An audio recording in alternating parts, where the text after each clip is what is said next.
What's going on, everyone? Thanks for joining Proxima What If. In today's episode, we present what if Harry bought the Malfoy Manor through a Goblin proxy and evicted Lucius on his 11th birthday. If you want more stories like this, make sure to subscribe and hit the bell icon. Leave a like if you enjoy it. Let's get this story rolling. Chapter 1, The Goblin's Gambit. The cupboard smelled like boot polish and mouse droppings, and Harry Potter had stopped noticing either one about 4 years ago. He lay on his back on the thin mattress, knees drawn up because he'd grown 3 inches since September and the cupboard hadn't grown at all. A spider the size of a 2-pence coin sat in the corner above his head, spinning something between the shelf where Aunt Petunia kept the good napkins and the exposed nail where Uncle Vernon hung his winter coat. Harry watched it work. The spider, at least, was building something. From the kitchen came the sounds of dinner. Forks on plates. Dudley demanding more potatoes. Vernon grunting approval because his son ate like a prize hog and somehow this was a point of pride. Petunia's thin voice murmuring something about the neighbors and their new car. Harry's stomach cramped. He'd been sent to the cupboard at 4:30 for the crime of existing in Vernon's line of sight after a bad day at the drill firm. No supper. The cramp twisted again and he pressed his fist into his gut and waited for it to pass. It didn't pass. Instead, the feeling changed. The cramping heat in his belly spread outward, racing through his limbs like he'd grabbed a live wire. His fingers tingled. The hair on his arms stood straight. The air in the cupboard went thick and strange, the way it felt before a lightning storm, and the spider in the corner stopped spinning and pulled its legs in tight. Harry knew this feeling. It had happened before, on the school roof when Dudley's gang chased him, at the zoo with the vanishing glass. The feeling of something inside him that was too big for his body, pushing against his skin, looking for a way out. He tried to breathe through it. He'd learned that breathing sometimes helped. Not this time. The light bulb above his head burst. Glass rained down and he threw his arms over his face. The shelves rattled. The napkin slid off and hit him in the chest. The coat hook wrenched out of the wall and the winter coat fell on him like a dead man, and still the pressure built, vibrating in his teeth, humming in the bones of his skull, and Harry thought very clearly, I need to stop, I need to stop, I need to. The cupboard door blew off its hinges. Not opened. Not pushed. The door ripped free of the frame and flew across the hallway and hit the opposite wall hard enough to crack the plaster. The force of it sent a shockwave through the house that knocked the family photos off the walls and shattered every window on the ground floor. In the kitchen, Dudley screamed. Vernon roared. Petunia made a sound like a teakettle. Harry lay in the ruined cupboard, gasping, his body crackling with residual energy that made blue-white sparks dance across his knuckles. The spider was gone. The shelves had collapsed. The mattress was smoking faintly. Vernon appeared in the hallway. His face was the color of raw beef and his mustache was quivering, and he looked at the door embedded in the wall and then at Harry lying in the wreckage, and his mouth opened and nothing came out, which was a first. Harry sat up. He didn't feel afraid. He felt empty, like something had drained out of him, and underneath the emptiness was a new sensation he couldn't name. Something that felt like the opposite of helplessness. Go to your room, Vernon finally managed. The words came out strangled. He pointed upstairs with a shaking finger. Go to your room and don't you dare come out until I say so. Harry went.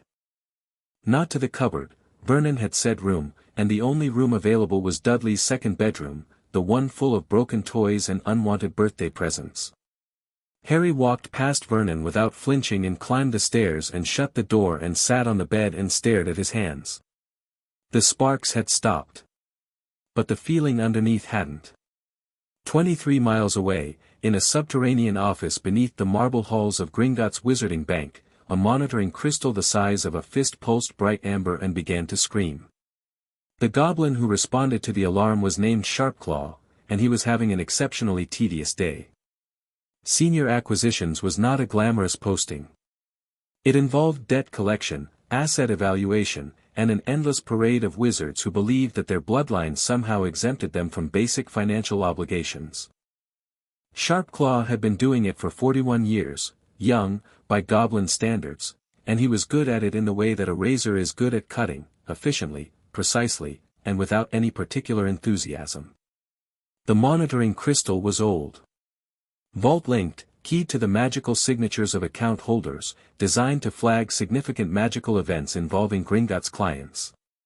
It screamed perhaps once or twice a year, usually when some elderly witch died dramatically and the vault needed to be flagged for inheritance processing. Sharpclaw silenced the crystal with a tap of his finger and read the output rune that appeared on its surface. Then he read it again. "Grip hook," he said, without looking up. A younger goblin appeared in the office doorway. "Sir." "Pull the Potter file." Grip hook blinked. "The Potter vault? It hasn't been accessed in 9 years, 7 months, and 14 days. I'm aware." "Pull the file." The file arrived on Sharpclaw's desk within minutes. It was thin. The Potter account had been in stasis since October 1981, managed by Gringotts on a standard dormancy protocol.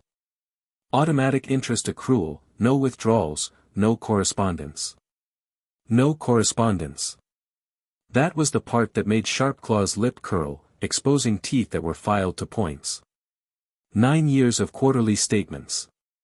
9 years of investment summaries, trust fund notifications, and property ledgers. All sent to the Guardian address on file, number 4, Privet Drive, Little Whinging, Surrey. All unreturned. All, presumably, unread. Because the Guardian address was a Muggle household. And the statements were sent by Owl. "Someone," Sharpclaw said softly, "has been very careless with one of our wealthiest accounts." He pulled the monitoring crystal's record and ran his claw along the data trace. The magical event had been massive, not dangerous, but large. Accidental magic on a scale that suggested either extreme emotional distress or extraordinary raw power. Possibly both.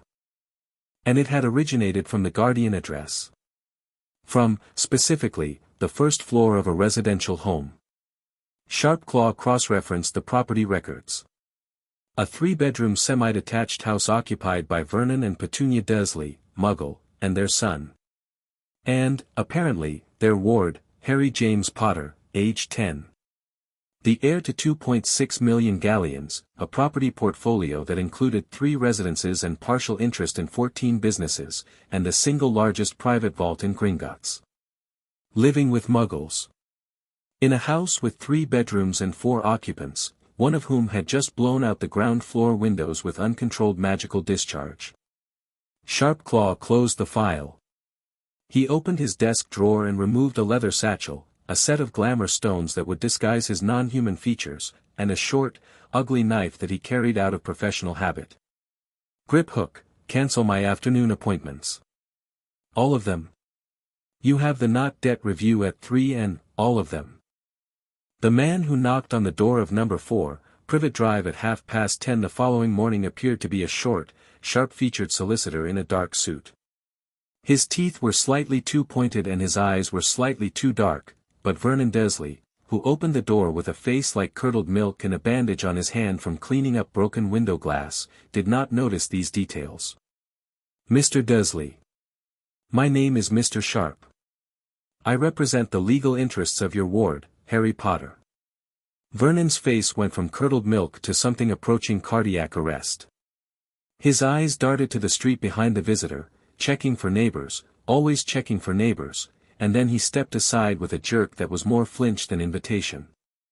"I don't know what the boy's told you, but whatever it is, the boy has told me nothing. I haven't met him yet. I'm here because my firm has been attempting to contact you for 9 years regarding his financial affairs, and you have not responded to any of our correspondence." "Financial affairs?" Vernon's bluster faltered.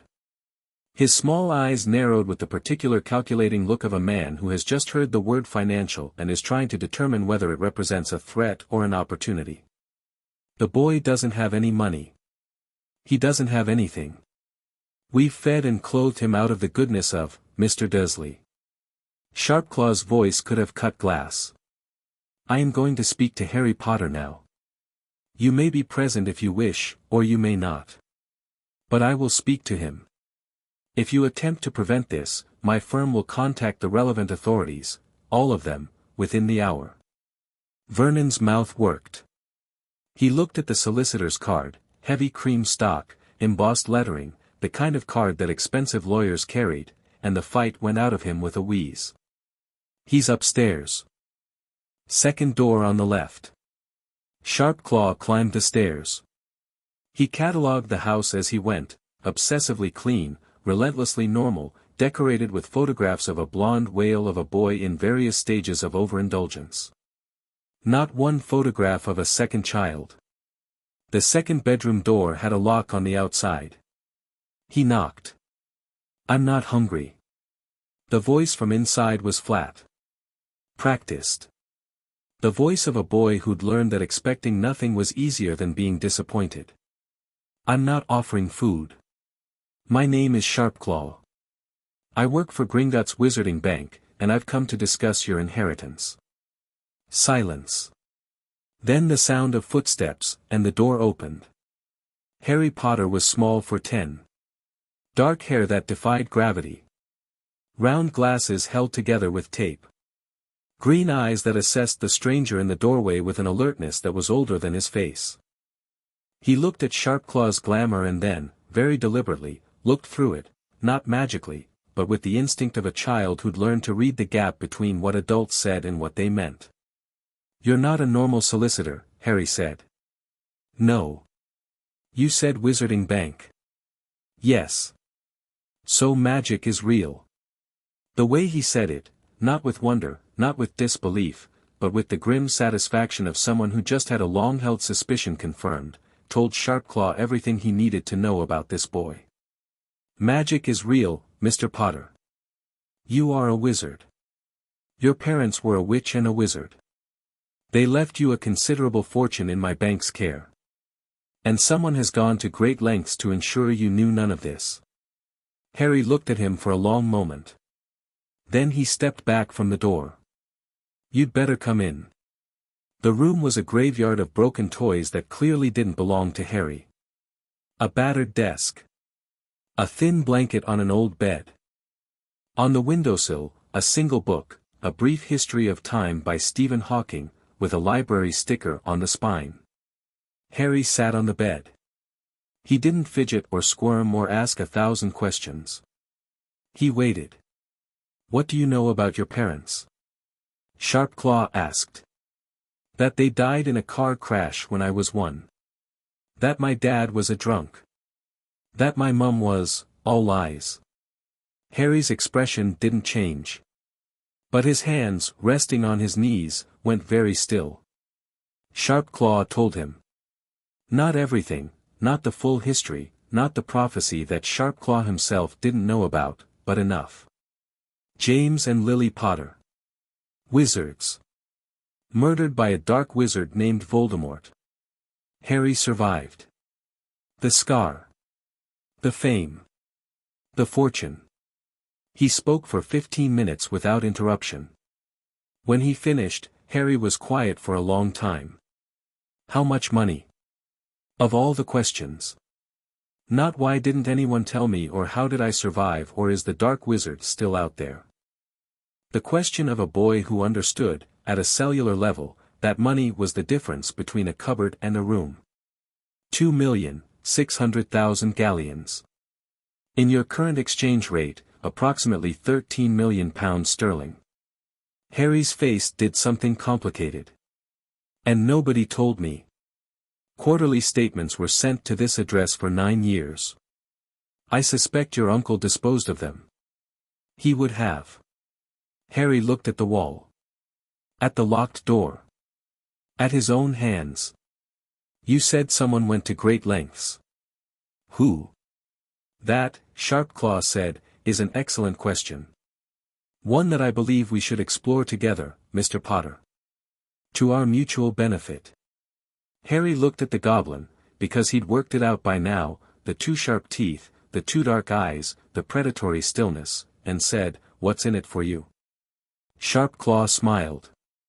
It was not a comforting expression. "I like you already." Over the next 6 months, Harry Potter received an education that no Hogwarts professor would have recognized, and most would have been alarmed by. The visits were weekly, then bi-weekly as winter thawed into spring. Sharpclaw, always glamoured, would arrive at Privet Drive during the hours when Vernon was at work and Petunia was ferrying Dudley to various activities. Harry would be waiting in his room, Dudley's old second bedroom, now permanently his, after an unspoken détente in which Vernon pretended Harry didn't exist and Harry pretended Vernon was worth acknowledging. No wands. Goblins didn't teach wand magic, couldn't, in fact, under wizard law that they considered both insulting and irrelevant. What Sharpclaw taught was far more dangerous. He taught Harry how power actually worked. "Wizards think power comes from a wand," Sharpclaw said during one of their earliest sessions, perched on the desk chair like a particularly lethal bird of prey. "They point a stick and things happen and they call this strength. Goblins know better. Power comes from leverage. From information. From understanding what someone needs and being the one who controls whether they get it." Harry absorbed it the way dry ground absorbs rain. Wizarding society's structure, the ministry, the Wisingamat, the pure-blood families and their networks of influence. The economy, how galleons moved, who controlled what, the difference between wealth that was liquid and wealth that was political. The law, goblin financial law and wizard common law and the interesting gaps where they overlapped. "The wizards let us manage their money," Sharpclaw said, with the particular tone goblins used when discussing this arrangement, because they're too proud to learn finance and too lazy to do it themselves. "In exchange, they passed laws restricting our rights, our movements, and our ability to own wands. This is what wizards call a fair deal." "That's not fair at all," Harry said. "No. But it's the deal we have. And it gives us something they didn't intend. We see every transaction. Every deposit, every withdrawal, every bribe and transfer and hidden payment. We know where the money goes, Harry. And money always tells the truth." Sharpclaw brought records. Not all of them. The goblin was selective, revealing enough to be useful while keeping enough hidden to maintain his own leverage. Harry noticed this and didn't comment, which pleased Sharpclaw more than any display of gratitude would have. The key lessons weren't financial. They were personal. "You will enter the wizarding world as a symbol," Sharpclaw told him, mid-March, with the rain hammering against Harry's window. "The boy who lived. People will project their hopes and fears onto you. They will want you to be grateful, humble, and pliable. They will want a mascot, not a person. What should I be instead? Whatever you choose. But choose deliberately. Every action you take in public will be watched, interpreted, and weaponized. So make sure your actions say what you want them to say." Harry thought about this. "What do you want them to say?" "Ah." Sharpclaw's eyes glittered. "I want them to say that Harry Potter is an ally of Gringotts. That the Goblin Nation has a friend with political weight. That the next time the Wisingamat debates our banking charter, there's a voice in the room that owes us a favor. You're using me." "Yes. And you're using me, for information, access, and education you can't get anywhere else. This is how alliances work, Harry. If both sides benefit, nobody needs to pretend it's friendship." Harry considered this. He was 10 years old and sitting in a room full of his cousin's broken toys and being offered an alliance by a creature from a world he'd barely begun to understand. He should have been overwhelmed. He should have been scared. Instead, he felt something that had been building since the day the cupboard door blew off its hinges. The opposite of helplessness. The beginning of a plan. "All right," he said. "Tell me about the families." The Malfoy file arrived on a Tuesday in early April, tucked inside a stack of other dossiers, the Knotts, the Parkinsons, the Lestranges, the Greengrasses, as though it were nothing special. Harry had been reading through the major pure-blood families for weeks, building a mental map of who owed what to whom and who hated whom and why. He almost missed it. Sharpclaw had buried the critical detail in footnote 17 of a financial summary. Outstanding obligation, Malfoy, L.A. principal amount 340,000 galleons. Date of origination, April 1978. Collateral, property deed, Malfoy Manor, Wiltshire. Status, delinquent. Days past due, 4,748. Harry read it twice.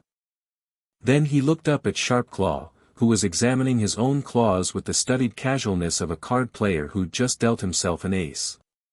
He used his house as collateral for a loan 13 years ago and never paid it back. The loan was taken during the First Wizarding War. The proceeds were used to fund activities that Lucius Malfoy later claimed he was forced into under the Imperius Curse. He funded Voldemort's war with money he borrowed from you. From Gringotts, yes. And you never called in the debt? Sharpclaw's expression went flat. We tried. 3 times. Each time, Malfoy used his political connections to block collection. He threatened to push legislation restricting Goblin financial enforcement. He bribed the Wisengamot committee that oversees banking disputes. He made it very clear that any attempt to foreclose on the property would result in a political war that the Goblin nation could not afford. Harry leaned back. The pieces were clicking together with a precision that made his pulse quicken. But you've been holding on to this. Waiting. Waiting for the right moment. Or the right person. Someone who isn't a goblin. Someone who could buy the debt obligation from Gringotts and call in the collateral without it being a goblin versus wizard issue. Someone, Sharpclaw agreed, with sufficient funds and sufficient motivation. Harry looked at the footnote again. 340,000 galleons. A fraction of his vault. Less than 15%. His house, Harry said slowly. Malfoy Manor. What's it worth? On the open market? Difficult to say. Ancient pureblood estates don't trade frequently. But the land alone is estimated at 1.2 million galleons. The manor house, with its historical significance and magical infrastructure, considerably more. So I'd be buying a 300,000 galleon debt that's collateralized by a property worth 4 times that. At minimum. That's a good deal. That's an exceptional deal. By any standard. Harry set the file down. He looked at Sharpclaw directly.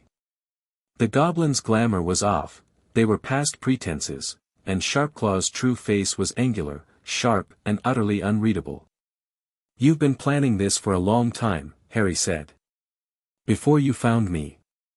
You've been looking for someone to do this. I've been looking for a way to do this. You presented a particularly elegant solution. What happens to the Malfoy family when I call in the debt? They lose the house. They retain their liquid assets, Gringotts can't touch those, the debt obligation is specifically tied to the property deed. They will be homeless in the narrow sense that their ancestral estate is no longer theirs, but they will not be destitute. They will be humiliated. Humiliated. In pureblood society, your ancestral home is your identity. Losing it is a wound that doesn't heal. Lucius Malfoy has built his entire public persona on the Malfoy legacy, the name, the blood, the manor. Take the manor, and the persona cracks. Harry was quiet for a moment. Something moved behind his eyes, not hesitation, exactly, but the careful consideration of a boy who was deciding what kind of person he wanted to be. Lucius Malfoy served the man who murdered my parents, he said. Yes. And got away with it by lying. Yes. And he's used the power that lie gave him to hurt people. Goblins. Muggleborns. Anyone who wasn't pure blood enough. Consistently, and with enthusiasm. Harry picked up the file again.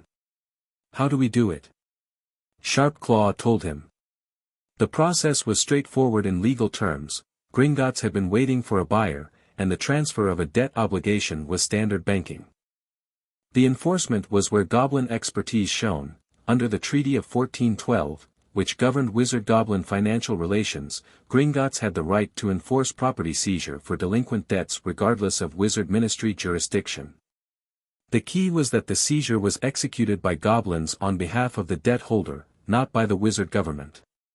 When the Malfoys borrowed from Gringotts, they agreed to goblin enforcement terms, Sharpclaw said. It's in the contract.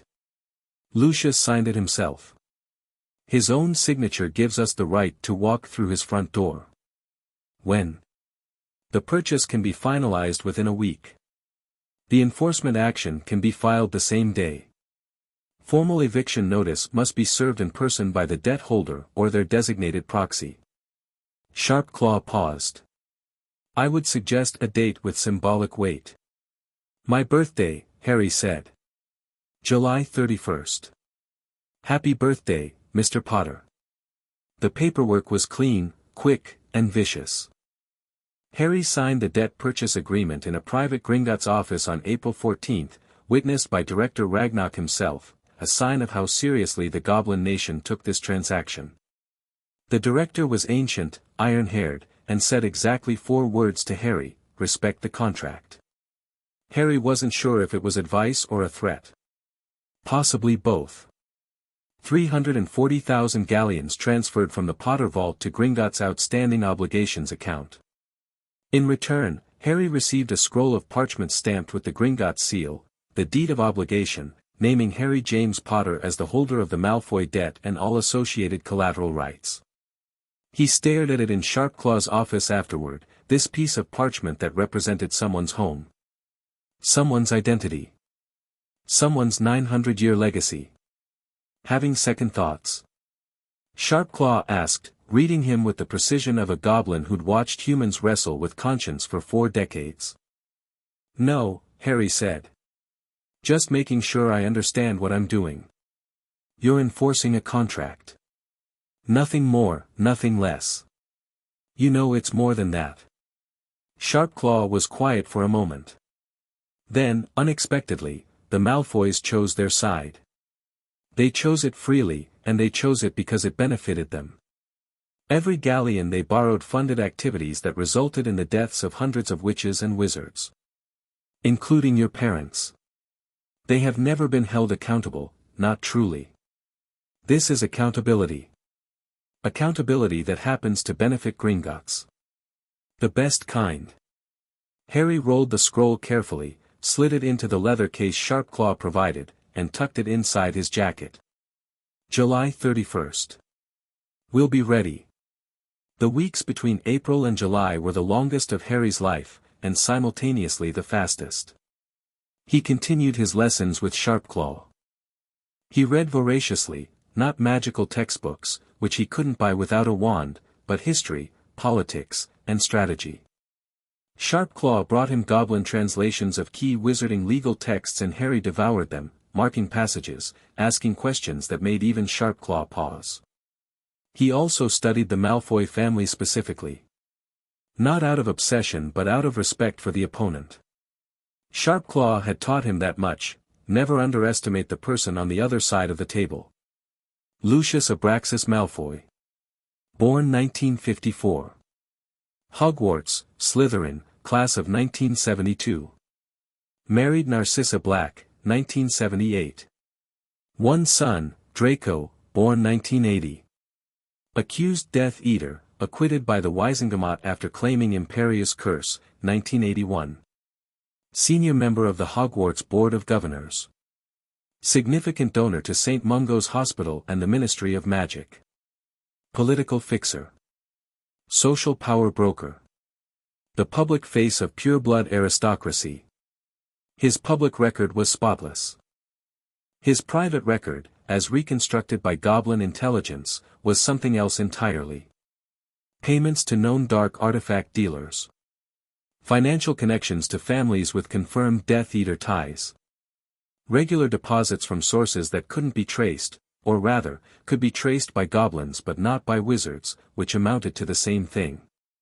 This was the man Harry was about to make an enemy of. Not a schoolyard bully. Not an incompetent bureaucrat. A killer who'd bought his way to respectability and spent 12 years reinforcing the walls around himself. Harry didn't flinch from it. But he didn't pretend it wasn't dangerous, either. In June, he made 2 requests of Sharpclaw that surprised the Goblin. I want a full physical security assessment of the manor once we take possession. Wards, escape routes, defensive capabilities. If Lucius decides to take the house back by force, I want to know what I'm working with. Done. And the second request? I want to know everything the goblins know about why the Malfoys built on that particular piece of land. 900 years ago. What was there before them? Sharpclaw went very still. His dark eyes narrowed. Why do you ask? Because a family like the Malfoys doesn't build their legacy on random real estate. There's a reason they chose that spot. I want to know what it is. The Goblin Nation has legends about the Wiltshire site. Old stories. I will inquire. He said this with the careful neutrality of someone who knew more than he was saying and wasn't ready to say it. Harry let it go. He had a birthday to plan. July 31st dawned overcast and warm, the kind of English summer morning that couldn't decide whether to rain or sweat. Harry woke at 5, dressed in the best clothes Sharpclaw had provided, not robes, he wasn't a wizard yet, officially, but a dark muggle suit that fit him properly for the first time in his life. He looked at himself in the bathroom mirror before the Dursleys woke up. A thin boy with messy black hair and sharp green eyes in a suit that cost more than Vernon's car. He looked like someone who was about to do something. At 6, a Gringotts transport arrived, a sleek black car that moved through London traffic with suspicious ease and deposited Harry at a side entrance to the bank that he'd never have found on his own. Diagon Alley was sleeping, the shops were shuttered, the cobblestones empty in the grey morning light. Sharpclaw met him in the entrance hall. Behind him stood 8 goblins. They were not the tellers and clerks Harry had glimpsed on his previous visits. These were Gringotts enforcement agents, the bank's answer to any wizard who thought a contract was a suggestion. They wore formal goblin attire, dark leather armor under black coats, each stamped with the Gringotts seal. They carried no visible weapons, which somehow made them more intimidating than if they'd been bristling with swords. "Happy birthday, Mr. Potter," Sharpclaw said. "Thanks. Are they all necessary?" "The Malfoy estate has extensive defensive wards. They'll resist standard entry. The enforcement team carries override authority under the Treaty of 1412, as the deed holder, Gringotts magic supersedes private wards in matters of debt collection." Sharpclaw adjusted his coat. "Besides, I want Lucius to see them. I want him to understand that this is not a negotiation." Harry looked at the enforcement team. They looked back at him with the flat, professional regard of soldiers awaiting orders. "Mr. Potter." The lead enforcement agent, a goblin slightly taller than the others with a scar running from his brow to his jaw, stepped forward. "I am Ironjaw. My team has served 67 eviction notices in the last decade. We have never failed to execute. Today will not be the first. Do you have the debt instrument?" Harry removed the leather case from his jacket and handed it to Ironjaw, who examined it with ritual precision before returning it. "The instrument is in order. We can proceed at your command." Harry took a breath. Thought about his parents. Thought about the cupboard. Thought about a man who'd funded a war, killed and tortured and terrorized, and then bought his freedom with gold and lies and spent 12 years pretending he was a hero. "Let's go," Harry said. The Gringotts transport took them west out of London, through the brightening morning, past towns and villages that blurred at the edges in a way that suggested the car was moving considerably faster than it appeared. Harry sat in the back with Sharpclaw. The enforcement team rode in a second vehicle behind them. Wiltshire opened up around them like a green quilt, rolling hills, ancient hedgerows, fields of wheat and barley golden under the reluctant sun. Then the road narrowed, the hedgerows closed in, and the ordinary countryside gave way to something else. Harry felt it before he saw it. A pressure in the air, like the atmosphere before his cupboard explosion, but slower, deeper, more deliberate. The hair on his arms rose. His scar, the thin lightning bolt on his forehead that he'd carried since infancy, prickled. "We're close," he said. "You can feel the wards." Sharpclaw sounded interested, not surprised. "The outer boundary extends half a mile from the house." "Old magic." "Very old." The gates appeared out of nothing, or rather, out of the space where nothing had appeared to be. Iron gates 20 feet tall, wrought with serpentine designs that seemed to move when Harry looked at them sideways.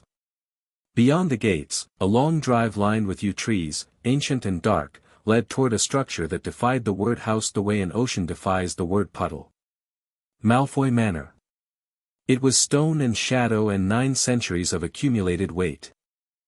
Not beautiful, exactly, too heavy for beauty, too deliberate, too aware of its own presence.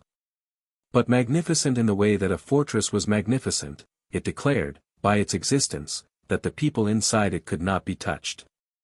Harry stared at it.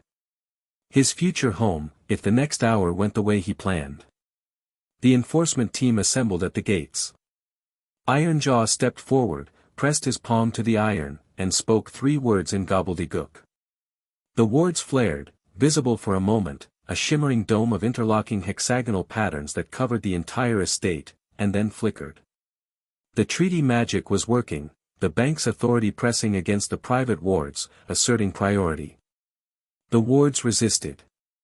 Harry could feel the struggle like a physical vibration in his chest, old magic fighting old magic, the Malfoys' 900 years of protection straining against the contractual weight of a signature made in 1978. Then the wards broke. Not catastrophically, they dimmed, contracted, and went passive, recognizing the treaty override like a dog recognizing a stronger dog's authority. The gates swung open on silent hinges.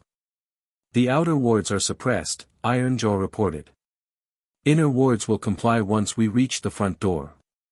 The house knows we have authority." They walked up the drive. The yew trees loomed overhead, their branches intertwined like clasped fingers. The gravel crunched under their feet, the only sound in the heavy morning air. No birds sang. The manor watched them approach with its blank, dark windows and said nothing. Harry thought, very clearly, "I am not afraid of a house." The front door was massive, dark oak, iron-banded, with a serpent knocker that bared its fangs as they approached. Ironjaw raised his fist and knocked 3 times. The sound boomed through the still air like cannon fire. Silence. Then footsteps inside. Slow, measured, unhurried. The kind of footsteps that belonged to a man who had never been rushed in his own home. The door opened. Lucius Malfoy stood in the doorway in a dressing gown of dark green silk, his white blonde hair loose around his shoulders, a cup of morning tea in one hand and an expression of mild inquiry on his aristocratic face. He was taller than Harry expected, and thinner, and his pale grey eyes swept the assembled goblins with the unhurried contempt of a man looking at insects on his doorstep. "Good morning," he said, in a voice that could have frozen champagne.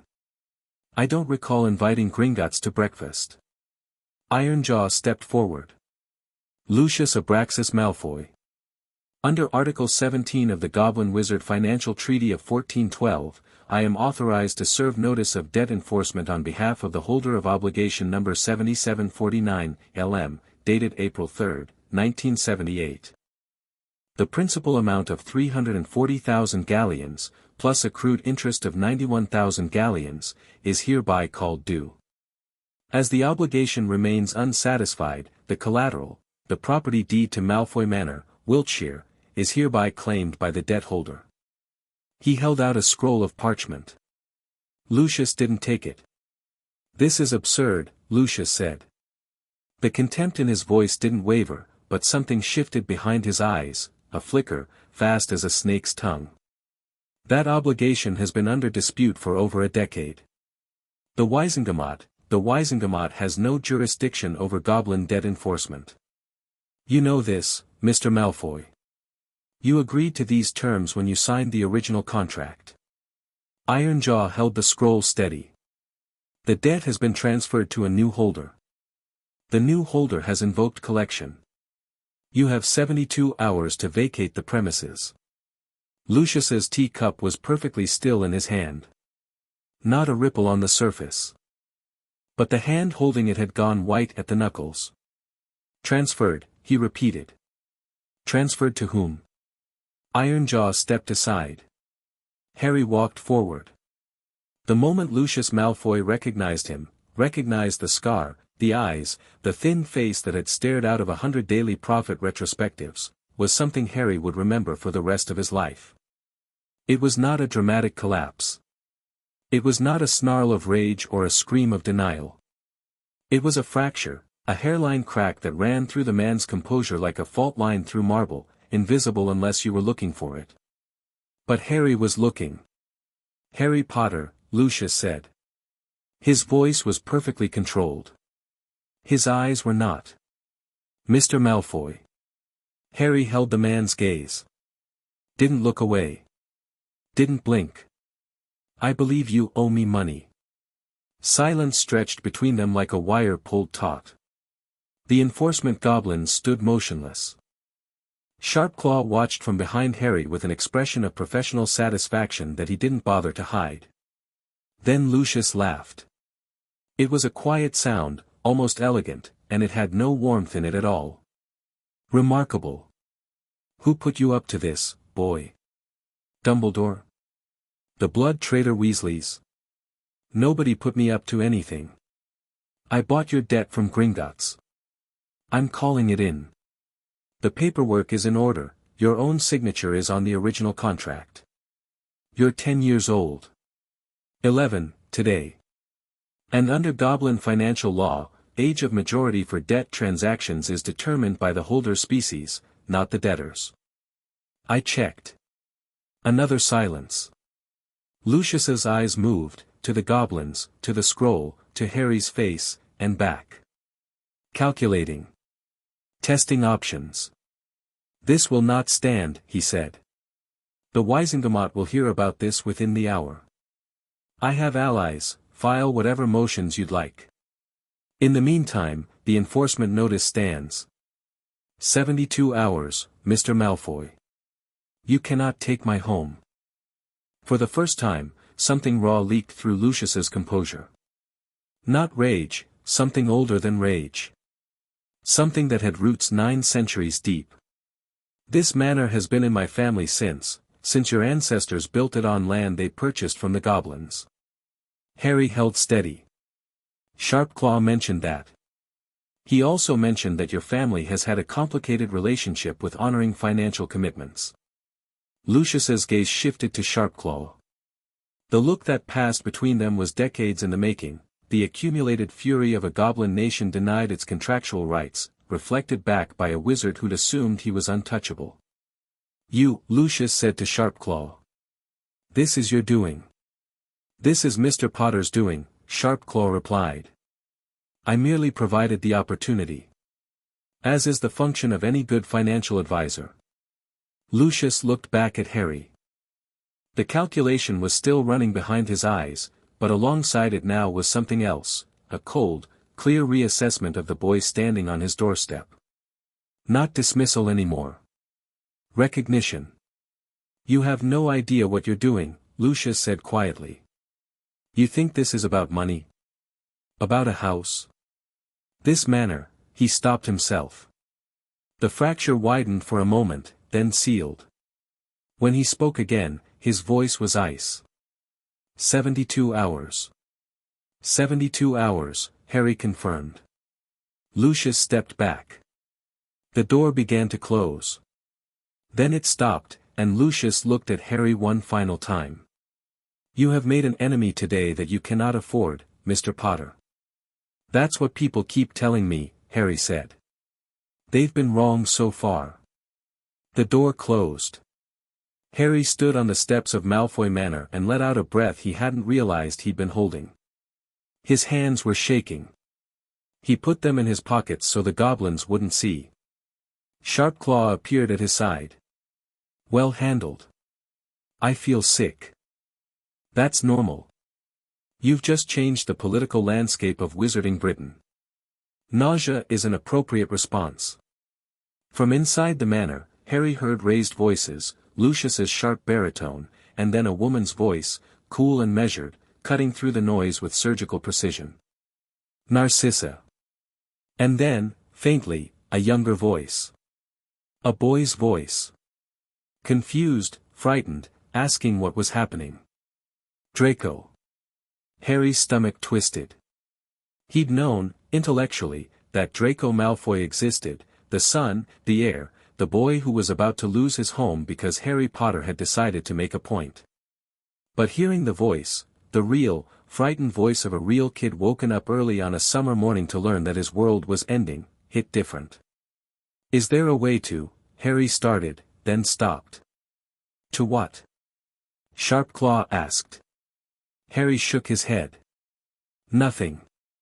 When do we take possession? When the 72 hours expire. Or sooner, if the Malfoys choose to vacate early. They vacated in 48 hours. Not because Lucius accepted the situation, he would never accept it, but because Narcissa Malfoy understood the tactical landscape with a clarity that her husband's wounded pride prevented. Sharpclaw delivered the report with undisguised admiration. Mrs. Malfoy had their possessions packed within 6 hours of the notice. Personal effects, heirlooms, the boy's belongings. She left the furniture, it's tied to the estate wards and can't be removed without the deed holder's permission. She also left the house elves. The house elves? Bonded to the property, not the family. When the deed transferred, so did their service. You now have 9 house elves. Harry rubbed his forehead. I don't need 9 house elves. I don't even know what a house elf does. They maintain the estate. Cook. Clean. Guard. They're bound to the property by ancient magic, they couldn't leave even if they wanted to. Sharpclaw paused. There's something else. Mrs. Malfoy left a note. He handed Harry a folded piece of heavy cream parchment, sealed with green wax. Harry broke the seal and read.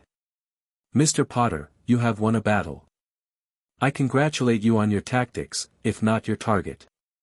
But you have taken possession of something you do not understand, and I doubt your goblin friends understand it either. The manor is not just a house. It is a responsibility. Ask the house elves about the lower levels. Ask them what they hear at night. And when the winter solstice approaches, I trust you will have the wisdom to seek guidance. My husband will fight you. I will not interfere with his choices. But my son's safety supersedes all other considerations, and I will deal with anyone, including you, who can ensure it. Narcissa Malfoy. Harry read it twice, then folded it and put it in his pocket. What do you know about the lower levels? The manor has extensive cellars and subcellars. Standard for a property of that age. Why? No reason. But the prickling in his scar had started again, faint and distant, like hearing a sound just below the range of normal hearing. He moved in on August 2nd. The manor was enormous and strange and utterly unlike any place Harry had ever been. The entrance hall alone was bigger than the entire ground floor of Privet Drive, a soaring space of dark stone and iron chandeliers and a staircase that swept upward like a frozen wave. Portraits lined the walls, their painted occupants watching Harry with expressions ranging from curiosity to outright hostility. A blonde woman in Elizabethan dress sneered and turned her back. A bearded man in medieval armor studied him with calculating eyes. You are not a Malfoy, the armored portrait said. No, Harry said. I'm not. Then what are you doing in our house? It's my house now. The portrait considered this. We shall see, it said, and went silent. The house elves appeared en masse within seconds of Harry crossing the threshold, 9 small, wide-eyed creatures in pillowcases and tea towels who regarded him with a mixture of terror and desperate hope. Their leader, a particularly large-eared elf named Dobby, prostrated himself so aggressively that his forehead bounced off the marble floor. Master Harry Potter, sir. Dobby is so honored. So honored to serve the great Harry Potter. Dobby has heard such stories, sir. Please get up, Harry said, slightly alarmed. And please stop hitting your head on the floor. Dobby is just so excited, sir. Master Malfoy was. The elf's face spasmed, and he began reaching for a nearby candlestick with the clear intent of punishing himself. Harry caught his wrist. Don't. Whatever you were going to say, it's fine. You can speak freely. Dobby stared at him with eyes the size of dinner plates. Master Malfoy was not a kind master, he whispered. Master Harry Potter is already kinder than Master Malfoy ever was. The other elves clustered behind Dobby, watching. Harry looked at them, really looked, and saw creatures who had been serving a family that didn't treat them as people. He thought about cupboards and broken toys and being told he didn't deserve better. New rules, he said.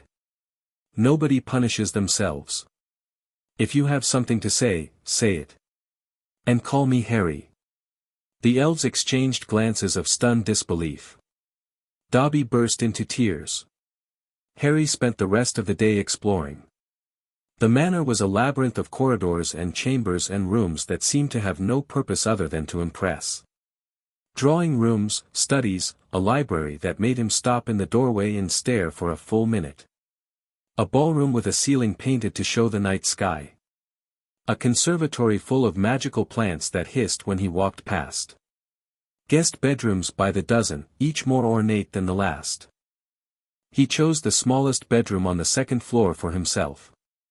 It had a window that overlooked the grounds and a fireplace and was roughly the size of a normal room. The elves were baffled. Master Malfoy had used the grand suite. Harry told them he didn't need a grand suite. He needed a room that didn't echo when he breathed. At twilight, he stood at the window and looked out over the Wiltshire countryside, the rolling hills, the ancient trees, the long shadows stretching across grounds that were now his. He was 11 years old. He owned a mansion. He'd taken it from one of the most powerful families in the wizarding world.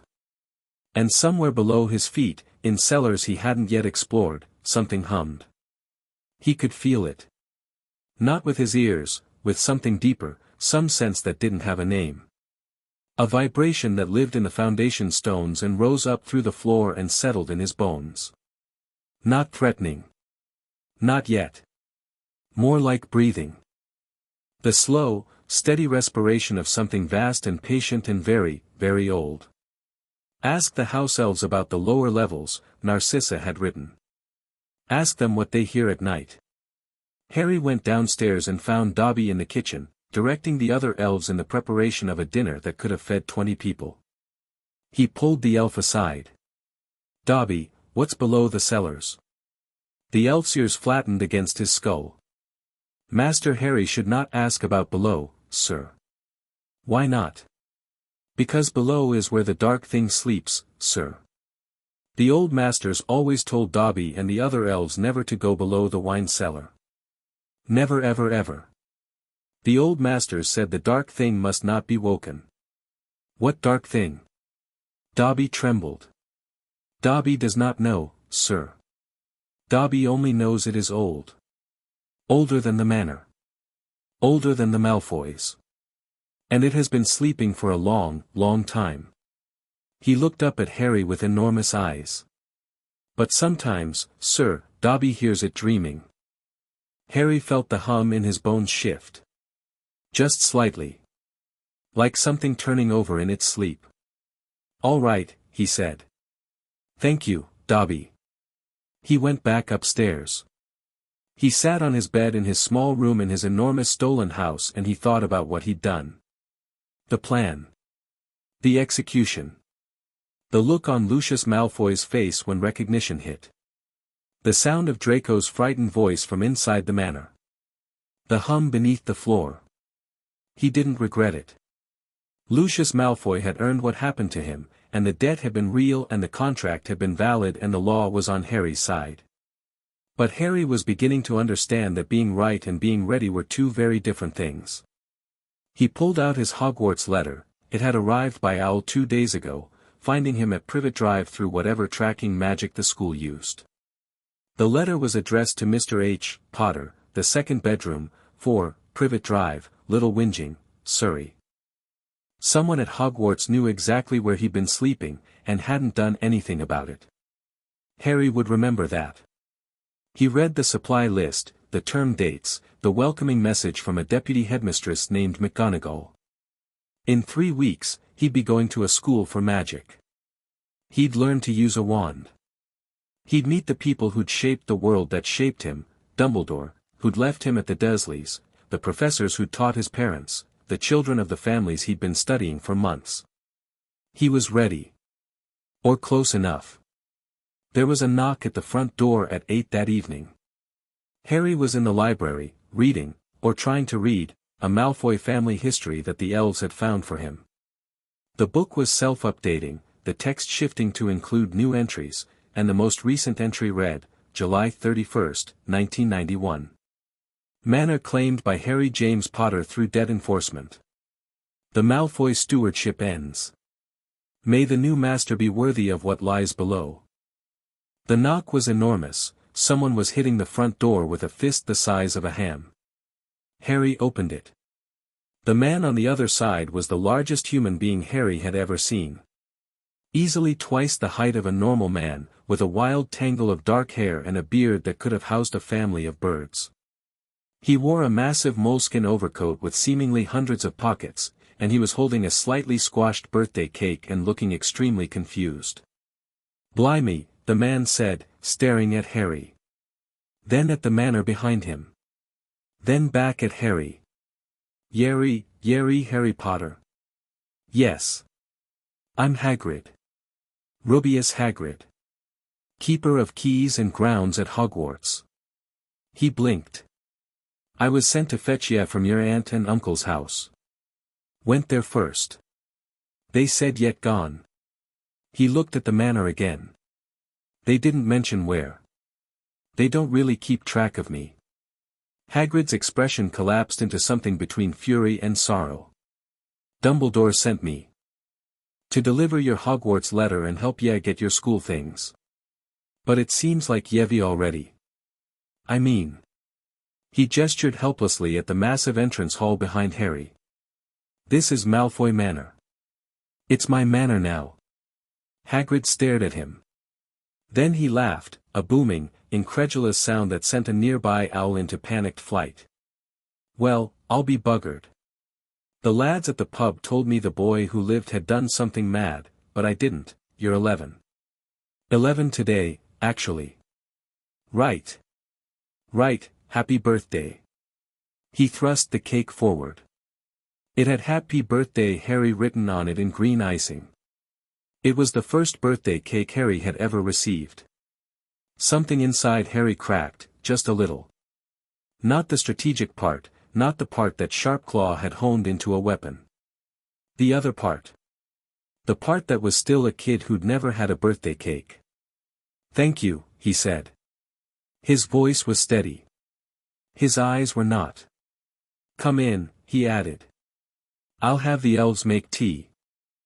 Hagrid entered Malfoy Manor, ducking to fit through the doorway, and sat in a chair that groaned under his weight and drank tea from a cup that looked like a thimble in his enormous hands, and he told Harry about Hogwarts. Not the political version that Sharpclaw had taught, not the strategic analysis or the power dynamics or the financial infrastructure. The real version. The magic version.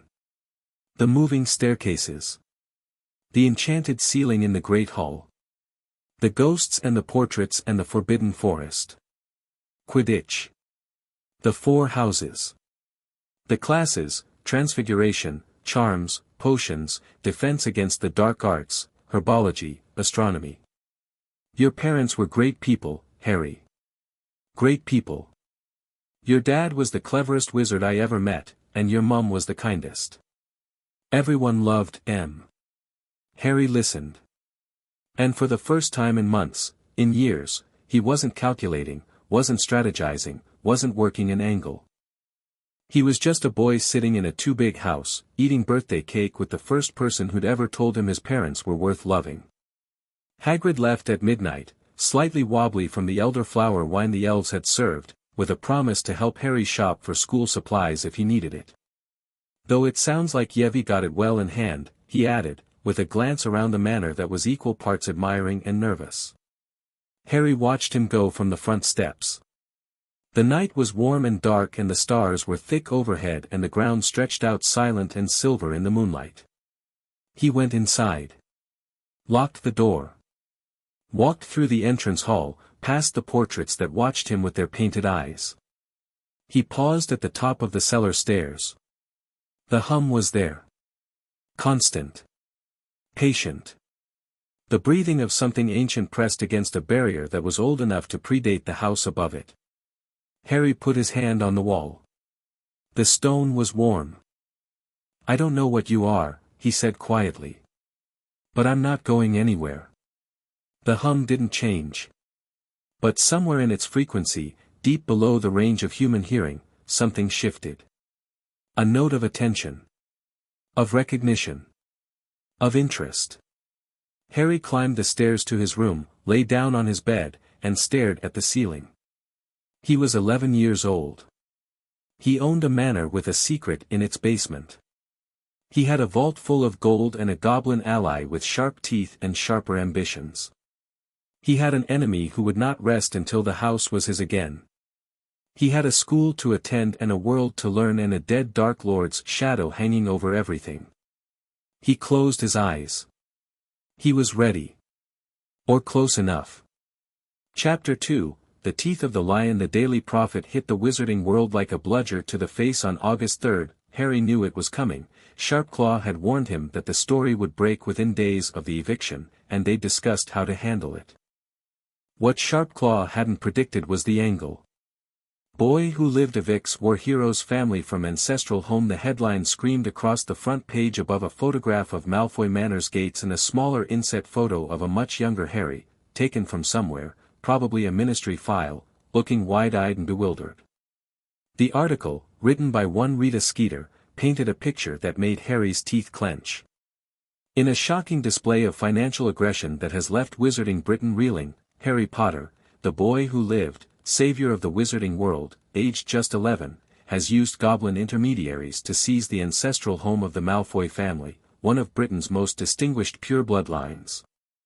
Lucius Malfoy, 37, a respected philanthropist, Hogwarts Board of Governors member, and decorated veteran of the First Wizarding War, was served eviction papers at his own front door by a contingent of armed Gringotts enforcement agents. His wife Narcissa and their young son Draco, 11, were forced to vacate the home that has been in the Malfoy family for 9 centuries. "We are devastated," Mr. Malfoy told this reporter in an exclusive interview. "The manor is not just a building, it is a living piece of wizarding heritage. That it has been taken from us through the manipulation of Goblin financial loopholes by a child who has never set foot in our world is a tragedy that should concern every family in Britain." Harry set the paper down on the library desk. "War hero," he said. "Lucius has spent 12 years and approximately 40,000 galleons building that reputation," Sharpclaw replied from the opposite chair, where he was reviewing a stack of correspondence that had arrived overnight. "He donates to St. Mungo's every Christmas. He funds the ministry's Muggleborn registration office. He sponsors the Hogwarts Quidditch pitch maintenance. In public, he is the model of a reformed man. He's a Death Eater. He's an acquitted Death Eater. There's a legal difference, and in politics, the legal difference is the only one that matters." Harry looked at the paper again. The article went on for another 6 paragraphs, each more sympathetic to the Malfoys than the last. Skeeter mentioned Harry's mysterious goblin allies 3 times and his parents' sacrifice exactly 0 times. "She's being paid," Harry said. "Almost certainly. But proving it would require, I know. We don't need to prove it. We need a different story." Harry thought for a moment. What about the debt itself? The fact that Lucius borrowed 340,000 galleons during the war and never paid it back. The fact that the money went to fund Voldemort. Sharpclaw's lip curled. The goblins cannot publicly release client financial records.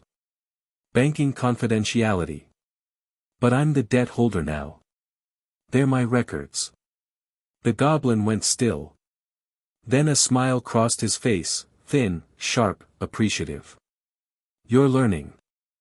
Harry drafted the letter that afternoon. Not to the Daily Prophet, Skeeter would bury it or twist it beyond recognition. Instead, he sent it to a smaller publication called The Quibbler, whose editor, a man named Xenophilius Lovegood, had a reputation for printing things that other outlets wouldn't touch. The letter was simple, factual, and devastating. It laid out the dates, the amounts, and the original purpose of the Malfoy loan, without editorial comment. Just numbers. Just facts. Let the readers draw their own conclusions. Sharpclaw added a Goblin-verified authentication seal. The numbers couldn't be disputed. The Quibbler published it 4 days later under the headline, The Malfoy Debt, What the Daily Prophet Didn't Tell You. It wasn't front-page news, the Quibbler's circulation was a fraction of the Prophet's, but it spread. Slowly, persistently, the way truth tends to when it's uncomfortable enough to be interesting. Public opinion didn't reverse overnight. But it cracked. Diagon Alley on August 19 was a gauntlet. Harry had delayed the trip as long as he could, partly for strategic reasons, let the news cycle churn, let people form opinions, then appear in public and give them something to react to, and partly because he was, despite everything, still nervous about walking into a world he'd only read about. Sharpclaw accompanied him, fully glamoured, looking like the same sharp-featured solicitor who'd knocked on the Dursleys' door 5 months ago.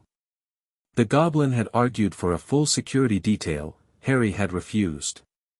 If I walk into Diagon Alley surrounded by guards, I look like I'm afraid. If I walk in with one advisor, I look like I'm confident. If you walk in without guards and someone hexes you, you look like a corpse. Nobody's going to hex an 11-year-old in broad daylight in a shopping district. Sharpclaw had given him the look, the one that said you have so much to learn about wizards, but conceded the point. They entered through the leaky cauldron. The pub was dim and smoky and full of people who turned to look at them and then turned to look harder when they recognized the scar. Whispers spread like brushfire. Tom the barkeep dropped a glass. An old witch at the bar stood up so fast her chair fell over. Bless my soul, she breathed. Harry Potter. The room went silent. Every eye fixed on Harry.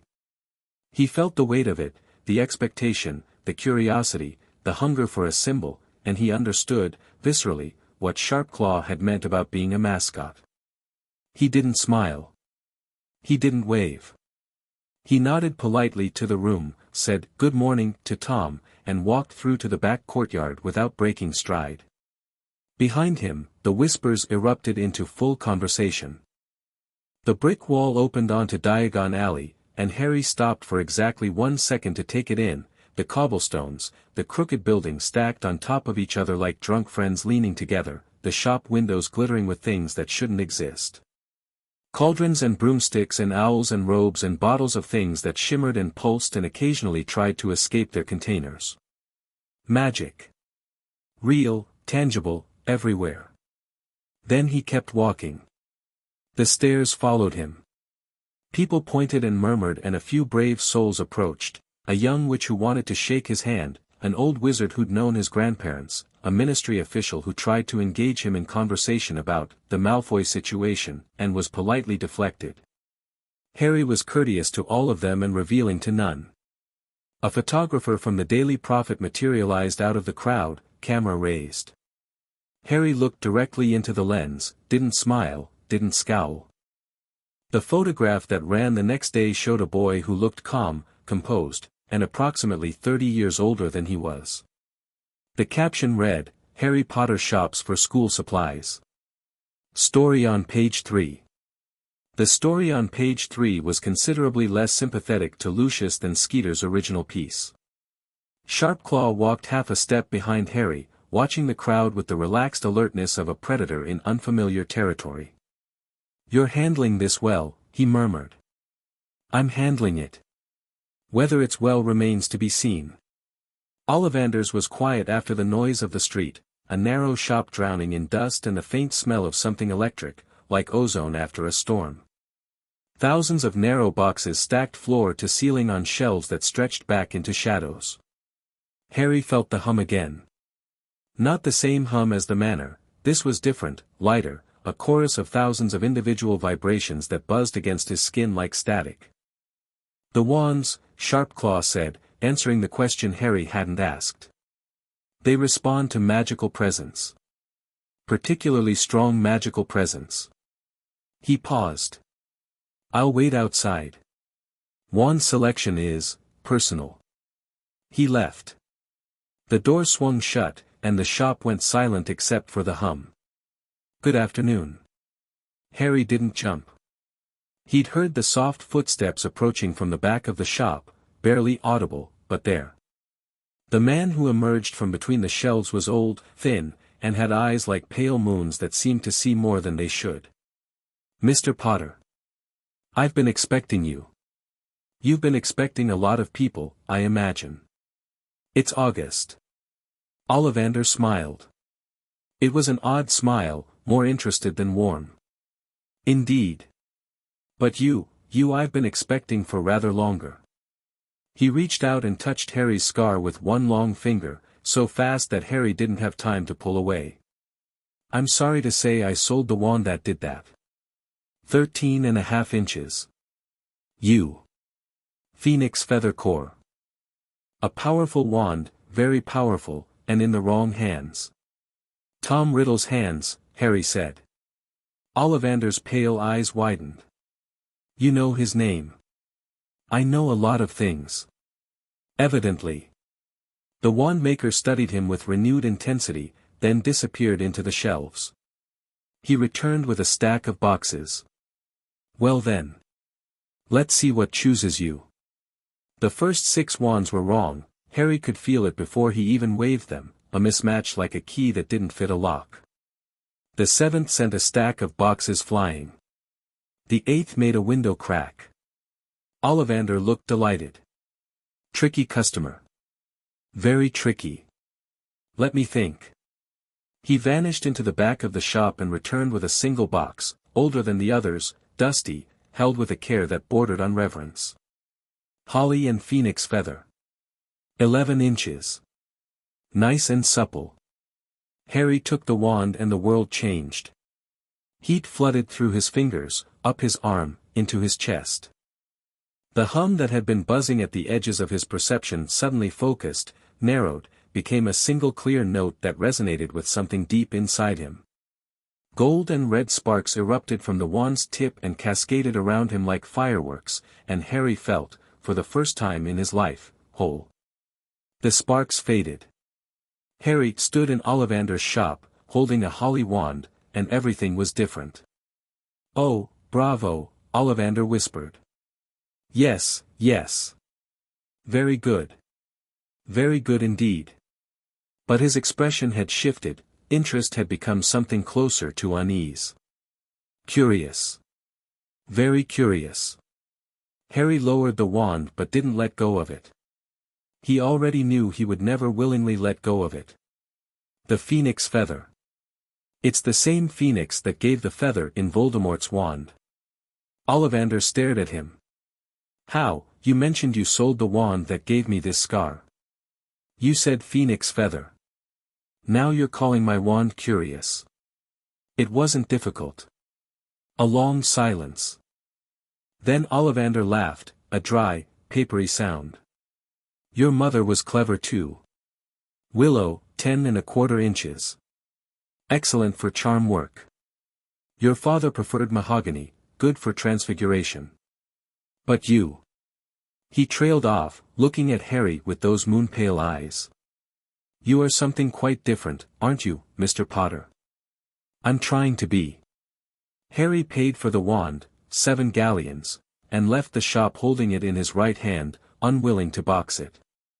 The wood was warm against his palm, alive, connected to him in a way that felt like a second heartbeat. Sharpclaw looked at the wand and said nothing. His expression said enough. Flourish and blots was chaos, the pleasant kind, full of parents and children stacking textbooks and jostling for space between shelves that rearranged themselves when no one was looking.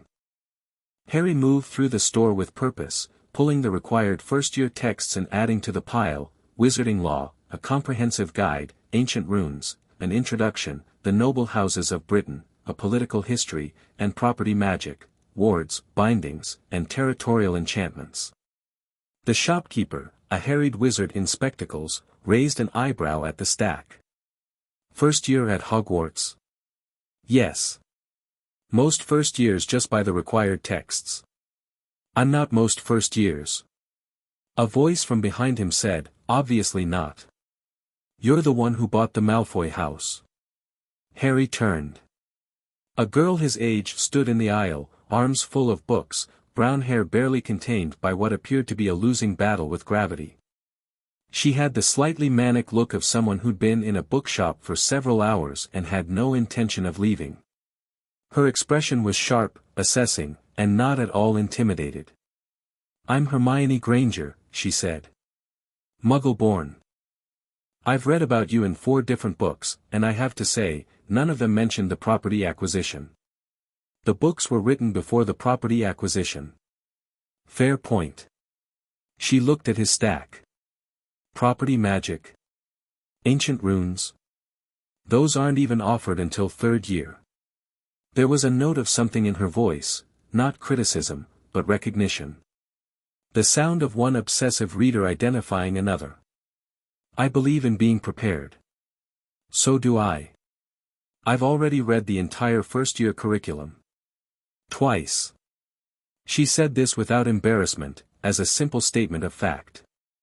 I also read the supplementary texts listed in the back of Hogwarts, a history, all 712 pages of the main text, and a very interesting monograph on the founding of the school that contradicts the standard history on several points.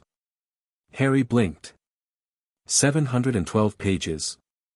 It's comprehensive. She shifted her books and extended a hand. You're the first person I've met who's buying more than the minimum.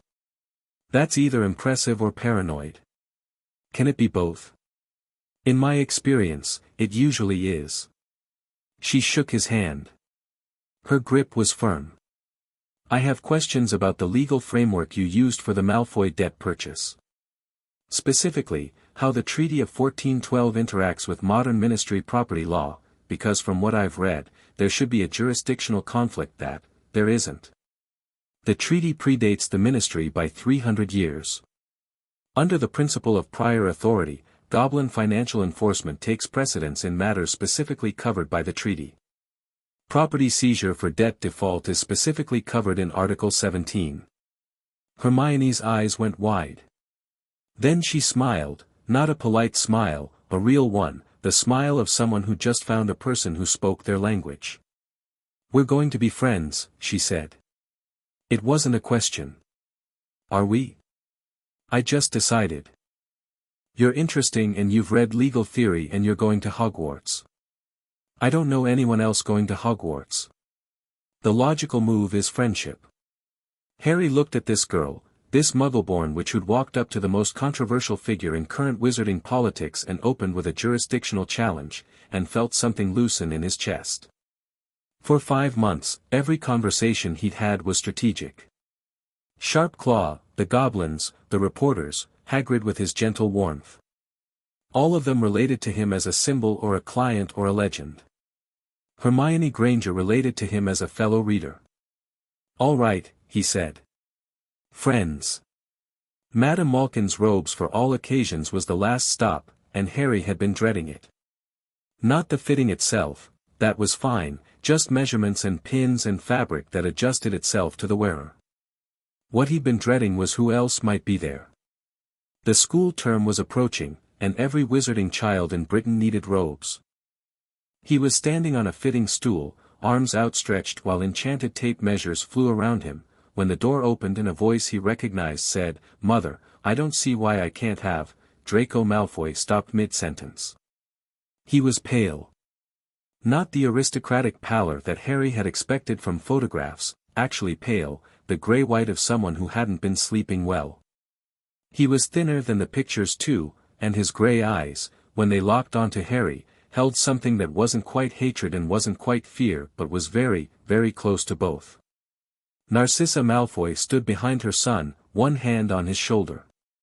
She was composed, of course she was, but her eyes tracked to Harry with the precision of a hawk spotting movement below. The shop went very quiet.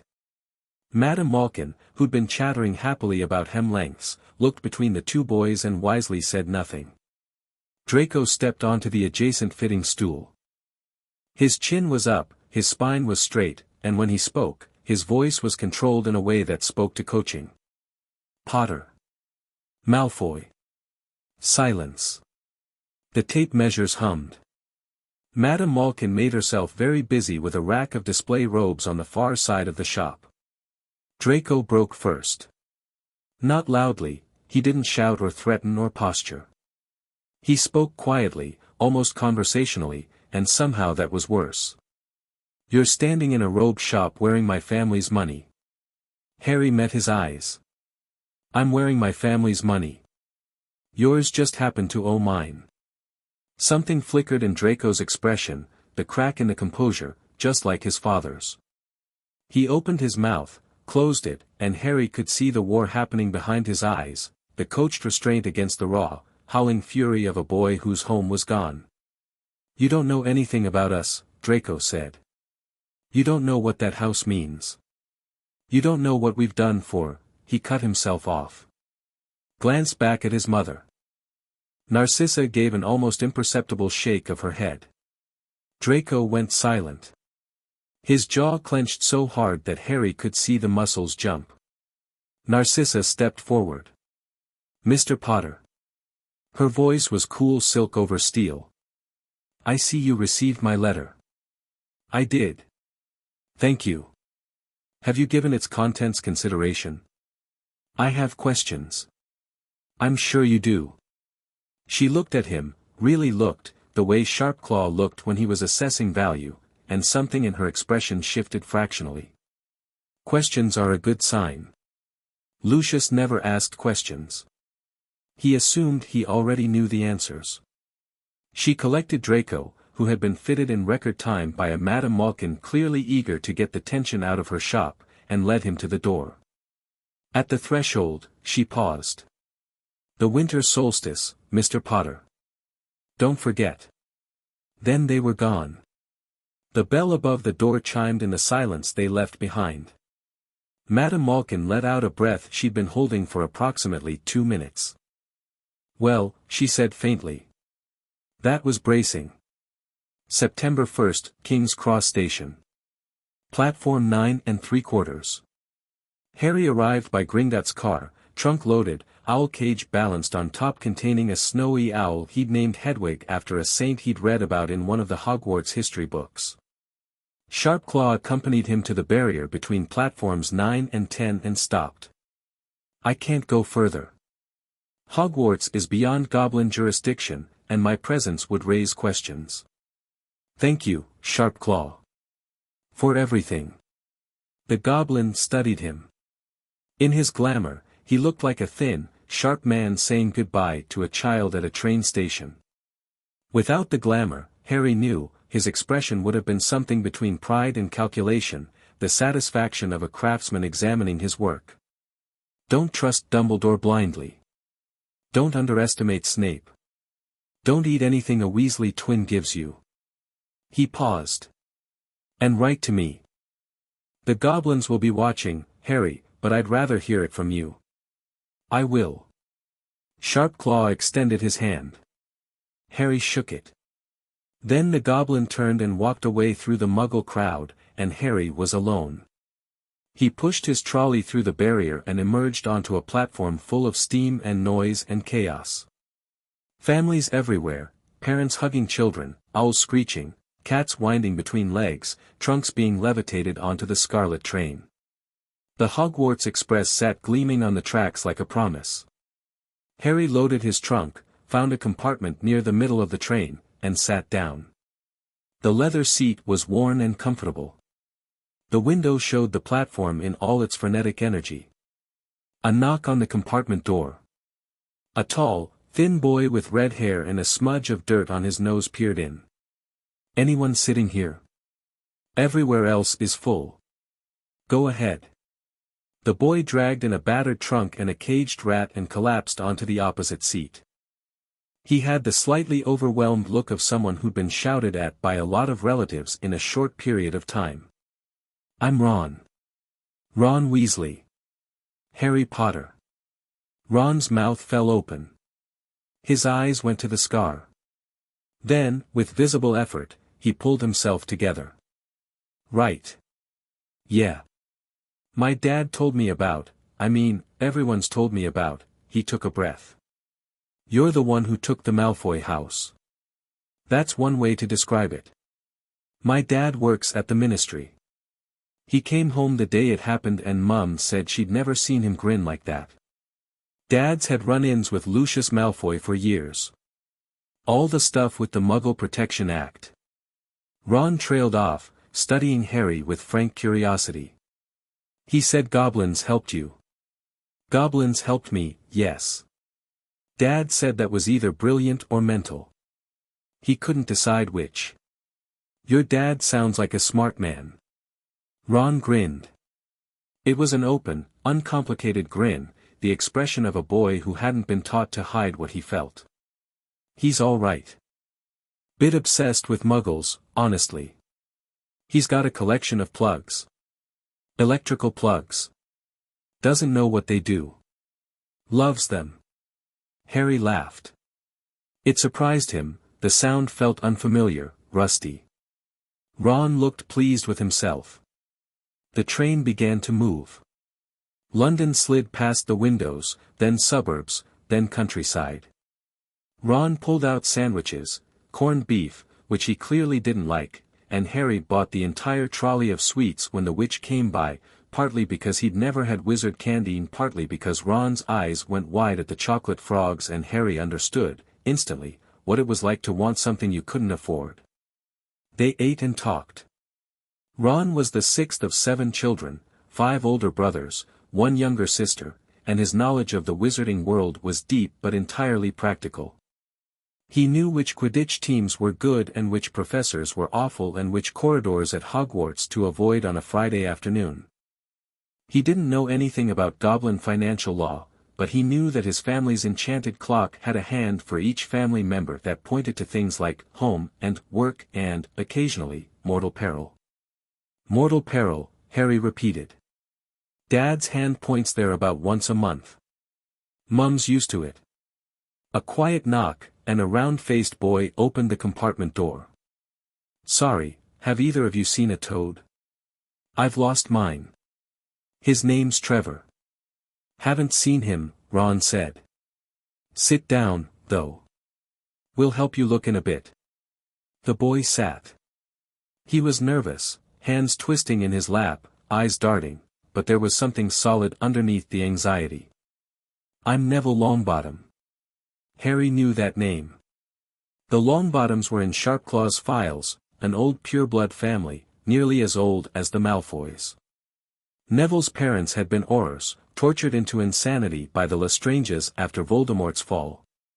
Neville had been raised by his grandmother. Harry Potter, he said, keeping his voice easy. Neville nodded. He didn't gawk or stammer. He just looked at Harry with quiet, serious eyes and said, My gran told me about you. She said what you did to the Malfoys took nerve. What does your gran think about it? She said anyone connected to the Lestranges deserves worse. A pause. Narcissa Malfoy is Bellatrix Lestrange's sister. Harry hadn't known that. He filed it away, another connection, another thread in the web. I'm sorry about your parents, Neville. Neville blinked. Then he nodded again, a quick jerk, and changed the subject with the practiced deflection of someone who'd had that conversation too many times. So what house do you reckon you'll be in? Before Harry could answer, the compartment door opened again, no knock this time, and Hermione Granger swept in with the focused energy of someone on a mission. There you are. I've been looking up and down the train. Did you know there's a boy 3 compartments back who can already do a color-changing charm? Also, Neville, your toad is in the prefect's carriage. A fifth year found him. She sat down next to Ron without waiting for an invitation. I'm Hermione Granger. Ron Weasley, Ron managed, looking slightly steamrolled. Lovely.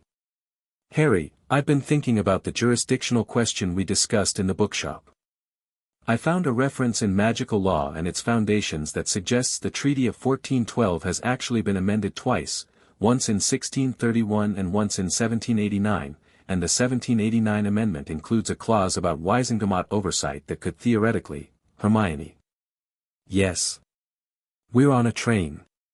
Eating sweets. Maybe later. She paused.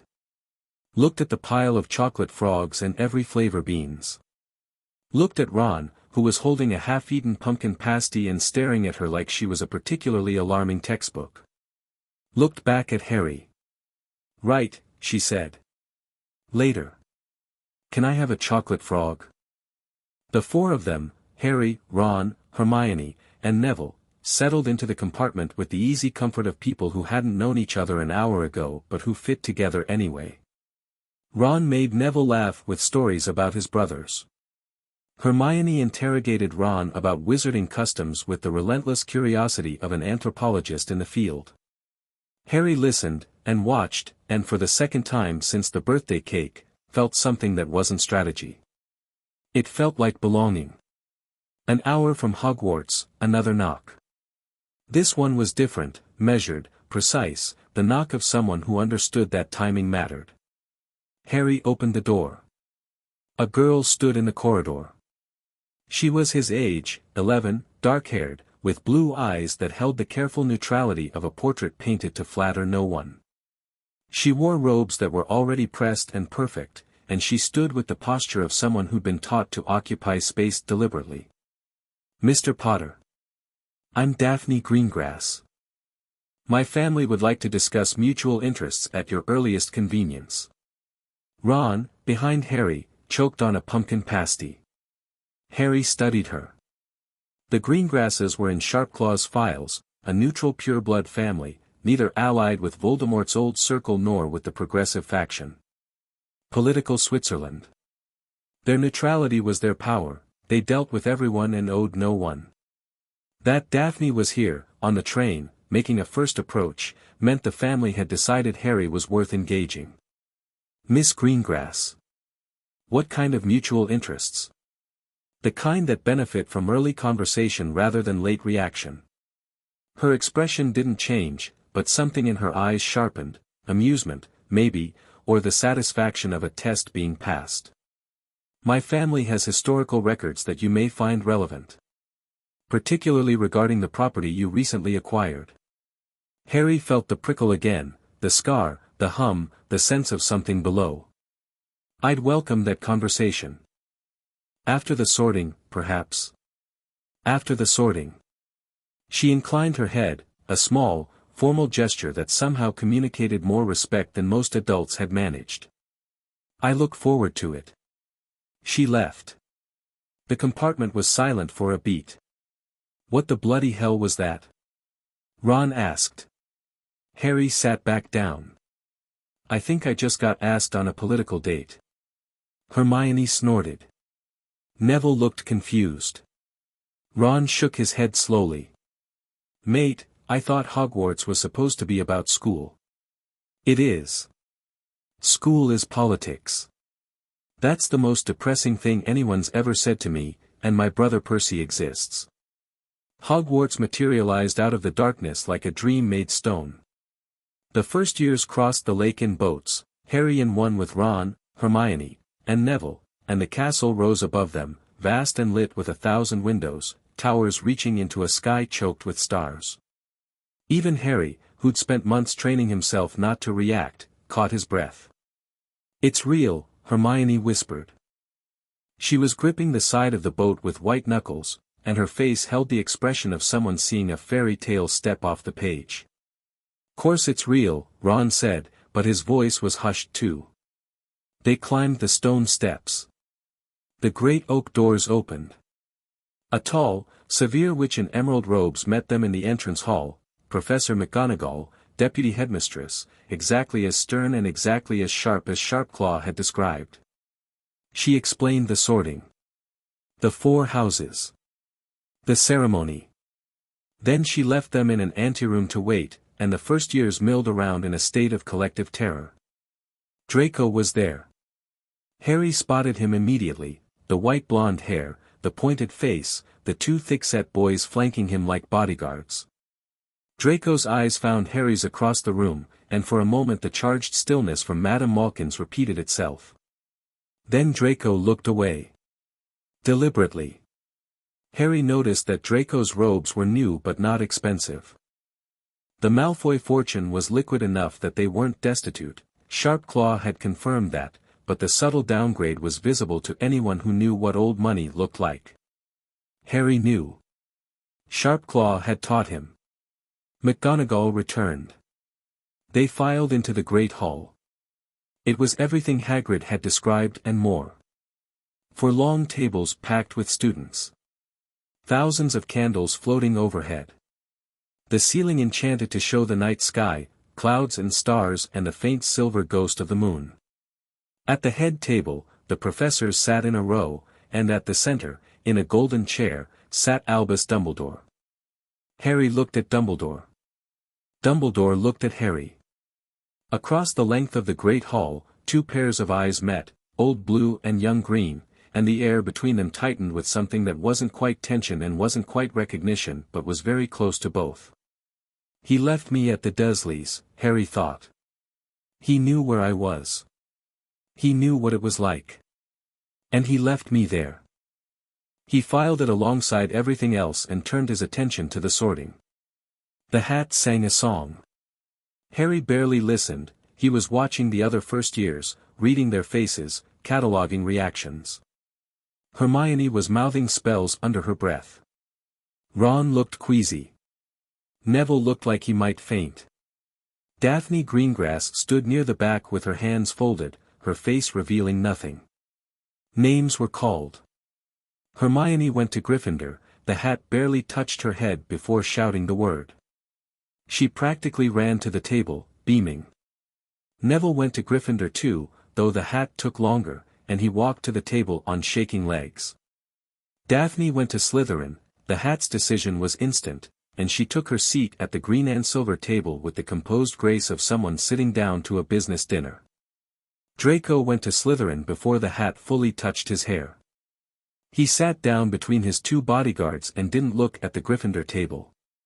Potter, Harry. The hall went silent. Every head turned.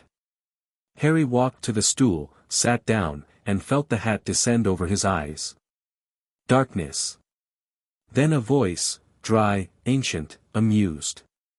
Well, well. Harry Potter. I've been looking forward to this. Harry thought, why? Because you're interesting, Mr. Potter. I've sorted thousands of children. Most of them are exactly what they appear to be. You are not.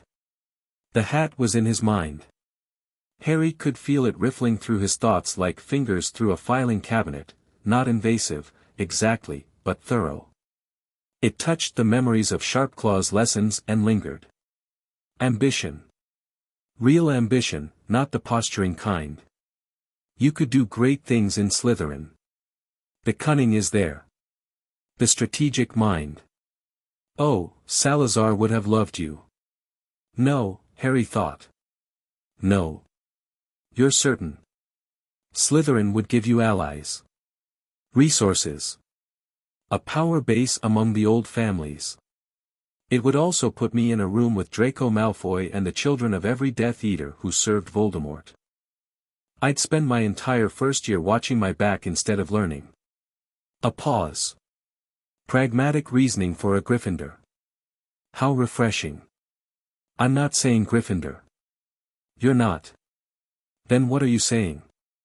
I'm saying I want to learn. I want to understand magic, not just the spells, but the theory, the history, the structure. I want to understand what I'm dealing with. Ravenclaw, then. Harry hesitated. The hat caught the hesitation and pounced on it. Ah. There it is. Underneath the strategy and the ambition and the hunger for knowledge, there's something else. Something that pulled you out of a cupboard and put you on the doorstep of a man who wanted to hurt you, not because it was smart, but because it was right. It was smart, Harry protested. It was also right. You knew it then. You know it now. That, Mr. Potter, is courage.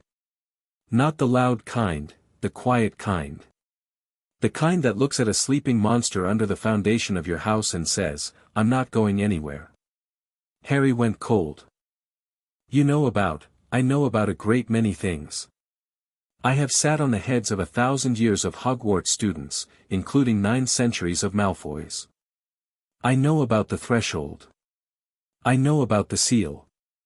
And I know that old magic calls to old magic, Mr. Potter, and whatever lives beneath that house has been waiting for someone like you for a very long time. What does that mean? It means you need courage more than you need cunning. It means the challenges ahead of you will not be solved by strategy alone. It means that when the moment comes, and it will come, you will have to choose between the smart thing and the right thing, and you will need the kind of spine that doesn't bend a beat. Gryffindor. The hat shouted the word into the silent hall. The Gryffindor table erupted. Harry pulled the hat off and stood, and as he walked toward the cheering red and gold table, he felt the weight of every eye in the room, Dumbledore's thoughtful gaze, Snape's dark glare, Draco's bitter stare from the Slytherin table, Daphne's cool assessment. And underneath it all, faint as a whisper, the hum. Still there. Still patient. Still waiting. The first week at Hogwarts was a performance. Harry knew it, and he executed it with the discipline Sharpclaw had drilled into him. Every interaction mattered. Every word, every gesture, every moment of eye contact was being watched, analyzed, and reported, by students, by professors, by the ghosts and portraits who were Dumbledore's eyes and ears throughout the castle. Harry was the most scrutinized first year in a generation, and he used it.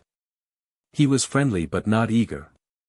He answered questions about the Malfoy situation with polite deflections that revealed nothing. He studied openly, letting people see him in the library, in the common room, with books beyond the first-year curriculum, because competence was its own kind of power. The Gryffindors embraced him immediately. Fred and George Weasley, Ron's twin brothers, decided he was their favorite first year within 48 hours. Anyone who makes Lucius Malfoy cry into his morning tea is a friend of ours. Percy Weasley, the prefect, was warier, he disapproved of rule-breaking on principle, and the Malfoy eviction struck him as dangerously irregular, regardless of its legality. The Ravenclaws were intrigued. The Hufflepuffs were cautious. The Slytherins were hostile. It started with whispers and cold shoulders and escalated from there.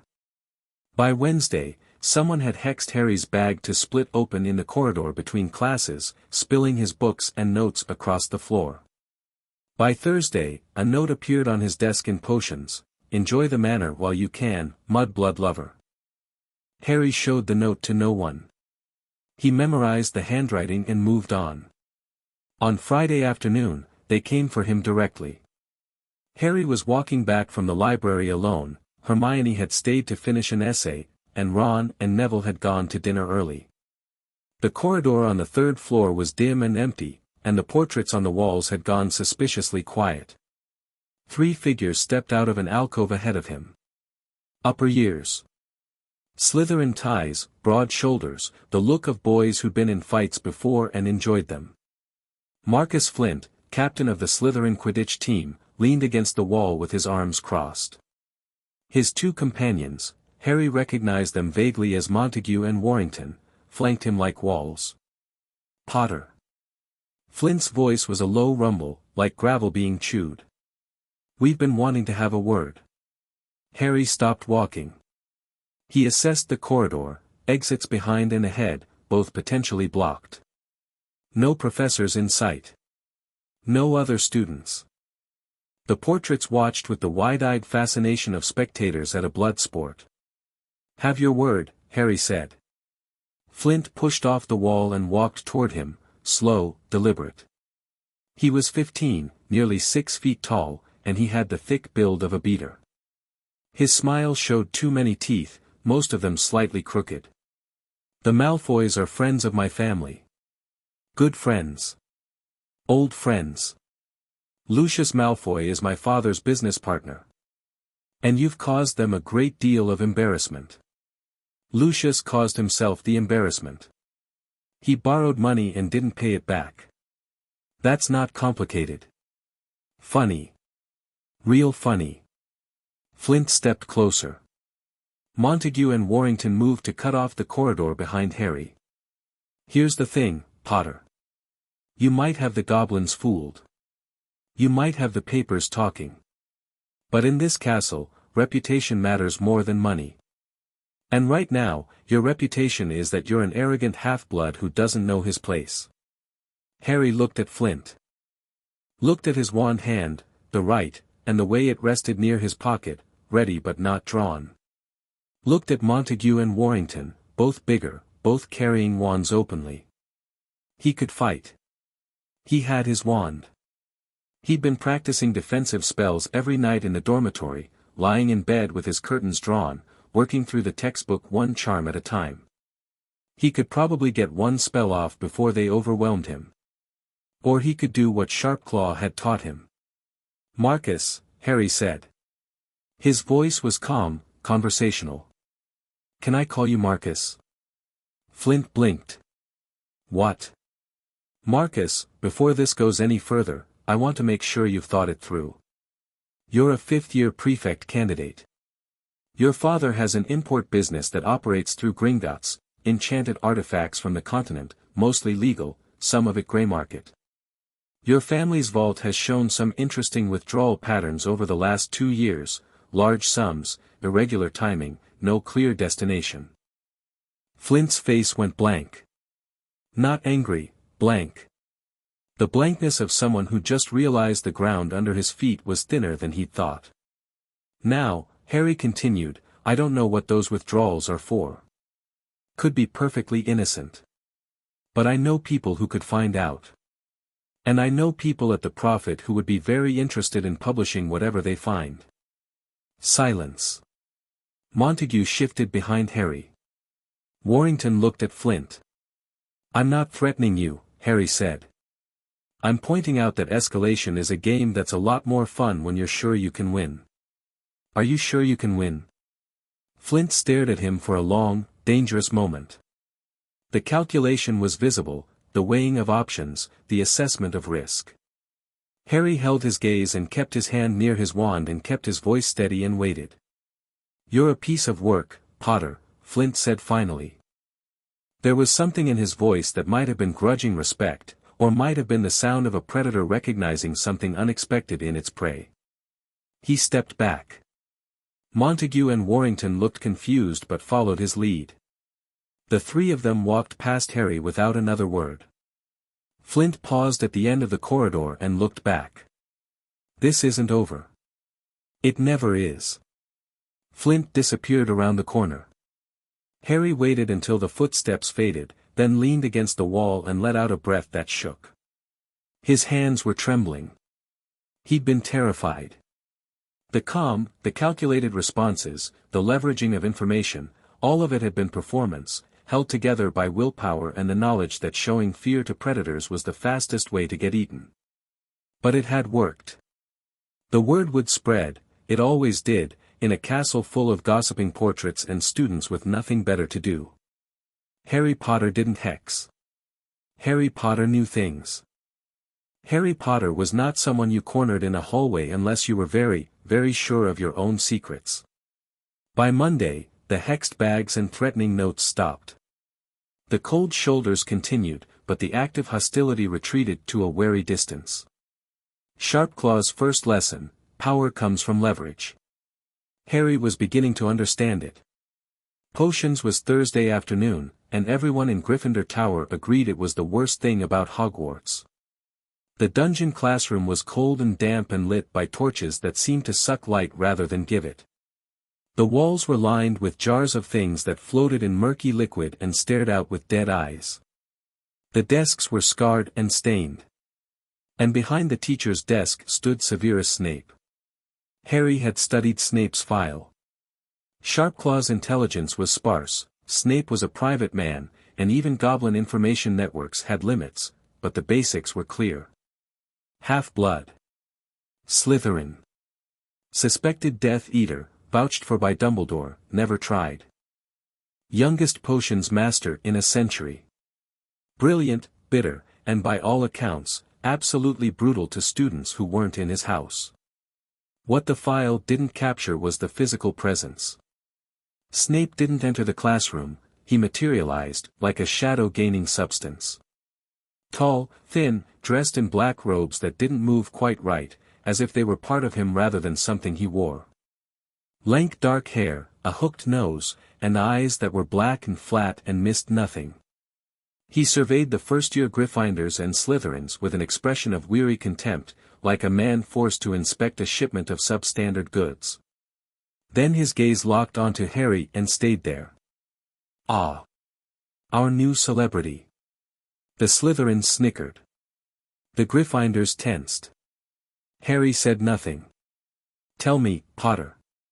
Snape's voice was soft, precise, each word placed like a surgeon's cut. What would I get if I added powdered root of asphodel to an infusion of wormwood? Harry looked at him steadily. The draught of living death. A sleeping potion so powerful it's classified as restricted by the Ministry. Snape's expression flickered, a micro-reaction, there and gone, that Harry caught only because he was looking for it. Surprise. Quickly buried. Where would you look if I told you to find me a bezoar? In the stomach of a goat. It's a stone that counteracts most poisons. And what is the difference between monkshood and wolfsbane? They're the same plant. Also known as aconite. Silence in the dungeon. The Slytherins had stopped snickering. Hermione, who'd had her hand up since the first question, slowly lowered it. Ron was staring at Harry with his mouth open. Snape regarded Harry for a long moment.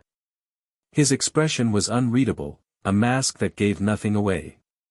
Then he said, very quietly, well. It seems someone has done their homework. He turned to the class and began the lesson. Harry unclenched his jaw and forced his shoulders to relax. The first volley had been fired and deflected. But the way Snape had looked at him, that flat, black stare, said clearly that this was the opening move in a much longer game. After class, as the other students filed out, Snape spoke without looking up from his desk. Potter. Stay. Ron gave Harry a look of pure alarm. Harry shook his head slightly, I'm fine, go, and waited as the dungeon emptied. Snape finished writing something, set down his quill, and looked up. The mask was still in place, but underneath it, Harry could see something working, a conflict, a tension, an equation being balanced. You've been tutored, Snape said. It wasn't a question. Yes. By goblins. Among others. Goblins don't teach potions. No. I read the textbook. You read the textbook. Snape's lip curled. Which textbook? Jigger is adequate for the basics, but no first year reads Jigger and answers with the confidence you just showed. Arsenius Jigger's magical drafts and potions for the basics. Libacious Borgia's advanced potion making for context.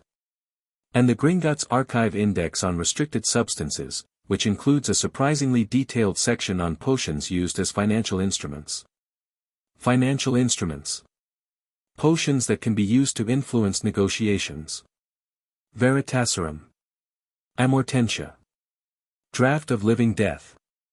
The goblins categorize them as market manipulation tools. Snape stared at him.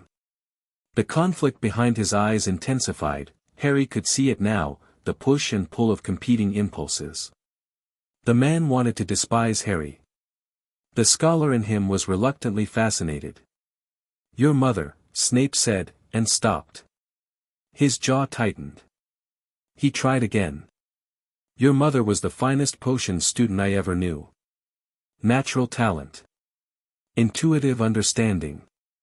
She could have been a potions mistress if she'd, another stop. His face had gone rigid. If she'd lived, Harry finished quietly. Snape looked at him. And for a moment, just a moment, the mask cracked, and Harry saw something raw underneath. Not hatred. Not bitterness. Something that looked like grief so old it had fossilized, become part of the bone structure, inseparable from the man who carried it. Your mother would have found what you did to Lucius distasteful, Snape said. His voice was careful, controlled. She believed in fairness. In giving people chances. And what do you think she would have thought about Lucius's chances? The ones he gave to the people he hurt. Snape was quiet for a long time. Then, she would have understood why you did it. She wouldn't have liked it. But she would have understood. He looked away. Go to dinner, Potter.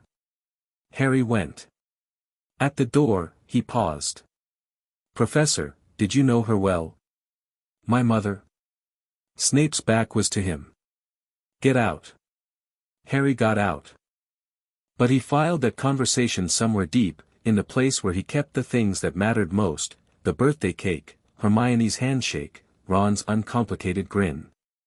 The sound of Snape's voice when he said your mother. There was a story there. Harry didn't know it yet.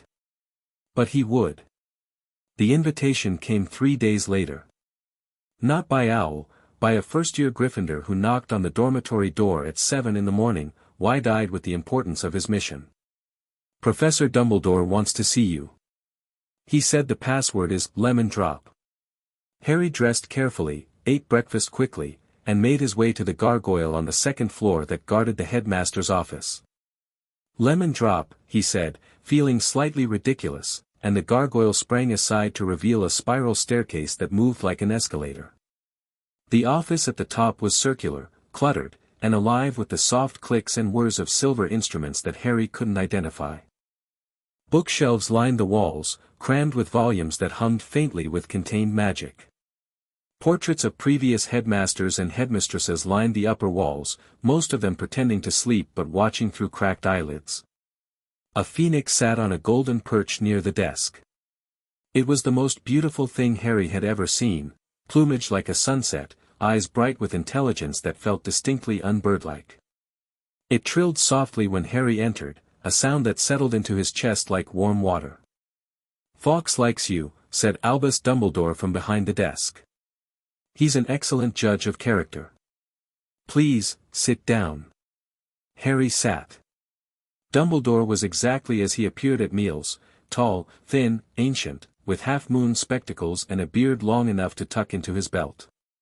His eyes, behind the spectacles, were bright blue and sharper than any blade Harry had ever seen. This was not a doddering old man. This was the wizard who'd defeated Grindelwald, who'd been offered the minister's position 3 times and refused, who ran the most powerful magical institution in Britain with the gentle, implacable certainty of a river wearing through stone. Lemon drop? Dumbledore offered, gesturing to a bowl of sweets on the desk. No, thank you. You're certain? They're quite good. I have them imported from a lovely little shop in, Professor, you didn't invite me here to discuss sweets. Dumbledore's eyebrows rose. The twinkle in his eyes, which Harry was beginning to suspect was as much a weapon as Sharpclaw's smile, dimmed slightly, replaced by something more genuine. No, he said. I didn't. He steepled his fingers. Harry, may I call you Harry? You may. Harry, I owe you an apology. Several, in fact. When I placed you with your aunt and uncle 10 years ago, I believed it was the safest arrangement. There are protections tied to your mother's blood, ancient protections, that required you to live with a blood relative. I knew the Dursleys were, not ideal. But I believed the protection outweighed the discomfort. Discomfort, Harry repeated. Yes. I slept in a cupboard under the stairs for 9 years. I was underfed, overworked, and told my parents were worthless drunks who died in a car crash. The word you're looking for isn't discomfort, Professor. The office went quiet. Even the silver instruments seemed to hold their breath. Dumbledore's expression didn't change, exactly, but something behind his eyes shifted, a deepening, a gravity. You are correct. The word is inadequate. As was my oversight. Did you check? In 10 years? Did you ever send someone to see how I was? A pause that told Harry everything. Arabella Figg, a squib, lived in the neighborhood. She reported to me periodically. And what did she report? That you were thin. Quiet. That the Dursleys did not treat you as one of their own. Dumbledore's voice was steady, but Harry could hear the effort it cost. I weighed these reports against the protection your mother's sacrifice provided.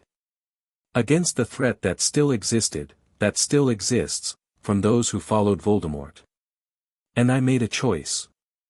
A choice about my life. Without asking me. You were a baby, Harry. I stopped being a baby. You kept making the choice. Silence again. Harry let it sit. He'd learned from Sharpclaw, silence was a tool. Let the other person fill it. Dumbledore filled it with a sigh, a deep, ancient sound that carried the weight of 100 decisions made in the dark. You are right. And I am sorry. Truly sorry. Harry studied him. The apology was real, he could tell. Dumbledore meant it. But meaning it and changing behavior were different things, and Harry had been lied to by experts. I appreciate the apology, Professor. But I want to understand something. You left me at the Dursleys. You knew I was the heir to the Potter fortune. You knew the goblins were sending statements that I never received. You knew I was famous in a world I knew nothing about. Was the plan to show up on my 11th birthday, take me shopping, tell me I was a wizard, and send me off to school full of gratitude? Dumbledore went very still. That is, a rather blunt way to put it. Is it wrong? Another pause. Longer this time. The portraits above were no longer pretending to sleep, several were watching with open interest. Hagrid was sent to collect you, Dumbledore said carefully. To introduce you to the wizarding world. To help you buy your school supplies. To tell you about your parents and your history. And he would have been the first magical person I'd ever met. The first person to be kind to me. The first person to tell me I was special. Yes. And I would have arrived at Hogwarts grateful. Overwhelmed. Looking for a mentor. Looking for someone to tell me what to do and how to do it. Harry, Professor, I respect you. I believe you're a good man. But I'm not going to tell you my business strategy. You wouldn't tell me yours. Dumbledore looked at him for a long time. The blue eyes behind the half-moon spectacles were unreadable, layers of thought moving behind them like clouds across a deep sky. Then he laughed. Not a big laugh, a quiet one, surprised and genuine. I have been headmaster of this school for nearly 30 years. I have sat in this chair across from ministers and dark lords and the finest minds of a generation. And I don't believe any of them have ever unsettled me quite as thoroughly as you just did. I wasn't trying to unsettle you. I know. That's what makes it unsettling. He leaned forward. Harry, I will not pretend I don't have concerns about your arrangement with Gringotts. The goblins are not altruists. They have their own agenda, and it does not always align with the interests of the wizarding world. I know that. Sharpclaw and I have been clear with each other about what we each want. And what do you want? Harry considered the question. He could give a diplomatic answer, something vague about wanting to learn and make friends and honor his parents' memory. It would be true enough to satisfy. It would also be exactly the kind of pliable, manageable response Dumbledore was used to hearing from 11-year-olds. Instead, he told the truth. I want to never be powerless again. I want to understand the world I was born into well enough to protect myself and the people I care about. And I want the people who killed my parents to face consequences. Dumbledore absorbed this. Those are very adult ambitions for an 11-year-old. I was forced to grow up fast. You know why? Yes. A shadow crossed Dumbledore's face. I do. He straightened. Very well, Harry. I will respect your privacy regarding your financial and political affairs. In return, I would ask that you trust me enough to come to me if you find yourself in danger. This school has protections, but it also has threats. Some of them are older than you know. I'll keep that in mind. They looked at each other. Two intelligent people who needed each other and didn't entirely trust each other, and who were both aware of the gap. One more thing, Professor. Yes. What do you know about the threshold? Dumbledore's reaction was subtle, a fractional widening of the eyes, a slight stiffness in the shoulders, but Harry caught it. The headmaster knew the word. He knew what it meant. And the fact that Harry knew it had shifted something in his calculations. Where did you hear that term? Narcissa Malfoy mentioned it. Indirectly. And my house elves are afraid of something below the manor. Harry. Dumbledore chose his words with visible care. The site on which Malfoy Manor was built has a long and complex history. There are old magics associated with it. Ancient protections maintained by the Malfoy family for centuries. What kind of protections? The kind that should be discussed at length, with proper context, and not in a 15-minute meeting. Dumbledore's tone was gentle but firm. I promise you, Harry, I will share what I know. But this is not a simple story, and it deserves more time than we have today. Translation, I'm not ready to tell you yet. Harry filed it away. One more thing Dumbledore knew and wasn't sharing. One more piece of the puzzle held back for reasons that might be wise or might be controlling and were probably both. I'll hold you to that promise, Professor. I expect you will. The twinkle returned, dimmer now, waited. You're very like your mother, Harry. She never let me get away with anything, either. Harry stood. Thank you for seeing me, Professor. My door is always open. Harry left the office. Behind him, he heard Fawkes trill again, a complex sound, musical and sad, like a song about someone who was almost what they could have been. Classes settled into rhythm. Harry found his stride with the ease of someone who'd been preparing for months, but the preparation wasn't the whole story. There was something else, something that had nothing to do with Sharpclaw's tutoring or the books he'd devoured over the summer. Harry loved magic. The realization hit him in Transfiguration, of all places. McGonagall was demonstrating the match-to-needle transformation, basic, fundamental, the magical equivalent of learning to tie your shoes, and Harry watched the match in his hand shimmer and shift and become something it hadn't been before, and he felt a joy so pure and uncomplicated that it almost hurt. Magic was his. Not borrowed, not stolen, not given to him by goblins or politics or circumstance. It lived in him the way music lived in a singer, natural, native, part of his fundamental architecture. When he held his wand and reached for the power inside himself, it responded like an old friend. Charms came easily. Flitwick called his levitation charm exemplary, and only looked moderately terrified when Harry's feather shot to the ceiling with enough force to embed itself in the stone. Herbology was pleasant. Professor Sprout was warm and practical and didn't care about Harry's fame as long as he didn't kill the plants. Astronomy was dull but necessary. History of magic was an insomnia cure delivered by a ghost who died of boredom and was apparently still working through it. Defense against the dark arts was odd. Professor Quirrell was a thin, nervous man in a purple turban who stuttered when he spoke and flinched at loud noises. His classroom smelled like garlic, which he claimed was protection against a vampire he'd met in Romania. His lessons were disjointed and timid, defensive spells taught without conviction, as if Quirrell himself didn't believe they'd work. But there was something else. Something Harry felt every time he sat in Quirrell's classroom, a prickling sensation in his scar that was too consistent to be coincidence. It flared when Quirrell turned his back, specifically, when the turban-wrapped back of Quirrell's head faced Harry directly.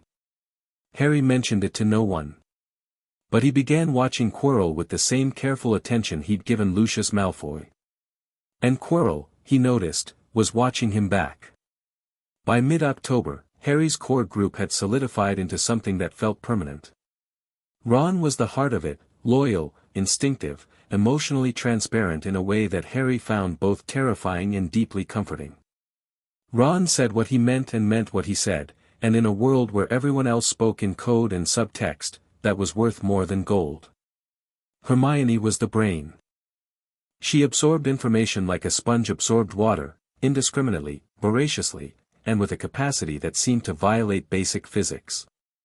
She'd read the entire Hogwarts library's section on wizarding law within 2 weeks of Harry's suggestion and had opinions about every statute. Neville was the surprise. He was quiet, he struggled with practical spell work, and he forgot things with a regularity that suggested his remembrall was less a magical tool and more a lifestyle. But underneath the nervous exterior was something solid, a bedrock of decency and stubbornness that made him, in Harry's private estimation, the most reliable person he'd met at Hogwarts. The four of them studied together, ate together, and developed the kind of shorthand that comes from spending every waking hour in shared proximity.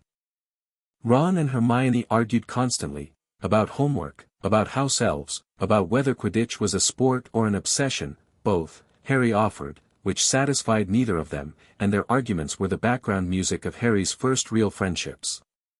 Daphne was different. She existed outside the group, a Slytherin, a political operator, a girl who moved through the school with the careful deliberation of someone walking a tightrope. They met in the library, always by apparent coincidence, always in the gap between the history section and the ancient runes shelf, where the acoustics created a pocket of privacy. Their conversations were formal at first, political exchanges, information trades, the kind of careful verbal fencing that Sharpclaw would have approved of. The Greengrass family's archives for Harry's perspective on the Malfoy situation. Historical records for political intelligence. Everything balanced, everything reciprocal. Then the formality started to slip. It happened on a Tuesday. Harry was in the library working on a transfiguration essay, and Daphne sat down across from him with a book on pre-Norman magical history and said, without preamble, "You're working too hard." Harry looked up. "What? You've been in this library every evening for 3 weeks. You're writing essays that are twice the required length. You're reading fourth-year texts in your spare time. And you haven't been to a single Quidditch match. I don't play Quidditch. You should. You need to do something that isn't strategy." It was the most personal thing she'd ever said to him. Harry blinked. "Is that political advice?" "It's human advice. Even Slytherins give it occasionally." The corner of her mouth twitched, not quite a smile, but the ghost of one, suggesting that actual smiles existed in her repertoire but required special authorization. Harry leaned back. "You're right. I probably am working too hard. Of course I'm right. You don't lack confidence. Confidence is a Greengrass family trait. Along with neutrality, impeccable taste, and an instinct for knowing when someone's about to burn out." She opened her book. "My family's archives have a section on the original builders of the Wiltshire site. Before the Malfoys, before the Romans. I haven't been able to access it yet, it requires a family head's permission, but I've read the index entries." Harry's attention sharpened. "What do they say?" "Very little, which is what makes them interesting. The entries reference the threshold and the seal and the obligation of the guardians. There's a notation from 1247 that says, the Malfoy family has assumed stewardship. May their blood prove sufficient. And a later entry, from 1689, that says simply, the seal holds. Barely. Barely. Barely." She met his eyes. "Whatever's under that house, Harry, it's been a problem for a very long time. And the Malfoys have been holding it together through sheer stubbornness and blood magic for 9 centuries. And now I've removed the Malfoys. And now you've removed the Malfoys." Harry stared at the transfiguration essay he'd been writing. The words blurred.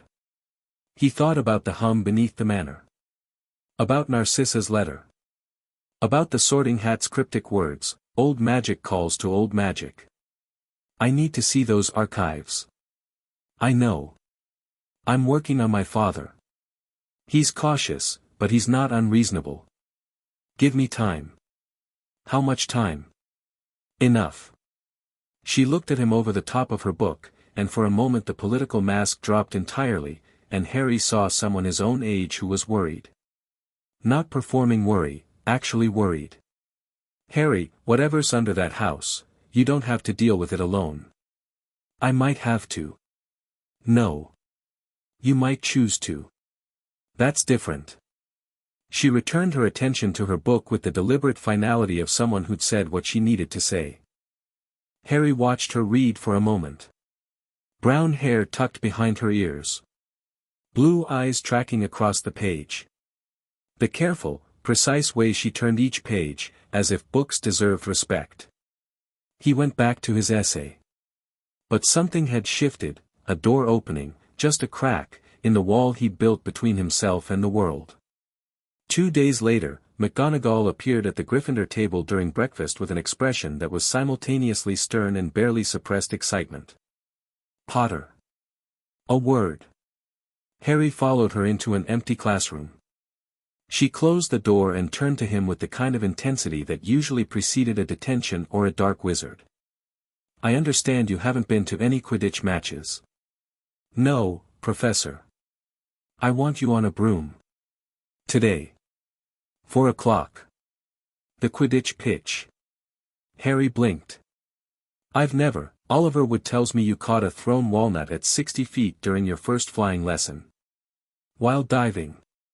Backwards. It wasn't backwards. 4 o'clock, Potter. Don't be late. She left. Harry stood in the empty classroom and thought, for the first time in months, that maybe Daphne had a point about doing something that wasn't strategy. The Quidditch pitch was a cathedral of open air, vast, ringed by towering spectator stands, the grass immaculate and the sky wide and grey above.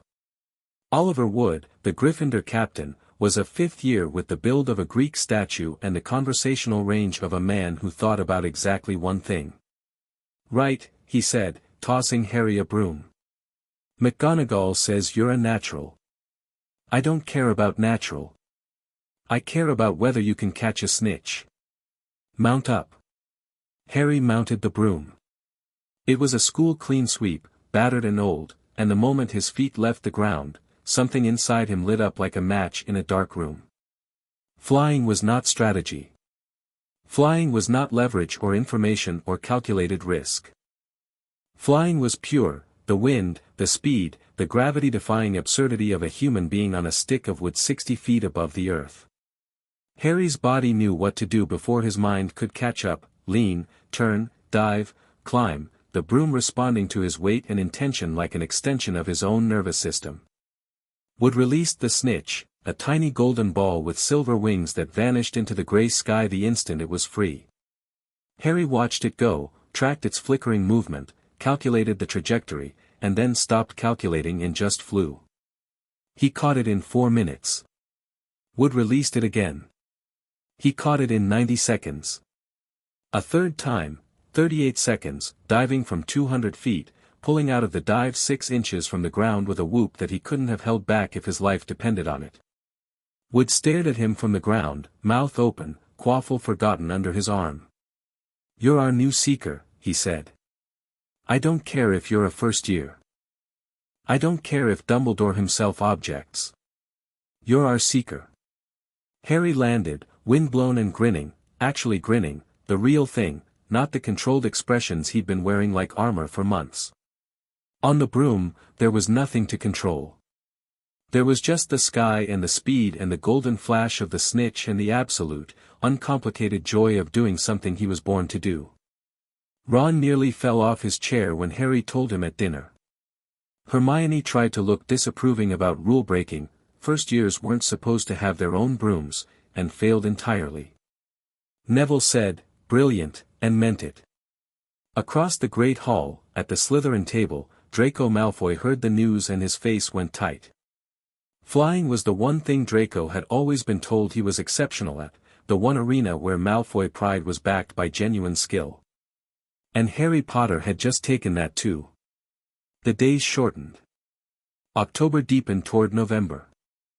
The castle grew cold, the corridors drafty, the lake's surface hardening toward ice. And on October 31st, Halloween, everything Harry had been building almost came apart. The feast was spectacular. The great hall was decorated with live bats and floating pumpkins and candles that dripped real, scented wax. The food was absurd in its abundance, roast everything, pies, puddings, sweets. Harry sat with Ron, Neville, and Hermione and ate and laughed and felt, for the first time, what it was like to celebrate a holiday like a normal kid. Then Quirrell burst through the doors. He was running, actually running, turban askew, face white, robes flapping behind him like broken wings. He made it halfway up the hall before collapsing to his knees and screaming, "Troll! In the dungeons! Thought you ought to know."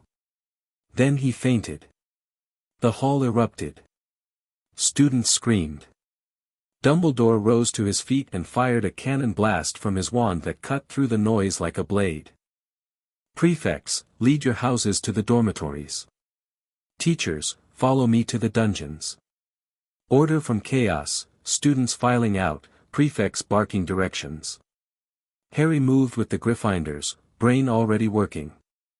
Something about the situation was wrong. Quirrell had fainted, actually fainted, but the man Harry had been watching for weeks was no coward.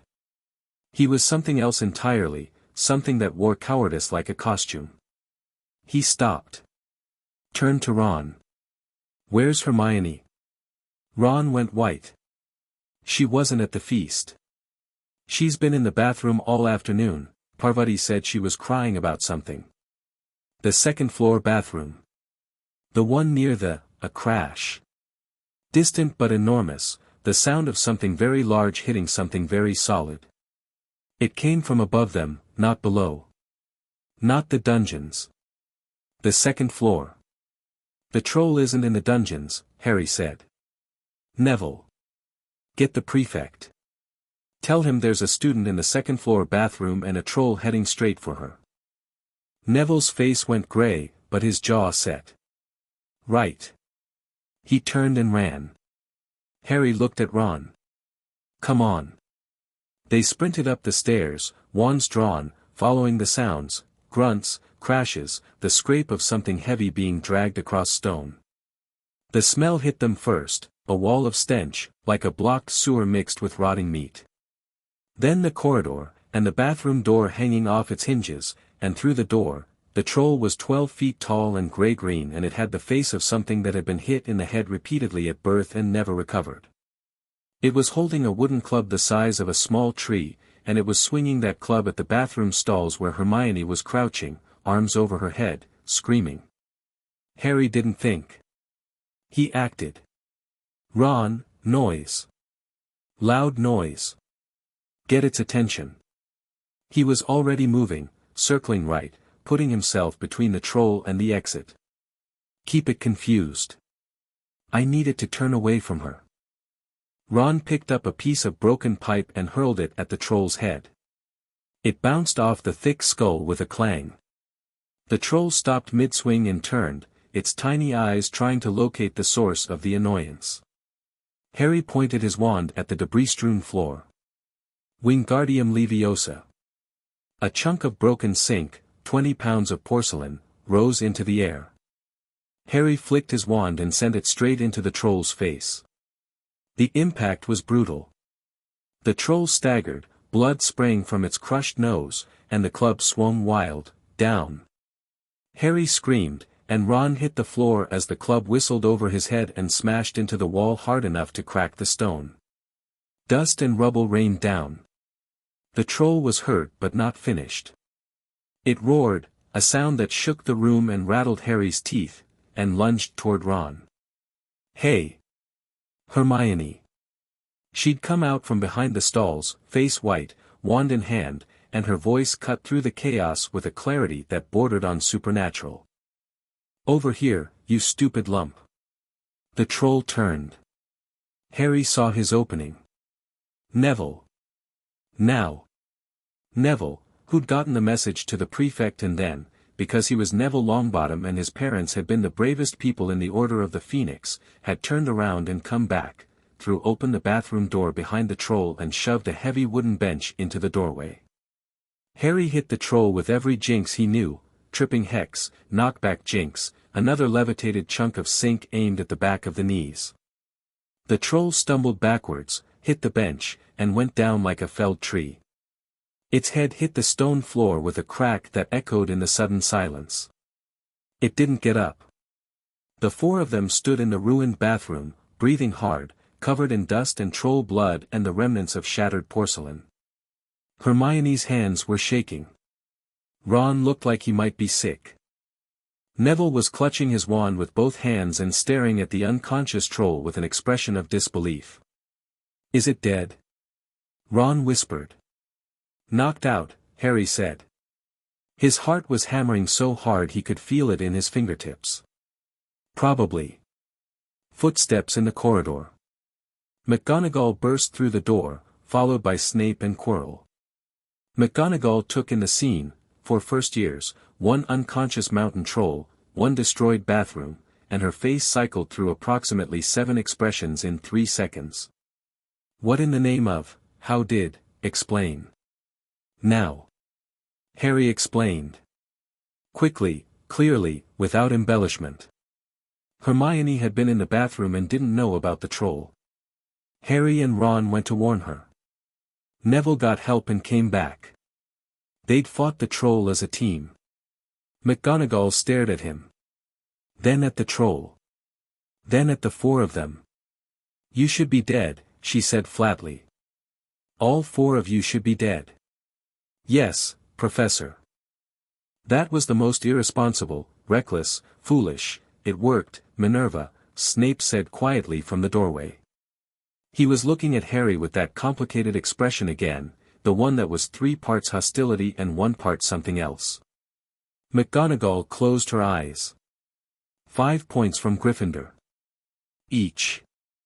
For sheer stupidity. She opened her eyes. And 20 points to Gryffindor. Each. For sheer, unconscionable, spectacular bravery. She swept out. Snape followed. Quirrell lingered, staring at Harry with an intensity that made Harry's scar pulse, and then left too. The 4 of them looked at each other. "So," Ron said. "Are we going to make a habit of this?" Hermione laughed. It was slightly hysterical, slightly wild, and absolutely genuine. Neville sat down on the floor because his legs had stopped working. Harry leaned against the wall and breathed. "Yeah," he said. "I think we might." November arrived cold and grey and brought with it the first Quidditch match of the season, Gryffindor vs Slytherin. Harry's debut as Seeker was the most anticipated sporting event Hogwarts had seen in years, partly because of his reputation and partly because the Gryffindor-Slytherin rivalry needed no amplification. The match was fast, brutal, and over in 11 minutes. Harry spotted the snitch within the first 2 minutes, executed a dive that made Oliver Wood weep with joy and the Slytherin Seeker weep with humiliation, and caught the tiny golden ball with a grab that drew a gasp from the entire stadium. Gryffindor won, 170-60. The Gryffindors carried Harry off the pitch on their shoulders while the Slytherin seethed. But what Harry remembered most about the match wasn't the catch. It was the moment, 6 minutes in, when his broom had lurched violently sideways, a sickening, uncontrolled jerk that nearly threw him off. He'd recovered, white-knuckled and shaking, and attributed it to turbulence. Later, Hermione told him what she'd seen through her binoculars, Snape, in the teacher's stand, staring directly at Harry's broom and muttering under his breath. "He was jinxing your broom," she said, her voice tight with fury. "I saw him. Eye contact, unbroken, lips moving, that's the hallmark of a sustained jinx." Harry filed it away. But something about it didn't fit. Snape despised him, that was clear. But the man who'd spoken about Lily Potter with fossilized grief was not, Harry suspected, the kind of man who'd murder Lily's son with a broomstick jinx in front of 400 witnesses. Which meant either Hermione was wrong about what she'd seen, or she was right about what she'd seen but wrong about what it meant. Harry began watching Snape more carefully. And Quirrell. And the third-floor corridor where a three-headed dog guarded a trapdoor that everyone in the castle seemed to know about and nobody was supposed to discuss. The pieces weren't fitting together yet. But they were accumulating. November 28th. A Thursday. Harry sat in the Gryffindor common room at midnight, the fire burned down to embers, his friends asleep in the dormitory above. In his hands, Narcissa Malfoy's letter, read and reread 100 times. The winter solstice approaches. I trust you understand the urgency. The solstice was December 21st, 23 days. Harry didn't understand the urgency. Not fully. But the hum beneath the manor, he could still feel it, even here, 400 miles away. A faint vibration in his bones that hadn't faded since the day he'd first stepped into the house. If anything, it had grown stronger. Steadier. More present. Something was shifting. Something old and patient was testing boundaries that it had been pressed against for centuries.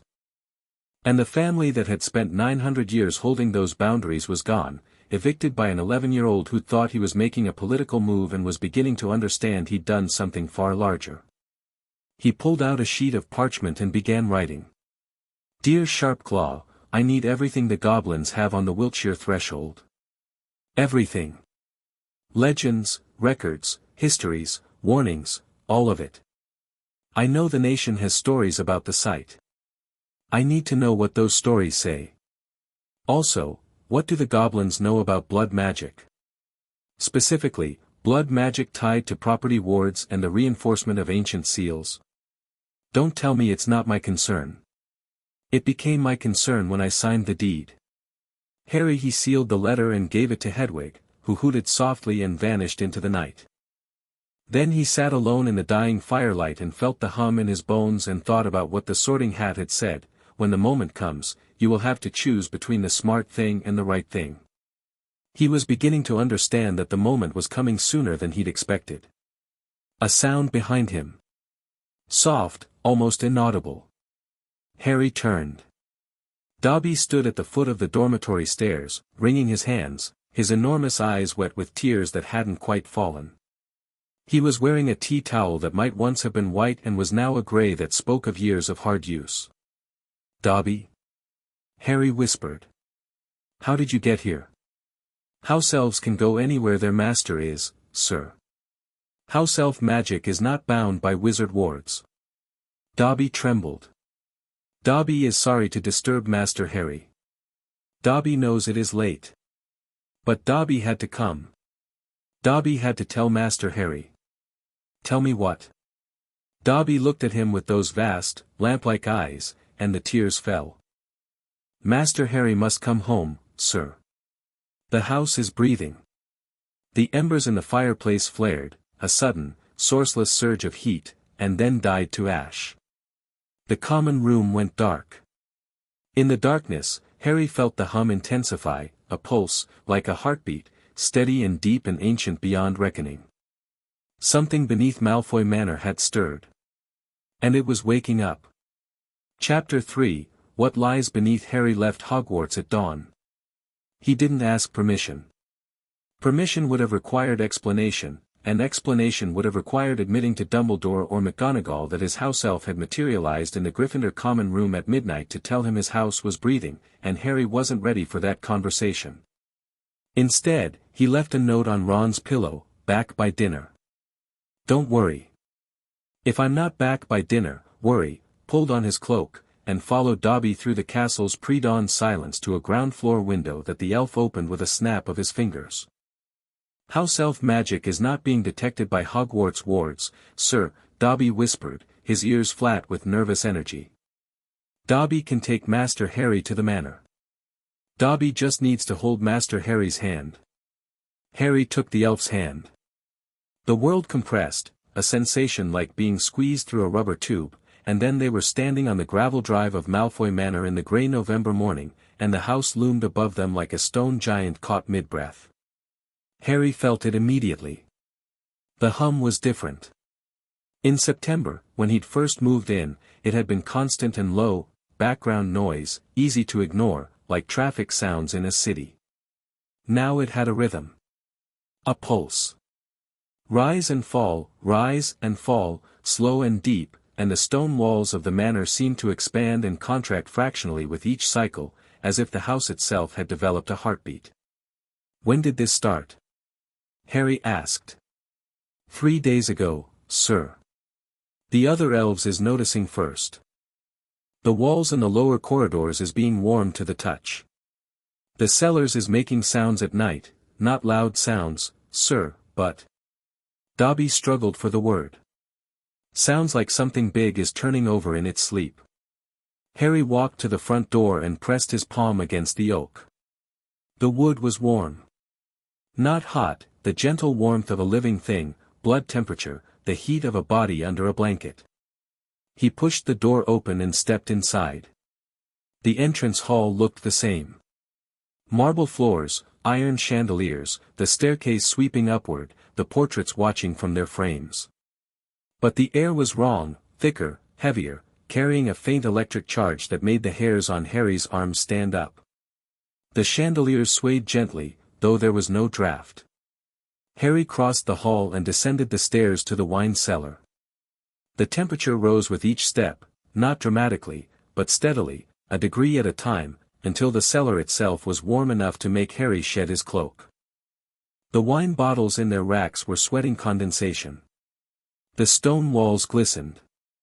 Below the wine cellar, a second staircase led down to what Sharpclaw's security assessment had labeled sublevel storage. Harry had explored it once, briefly, in August, a series of empty stone chambers that had been Lucius's dark artifact repository, now sealed with goblin wards. The wards were intact, their silver-blue light steady in the darkness. But beyond the sealed chambers, at the far end of the sublevel corridor, there was a door Harry hadn't noticed before. He stopped. It wasn't a new door, the wood was ancient, dark with age, the iron hardware black with tarnish. It had been here for centuries. But Harry had walked this corridor in August and he was certain, absolutely certain, that the corridor had ended at a blank stone wall. Dobby, was this door here before? The elf whimpered. No, sir. The door is appearing 2 days ago. The elves is not going near it. The elves is feeling very bad things from behind the door, sir. Harry stood in front of it. The hum was louder here, not just felt in the bones but audible, a low thrumming that vibrated in the air itself. The door radiated warmth. Through the cracks around its frame, a faint light pulsed, dim, amber, in time with the hum. He put his hand on the iron handle. The metal was hot enough to sting. Behind the door, something shifted. Not a sound, a feeling. The sensation of being observed by something vast and patient and utterly alien. Something that had been waiting in the dark for a very long time and had just noticed that someone was standing outside its door. Harry's scar blazed. He yanked his hand back and staggered, pressing his palm to his forehead. The pain was white-hot, blinding, nothing like the dull prickle he'd felt around Quirrell. This was a direct assault on his senses, a flood of impressions that weren't his own, darkness and depth and hunger and time, endless time, centuries of time compressed into a single moment of contact. And underneath it all, a whisper. Not words, something older than words, a communication that bypassed language and went straight to the lizard brain, the part of the mind that remembered what it was to be afraid of the dark. Open the door. Harry backed away. 3 steps, 4, 5, until his shoulders hit the opposite wall and the cold stone against his back was the most reassuring thing he'd ever felt. We're leaving, he said. Dobby didn't argue. Harry returned to Hogwarts by Dobby's elf transport in time for first period charms, looking pale enough that Hermione asked 3 times if he was ill. He deflected with a story about bad sleep, not entirely untrue, and spent the rest of the day turning over what he'd experienced. The door. The hum. The whisper. The scar pain that was different from the quarrel pain, deeper and more alien. Something behind that door had reached out to him and he had felt it the way you feel a hand on your shoulder in a dark room, intimate, invasive, impossible to ignore. He needed information. He needed it fast. And the usual sources weren't going to cut it. That evening, he wrote 3 letters. The first was to Sharpclaw, blunt and urgent: the situation at the manor has escalated. Something is manifesting in the lower levels, a door that wasn't there before. I need the goblin legends about the threshold. All of them. Now. The second was to Narcissa Malfoy, Mrs. Malfoy. I've seen the lower levels. I understand the urgency. I need to know about the solstice ritual. Please respond. The third took longer.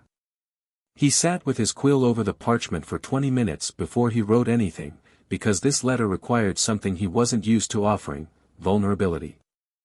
Daphne, you mentioned your family's archives contain records about the Wiltshire site. I need access to those records as soon as possible. Not as a political exchange, as a favor.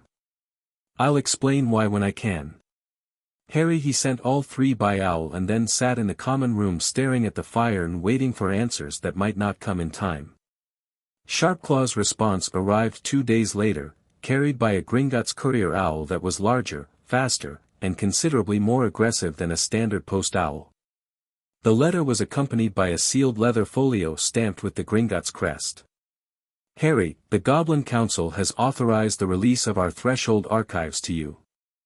This is unprecedented. These records have never been shared with a wizard. The Council's decision was not unanimous. Director Ragnarok cast the deciding vote, and I am told his exact words were, if the boy is foolish enough to live on top of it, he should at least know what it is. Read the enclosed documents. Then read them again. Then we need to talk. Sharpclaw P.S. The Council also instructs me to inform you that if the Threshold seal fails, the Goblin Nation will evacuate Britain within 72 hours. We have contingency plans. They do not include rescuing wizards. Harry opened the folio in the library, in the alcove near the ancient runes section where Daphne usually met him. It was early morning. The library was empty except for Madame Pants, who watched him from behind her desk with the suspicious alertness of a hawk guarding its nest. The documents were handwritten in gobbledygook, with English translations appended in a different hand, Sharpclaw's, Harry suspected. The translations were precise but clinical, stripped of context or commentary. Just facts. The Goblin's Way. The first document was titled The Threshold, a record of goblin knowledge regarding the Wiltshire breach. Harry read. The threshold was not, as he'd assumed, a gateway. It was a wound, a point where the fabric of magical reality had been torn, thousands of years ago, by forces that the goblins did not pretend to understand. Through the wound, something had pushed through from the other side, not a creature, not a spirit, but a presence. A concentrated fragment of raw, unstructured magic so dense and so alien that it warped the reality around it like a boulder warps the surface of a pond. The goblin records called it Karkin, the hungry dark. Not because it was literally dark, but because it consumed magical energy, intention, identity. Anything that came close enough was absorbed, dissolved, incorporated. The Karkin didn't think, at least, not in any way that goblins or wizards understood thinking. But it wanted. And what it wanted was more. Thousands of years ago, before recorded history, a civilization of magical beings, neither goblin nor wizard, something older, had built seals over the threshold sites across Britain. There were 7 in total. The Wiltshire seal was the largest and the most critical, because the breach it covered was the widest. The seals worked through a combination of rune magic and blood sacrifice, not death sacrifice, but living blood, freely given, carrying the magical signature of the donor. The blood fed the seal's enchantments. The enchantments contained the Karkin. As long as the seal was fed regularly, the breach stayed closed. The problem was entropy. The seals degraded. The Karkin pushed against them constantly, not with intelligence but with the blind, relentless pressure of water against a dam. Over centuries, cracks formed. The cracks widened. Without regular maintenance, the blood ritual, the seal would eventually fail. The Malfoy family had assumed guardianship of the Wiltshire seal in the year 1093, when they purchased the land from the Goblin nation. The purchase agreement, Harry found it attached to the documents, 900 years old, the parchment preserved by Goblin enchantment, included a clause that the Goblins had insisted on, the purchaser and their descendants accept the obligation of guardianship over the threshold seal. This obligation is bound to the bloodline, not the property. Failure to maintain the seal will be considered a breach of contract, with consequences to be determined by the Goblin Council. Harry read that clause 3 times. Bound to the bloodline, not the property. Which meant the obligation to maintain the seal still belonged to the Malfoys, even though Harry owned the manor. He'd bought the house, but he hadn't bought the responsibility. And without a Malfoy performing the blood ritual at the winter solstice, the seal would continue to degrade. He sat back and stared at the library ceiling and thought about what he'd done. He'd evicted the gatekeepers. And the gate was opening. Narcissa's response arrived the following morning, brief and devastating in its precision. Mr. Potter, the solstice ritual requires 3 elements, Malfoy blood, freely given. The incantation, passed orally from family head to heir. And proximity to the seal. I do not know the incantation. Only the head of the Malfoy family knows it. It is transmitted mind to mind in the seal chamber, legilimency, at its most intimate. My husband received it from his father. My son has not yet received it. Lucius knows the words. He will not share them willingly. You have 20 days. Harry folded the letter carefully and put it in his pocket. Then he went to breakfast and sat down next to Ron and ate toast and drank pumpkin juice and smiled when Hermione told him about an interesting footnote she'd found in their History of Magic textbook, and nobody at the table knew that the boy eating toast was calculating how to force a man who hated him to give up the most closely guarded secret of his 900-year-old family. 20 days. Daphne found him in the library that afternoon. She didn't sit down. She stood at the end of the aisle with a book under her arm and an expression that was carefully neutral in the way that meant she was feeling something she didn't want to show. My father agreed, she said. He'll grant you access to the archives. But he wants to meet you first.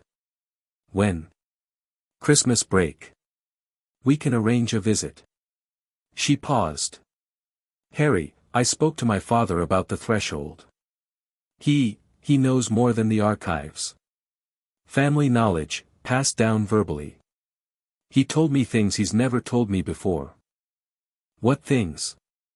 She glanced around the library, empty except for Madame Pants, who was reorganizing a shelf with the fierce concentration of a general deploying troops, and sat down. The original builders of the seals, she said quietly. My father's family has records going back to the time of Merlin. The Greengrasses were observers even then, it's what we do, we watch and we record. The records from that period reference the seal builders as the first. Not wizards, something before wizards. My father says they were beings who existed when magic was raw, before it was structured into spells and wands and incantations. They could shape reality directly, without tools. What happened to them? The threshold happened to them. They built the seals to contain the breaches, but the effort of containing something that powerful, it consumed them. The records say they gave themselves to the seal. Not died, gave themselves. Their magical essence became part of the containment structure. Harry thought about the door in the sublevel. The warmth of the wood. The pulse of light through the cracks. So the seals are alive. In a sense. They're powered by the remnants of the beings who built them. But those remnants fade over time.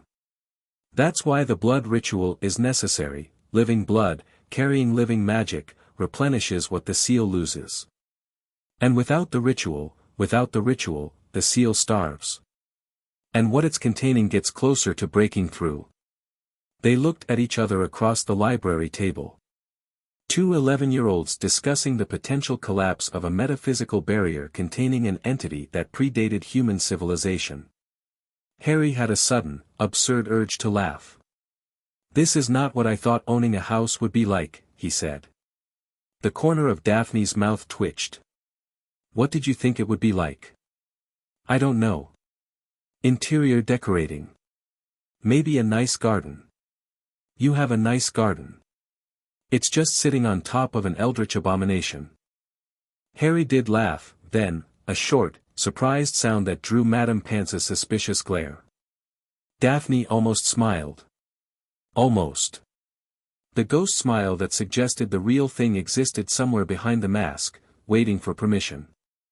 "There's something else," she said, and the almost smile vanished. "The records reference the Potter family." Harry went still. "Godric's Hollow," Daphne said. "There's a threshold site there too. One of the 7. My family's records say the Potters guarded it for centuries, the same way the Malfoys guarded the Wiltshire site. Sharpclaw mentioned that the Potters guarded a seal. He said it was sealed permanently by Ignotus Peverell. He's right. The Godric's Hollow seal was closed in the 13th century, not just maintained, but sealed shut. Permanently. The Peverell method involved something beyond normal blood magic.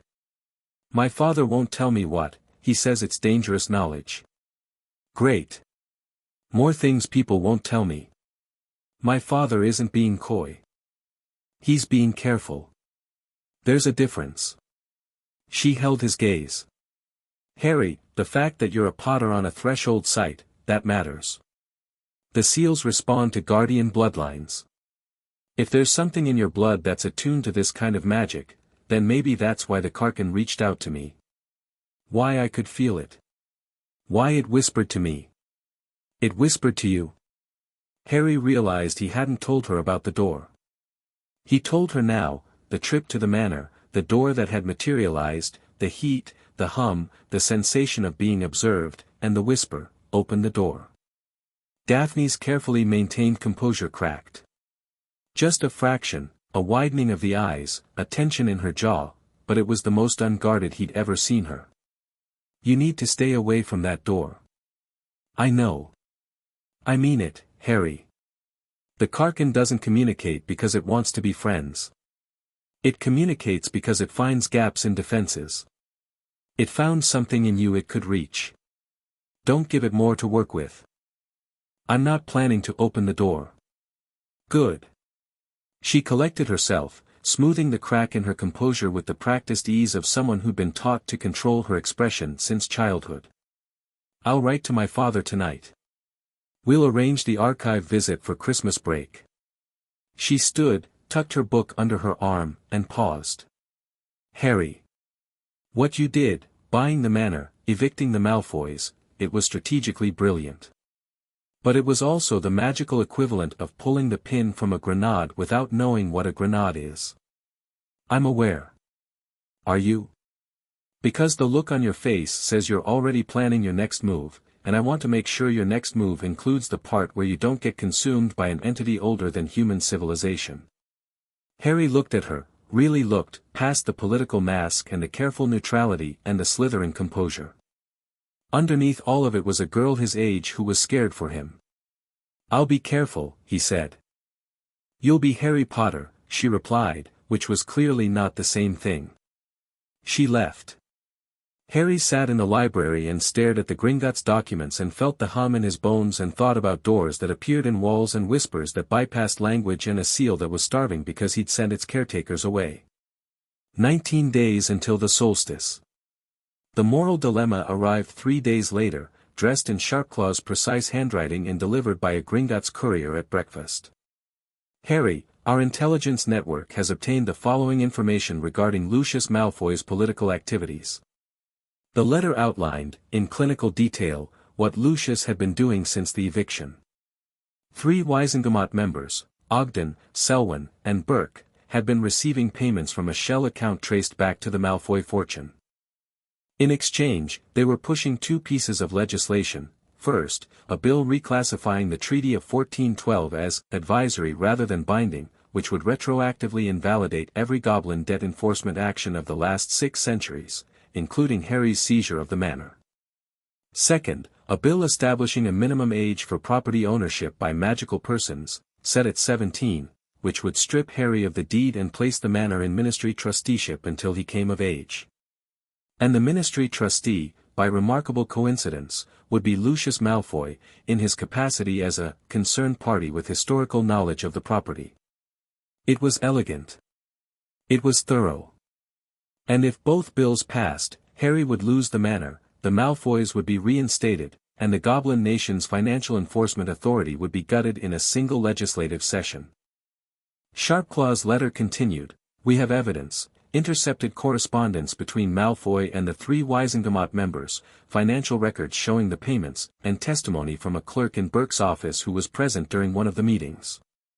This evidence was obtained through Goblin intelligence channels, specifically, monitoring of Owl Post and infiltration of Ministry financial records.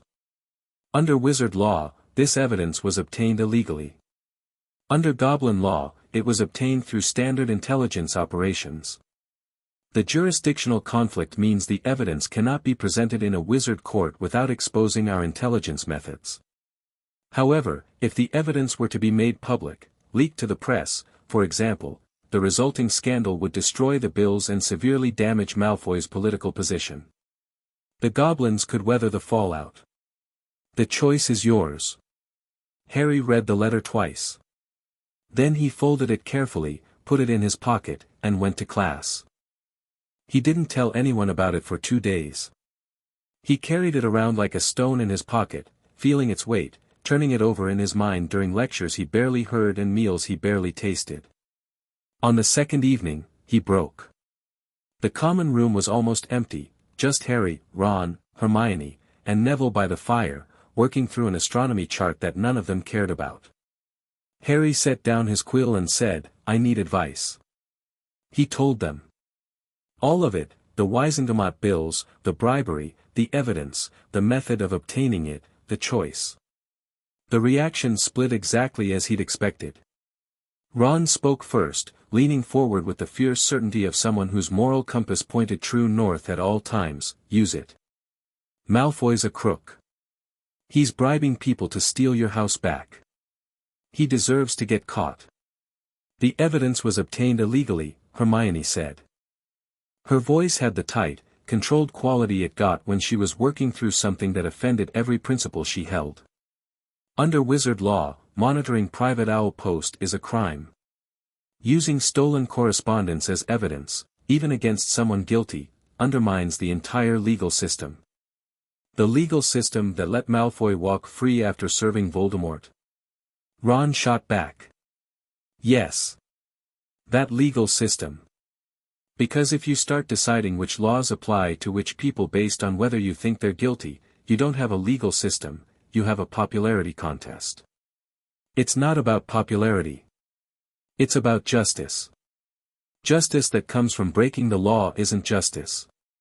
It's revenge with good PR. They argued. Harry let them, not because he was indecisive, but because hearing the arguments spoken aloud helped him see the shape of the problem. Hermione was right about the principle. Ron was right about the reality. And both of them were missing the practical dimension that Sharpclaw had hinted at. Using the evidence would expose the Goblin intelligence network, and that network was worth more than one political fight. He looked at Neville, who hadn't spoken. "What do you think?" Neville looked uncomfortable, he always did when asked for his opinion, as if surprised anyone wanted it. But his answer, when it came, was quiet and considered.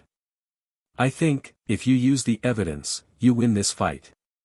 But you win it in a way that means next time, someone can use the same trick against you. Illegally obtained evidence is a weapon that anyone can pick up." Harry nodded slowly. Neville had seen the thing the others hadn't, not the moral question or the tactical question, but the strategic one. Weapons like this didn't stay in one person's hands. "There's a third option," Harry said. They looked at him. "I don't use the evidence. I don't leak it to the press.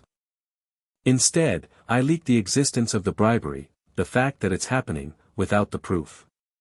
Not to the press. To the Ministry's Department of Magical Law Enforcement. Hermione frowned. Without proof, why would they investigate? Because I'm Harry Potter. The boy who lived says there's corruption in the Wizengamot, and the DMLE has to at least look into it. They're politically obligated.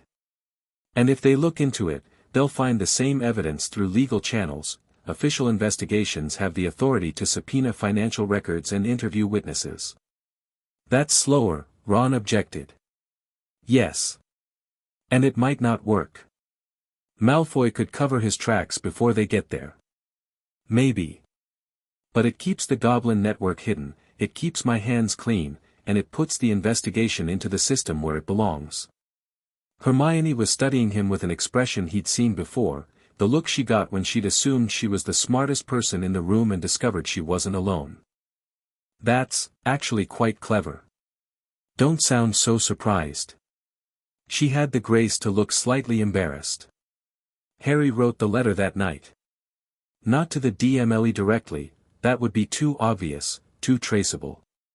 Instead, he wrote to Amelia Bones, the head of the DMLE, through Sharpclaw's secure courier system.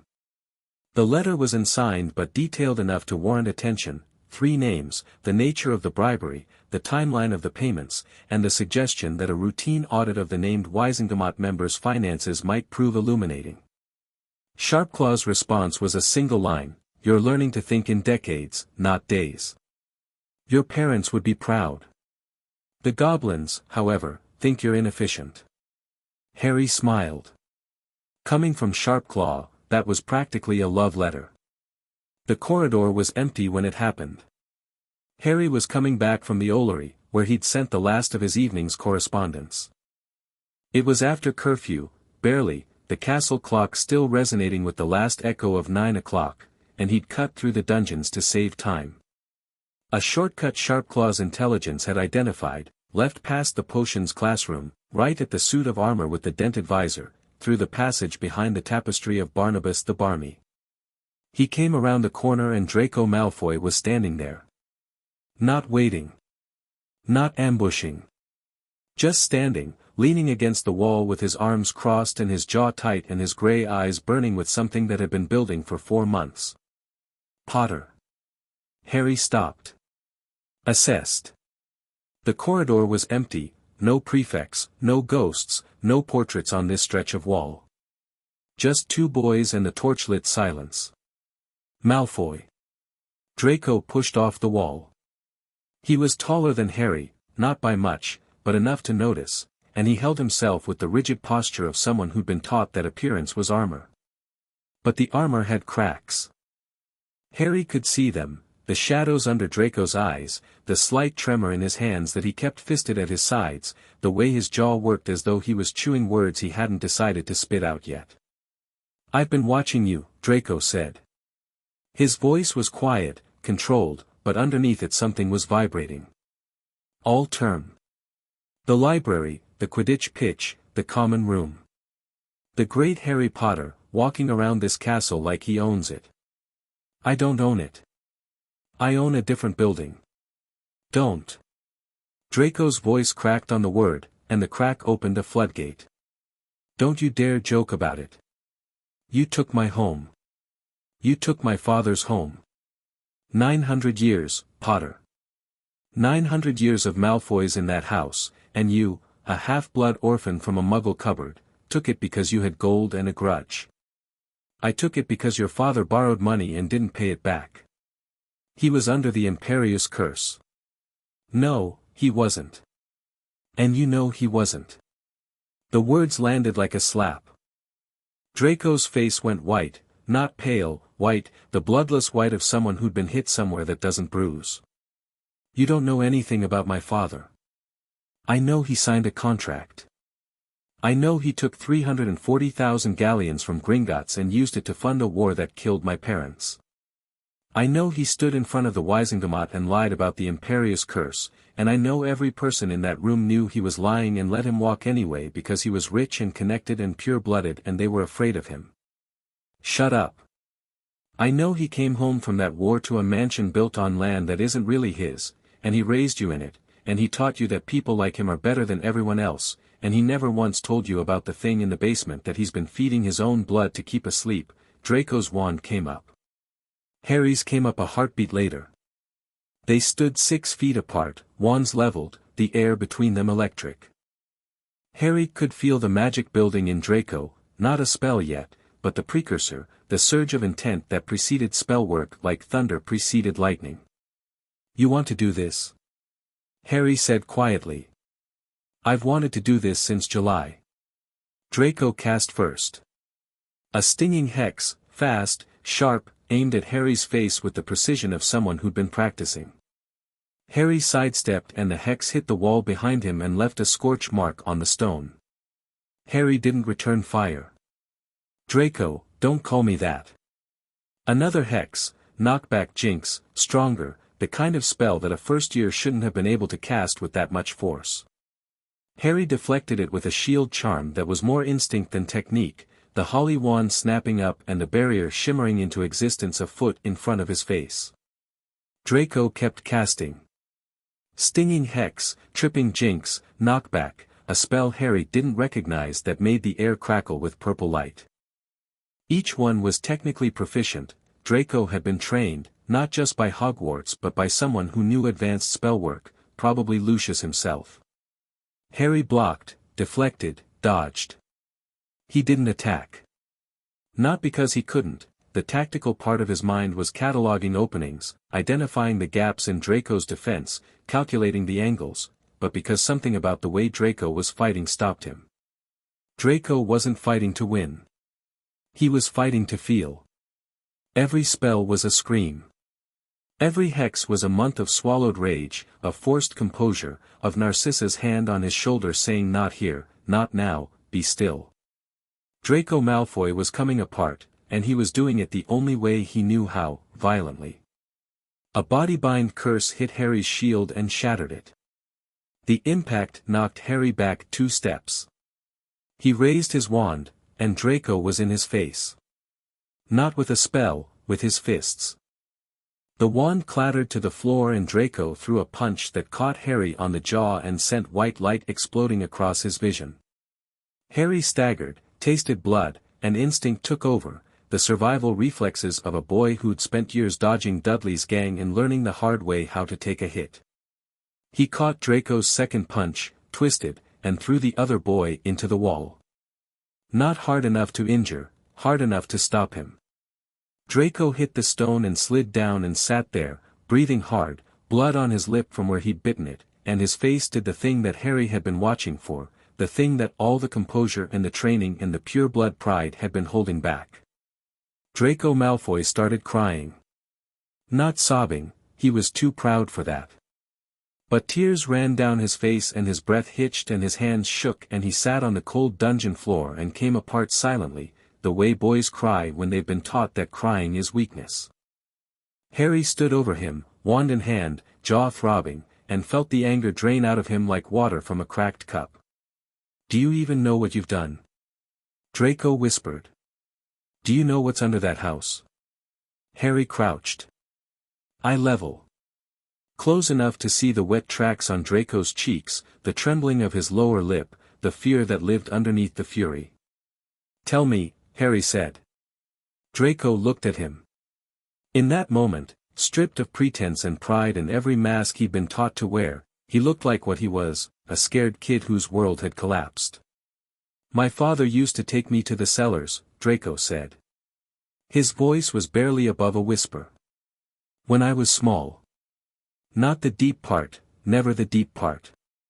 But close enough that I could feel it. The humming. The breathing. He said the Malfoy family had a sacred duty. He said we were the only thing between it and the world. He said that if we ever stopped doing what we do, every winter, on the longest night. He trailed off. His eyes were distant, seeing something that wasn't the dungeon corridor. What happens on the longest night? He goes down. Alone. He cuts his hand and bleeds onto the seal and says the words. He's been doing it since his father died. His father did it before him. Back and back and back, 900 years. Draco's voice cracked. He said it's the most important thing a Malfoy does. More important than politics, more important than blood purity, more important than anything. And you took it from him. Harry sat back on his heels. The corridor was silent except for Draco's ragged breathing and the distant drip of water from somewhere deeper in the dungeons. I didn't know, Harry said. No. You didn't. Draco wiped his face with his sleeve, an un-Malfoy gesture, graceless and human. And now the solstice is coming and my father can't get to the seal because you own the house and the wards won't let him in. I can let him in. I can adjust the wards. He won't come. Not to your house. Not as your guest. Not after what you did. Draco looked at him with eyes that were red-rimmed and devastating in their clarity. You broke him, Potter. Not his wallet, not his reputation, him. That house was everything he was. Without it, he's just a man with a name and nothing to put it on. Harry was quiet for a long time. The weight of what he'd done, not the strategy of it, not the legality, but the human cost, settled onto his shoulders with a heaviness that surprised him. He'd known Lucius was a Death Eater. He'd known the debt was real and the eviction was legal. He'd known, on some abstract level, that taking the manor would cause pain. He hadn't thought about a father taking his son to the cellars and teaching him about duty. He hadn't thought about the ritual. He hadn't thought about the look on Lucius Malfoy's face when the thing that defined him, not the politics, not the pure blood supremacy, but the sacred obligation that his family had carried for 9 centuries, was ripped away by a stranger. I need to talk to your father, Harry said. Draco laughed, a harsh, wet sound. Good luck with that. I'm serious. The solstice is in 17 days. If the ritual doesn't happen, I know what happens if the ritual doesn't happen. I've known since I was 6. Draco pulled himself to his feet, retrieved his wand from the floor, and straightened his robes with hands that still trembled. The mask was going back up, piece by piece, but it fit differently now, looser, with gaps where the tears had been. My father won't talk to you, Draco said. But my mother might. He walked away down the corridor. At the corner, he stopped without turning back. You hit hard for a half-blood. You cry quiet for a Malfoy. A silence that could have been hostile but wasn't quite. Then Draco was gone. Harry stood alone in the dungeon corridor with a bruised jaw and blood on his lip and the deepening certainty that the chess game he'd been playing had a board much larger than he'd realized. Snape found him the next morning. Harry was on his way to Transfiguration, walking with Ron and Hermione. He told them about the fight with Draco, editing out the tears and the vulnerability and keeping only the bare facts of the confrontation. Ron was furious on Harry's behalf, Hermione was concerned about the curfew violation. Neither of them saw Snape step out of a classroom doorway until the professor's shadow fell across their path like a black curtain. Potter. My office. Now. Ron opened his mouth. Hermione grabbed his arm. Go to class, Harry said. I'll be fine. Snape's office was in the dungeons, a stone chamber lined with jars of preserved things that Harry tried not to look at too closely. The desk was obsessively organized, quills aligned, papers stacked, bottles of ink arranged by color and size. The room smelled of potions, ingredients and something darker, older, like the memory of fires that had burned out long ago. Snape sat behind his desk. Harry stood in front of it. Neither of them sat down. Lucius Malfoy contacted me yesterday, Snape said. No preamble. No posturing. His voice was flat, stripped of the theatrical menace he used in class. Harry waited. He wants my assistance in retrieving something from the manor. A personal item, he says. Something stored in the lower levels that he was unable to take during the eviction. What item? He didn't specify. I declined. Snape's dark eyes fixed on Harry with an intensity that felt like physical contact. I am telling you this because your mother's eyes should not see what lies beneath that house. The room went very still. Harry heard the soft clink of things floating in jars and the distant hiss of a cauldron simmering somewhere nearby and the steady thud of his own heart. You knew my mother, Harry said. Not a question. Yes. Well. Yes. And you teach potions at Hogwarts and you lurk in dungeons and you terrify first years, and you're telling me about Lucius Malfoy's request because of my mother's eyes. Something moved behind Snape's expression, a tectonic shift, deep and controlled. I teach potions because I am the best potions master in Britain. I lurk in dungeons because they suit me. I terrify first years because they deserve it. And I am telling you about Lucius because, he stopped. Started again, more carefully.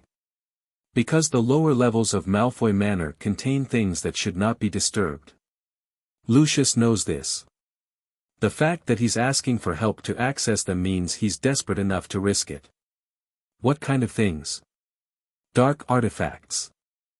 Objects that Lucius collected during the war and afterward.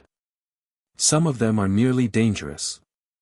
Some of them are, Snape paused, choosing his words with surgical precision. Some of them are connected to the same kind of magic that gave you that scar.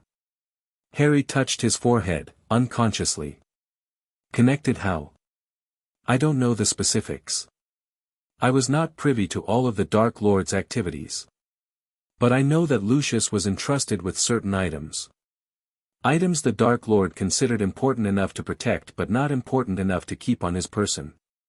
Snape leaned forward slightly. If Lucius wants them back, it means he believes they have value. And anything that Lucius Malfoy considers valuable in his current situation is, by definition, dangerous. You think he'd use dark artifacts against me? I think a man who has lost everything is capable of anything. Even a man who knows better. Harry studied Snape's face. The hostility was still there, the automatic, reflexive dislike that surfaced every time Snape looked at him and saw James Potter's face. But underneath it, something else. Not warmth. Something colder and more complicated. A debt being paid. A promise being kept. A woman's memory held in a jar on a shelf in the darkest part of a dark man's heart. Thank you, Professor, Harry said. For telling me. Snape looked away. Don't mistake this for affection, Potter. I don't like you. You look too much like your father and you act too much like someone who believes the rules don't apply to him. And my mother? Your mother believed the rules applied to everyone equally. Including herself. It was her finest quality and her greatest weakness. A beat. Go to class. Harry went to class. But he carried the conversation with him the way he carried the hum in his bones, a constant presence, something to turn over in quiet moments, a piece of a puzzle that was becoming both clearer and more frightening with every new piece added. Snape was warning him. Snape, who hated him, who had every reason to let him walk into danger, was warning him. Because of Lily. It was the strangest form of protection Harry had ever received. And somehow, coming from Snape, it meant more than he wanted to admit. The days compressed. December arrived, bringing cold and homework and the approaching end of term, and Harry felt the countdown in his bones the way he felt the hum, constant, insistent, impossible to ignore. 14 days to the solstice. 13. 12. He threw himself into research with an intensity that alarmed even Hermione. Every free hour was spent in the library, pulling books on ancient runes, blood magic, property enchantments, pre-Roman magical history. He cross-referenced the Gringotts documents with the Hogwarts library's holdings and found scattered references to the threshold in texts that most students would never have touched. A treatise on the magical geography of Britain mentioned convergence points, where magical energy was unusually dense and unpredictable. The Wiltshire site was listed, along with 6 others, Godric's Hollow, Glastonbury, Stonehenge, Tintagel, Lindisfarne, and the Isle of Skye. Dark forces, a guide to self-protection referenced ancient containment sites, without naming them, describing them as locations where the barrier between our world and the source of magic is dangerously thin. The history of magical governance in Britain included a footnote 347, buried in the appendix, that read, "The obligation of certain pure-blood families to maintain specific magical sites predates the Ministry of Magic by several centuries. These obligations, while not legally binding under modern law, are recognized by custom and convention as matters of significant importance."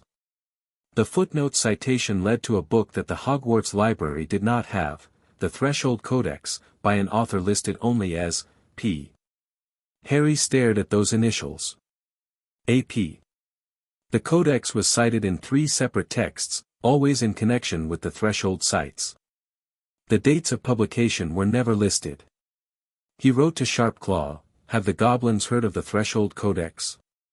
Author listed as AP." Sharpclaw's reply came the next day, "AP is believed to be Antioch Peveril. The Codex is a legendary text among goblin scholars, most believe it to be mythical. If it exists, we don't have a copy. If anyone does, it would be the Peveril descendants." The Peverils. Harry's blood went cold. Ignotus Peveril, the Peveril who'd permanently sealed the Godric's hollow threshold, was his ancestor. The Potter family descended from the Peveril line. Harry was, distantly but directly, a descendant of the people who'd written the book on threshold management. And the book itself, if it existed, might contain the knowledge Harry needed. The knowledge of how Ignotus had permanently sealed a threshold. The knowledge that might make the Malfoy blood ritual unnecessary. But the Codex was lost. And the solstice was in 11 days.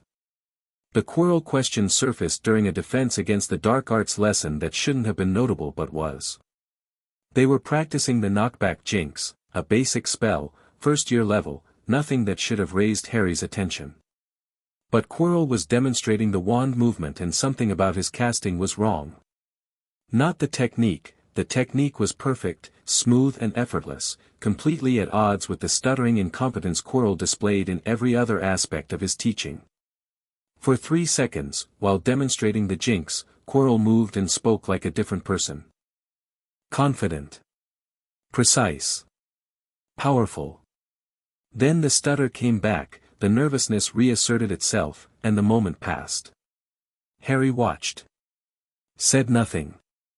But he noticed that his scar, which had been prickling steadily all lesson, flared during those 3 seconds and then subsided. After class, he lingered, tying his shoes, reorganizing his bag, the kind of minor delays that kept him in the room without being obvious about it. The other students filed out. Quirrell began erasing the blackboard. P.P. Potter. Can I help you with something? No, Professor. Just packing up. Harry shouldered his bag and walked toward the door. As he passed Quirrell's desk, he glanced at the notes spread across it, lesson plans, mostly, but underneath them, a sheet of parchment covered in handwriting that was not Quirrell's. The handwriting was sharp, angular, and the text was in a script Harry didn't recognize. His scar burned. A quick, vicious pulse that made him stumble. Are you all right? Quirrell's hand reached out to steady him, and the moment Quirrell's skin touched Harry's arm, the burn exploded. Harry jerked away, gasping, and Quirrell recoiled too, pulling his hand back with a hiss of pain. Their eyes met. For a fraction of a second, the stutter was gone, the nervousness was gone, and the eyes looking at Harry from Quirrell's face were not Quirrell's eyes. They were something else, cold, calculating, ancient. Then the mask slid back into place and Quirrell was smiling his nervous smile and saying, "So sorry, static shock, these old sea castle floors, you know." Harry left. He walked down the corridor, turned the corner, leaned against the wall, and breathed. Something was inside Quirrell.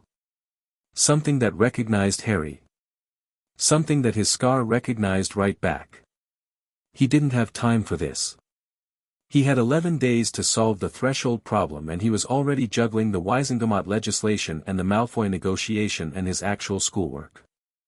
He didn't have time to investigate whatever was living inside his defense professor.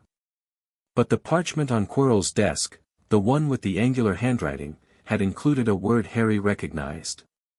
A word he'd seen in the Gringotts documents, in Daphne's family records, in the footnotes of ancient texts. Threshold. Whatever was inside Quirrell was interested in the same thing Harry was. That changed everything. He told Dumbledore. It was the hardest decision he'd made at Hogwarts, harder than the bribery evidence, harder than the Draco confrontation, harder than any of the calculated moves he'd been making since September. Because telling Dumbledore meant admitting that he was in over his head. It meant giving information to a man he didn't fully trust. It meant showing vulnerability to someone who'd already demonstrated a willingness to make decisions about Harry's life without consulting Harry. But the Quirrell situation was too big. If something was inside the defense professor, something connected to the threshold, then Harry was dealing with multiple crises at once, and he couldn't handle them all alone. He requested a meeting through McGonagall. Dumbledore saw him that evening. The headmaster's office was warm and dim, Fawkes dozing on his perch, the silver instruments clicking softly.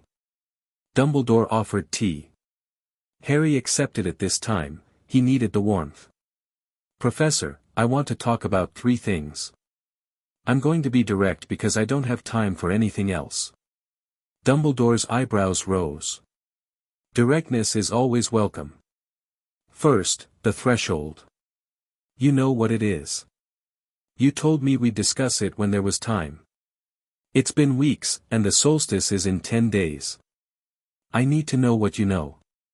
Dumbledore nodded slowly. Fair enough. Second, Professor Quirrell. Something is wrong with him.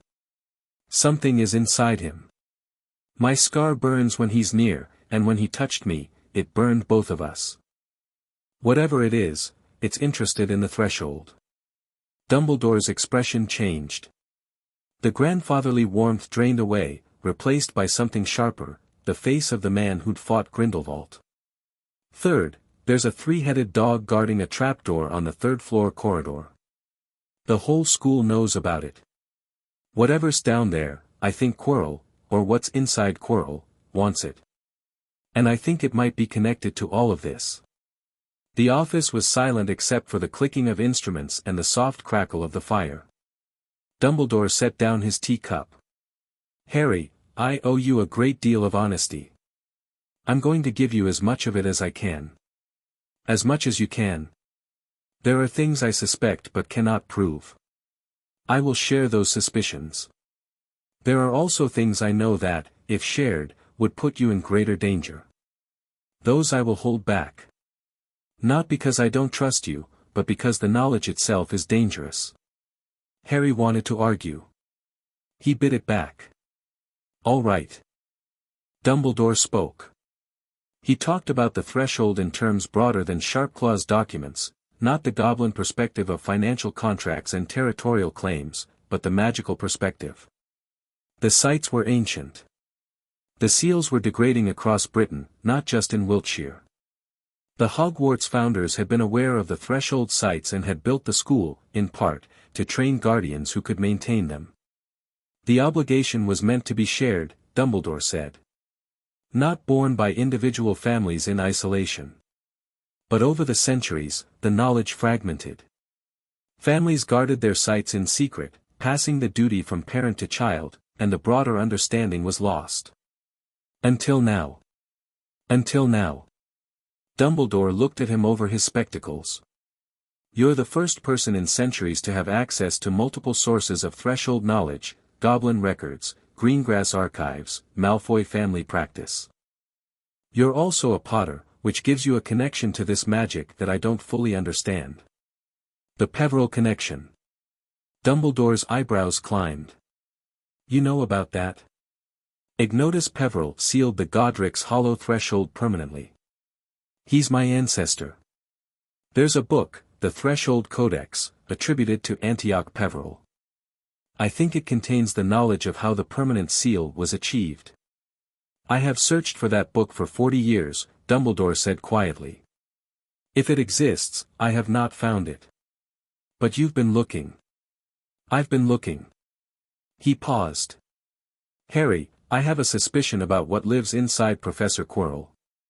If I'm right, and I am not certain that I am, it is the fragment or the echo of Lord Voldemort. The name hit the room like a physical force. Even Fawkes opened one eye. Voldemort tried to acquire the Philosopher's Stone in 1945, when he was still Tom Riddle. He was refused by Nicholas Flamel. The stone is currently stored within this castle, at Flamel's request, under my protection. Dumbledore held up a hand against Harry's reaction. I placed protections around it. Multiple protections, from multiple professors, each one formidable. The three-headed dog is merely the first. And if Voldemort, or whatever's left of him, gets the stone. The stone creates the elixir of life. Concentrated magical energy in liquid form. If Voldemort obtains it, he could use it to restore himself to a physical body. Dumbledore paused. But I suspect his interest in the stone is connected to a broader ambition.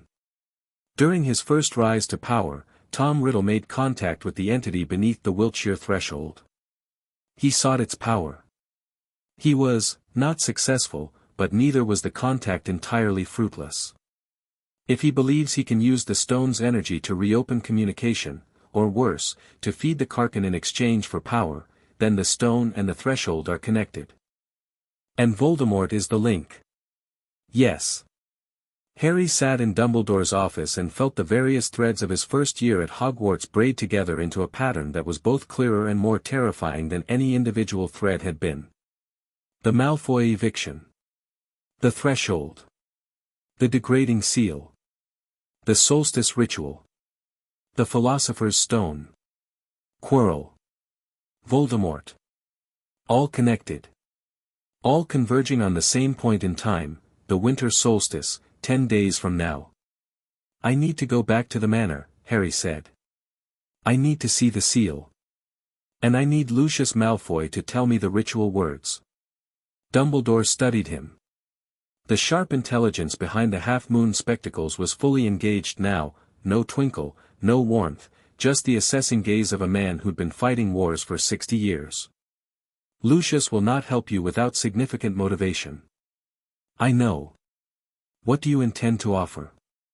I haven't decided yet. But I have 10 days to figure it out. I can protect the stone. I've been monitoring Quirrell since September. He hasn't made his move yet, he's cautious, testing the defenses. I can contain him. Can you? If Voldemort is inside him, I can contain him, Dumbledore repeated, and for the first time, Harry heard the steel beneath the gentleness. The voice of the wizard who'd brought down Grindelwald. The voice that said, I am the most powerful wizard alive, and I will hold this line. All right, Harry said. You handle the stone. I'll handle the seal. And how will you handle the seal without the ritual knowledge? I'll figure it out. I have 10 days.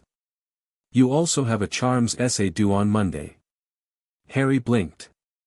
Dumbledore smiled, a real smile, tired and warm and slightly sad. You are 11 years old, Harry. You are carrying burdens that would crush most adults. But you are still 11. Don't forget to be a child, when you can. The weight will still be there when you come back to it. I'll try. That's all anyone can do. Harry left the office. In the corridor outside, he leaned against the wall and closed his eyes and breathed. He had 10 days. He had a seal to save, a ritual to learn, and an enemy he'd never met pulling strings from inside a professor's skull. And he realized with a sudden, fierce clarity, people who would help him. Ron, who would follow him into a troll fight without hesitation. Hermione, who would research until the library ran out of books. Neville, who would stand in a corridor and hold the line. Daphne, who would open her family's archives and trust him with secrets that had been kept for centuries. Sharpclaw, who would move the weight of the Goblin nation if Harry asked. Even Snape, in his bitter, broken way, who would warn Harry about Lucius because of a dead woman's eyes. Harry Potter was not alone. He was young and he was scared and he was in over his head, but he was not alone. He pushed off the wall and walked toward Gryffindor Tower. The castle was quiet around him, the torches guttering in the late-night drafts, the portraits murmuring in their sleep. Somewhere below, the stones of Hogwarts hummed with their own ancient magic, protective magic, learning magic, the accumulated power of 1,000 years of education and excellence. And far to the west, beneath the foundations of Malfoy Manor, the threshold pulsed. The cracks in the seal widened by another fraction of a millimeter. The Carcan pressed against its prison, patient and vast and hungry, and in the darkness it dreamed of the boy with the lightning scar who had stood outside its door and heard its whisper and walked away. It had not forgotten him. It would not forget. 9 days. 8. Harry made his preparations with the focused intensity of a general planning a campaign. The first priority was the manor itself. Through Dobby, he established a communication chain with the other house elves, hourly reports on the seal chamber's condition, any changes in temperature, sound, or magical emanation. The elves were terrified but loyal, and Dobby organized them with a manic efficiency that suggested a deep need to be useful. The second priority was knowledge.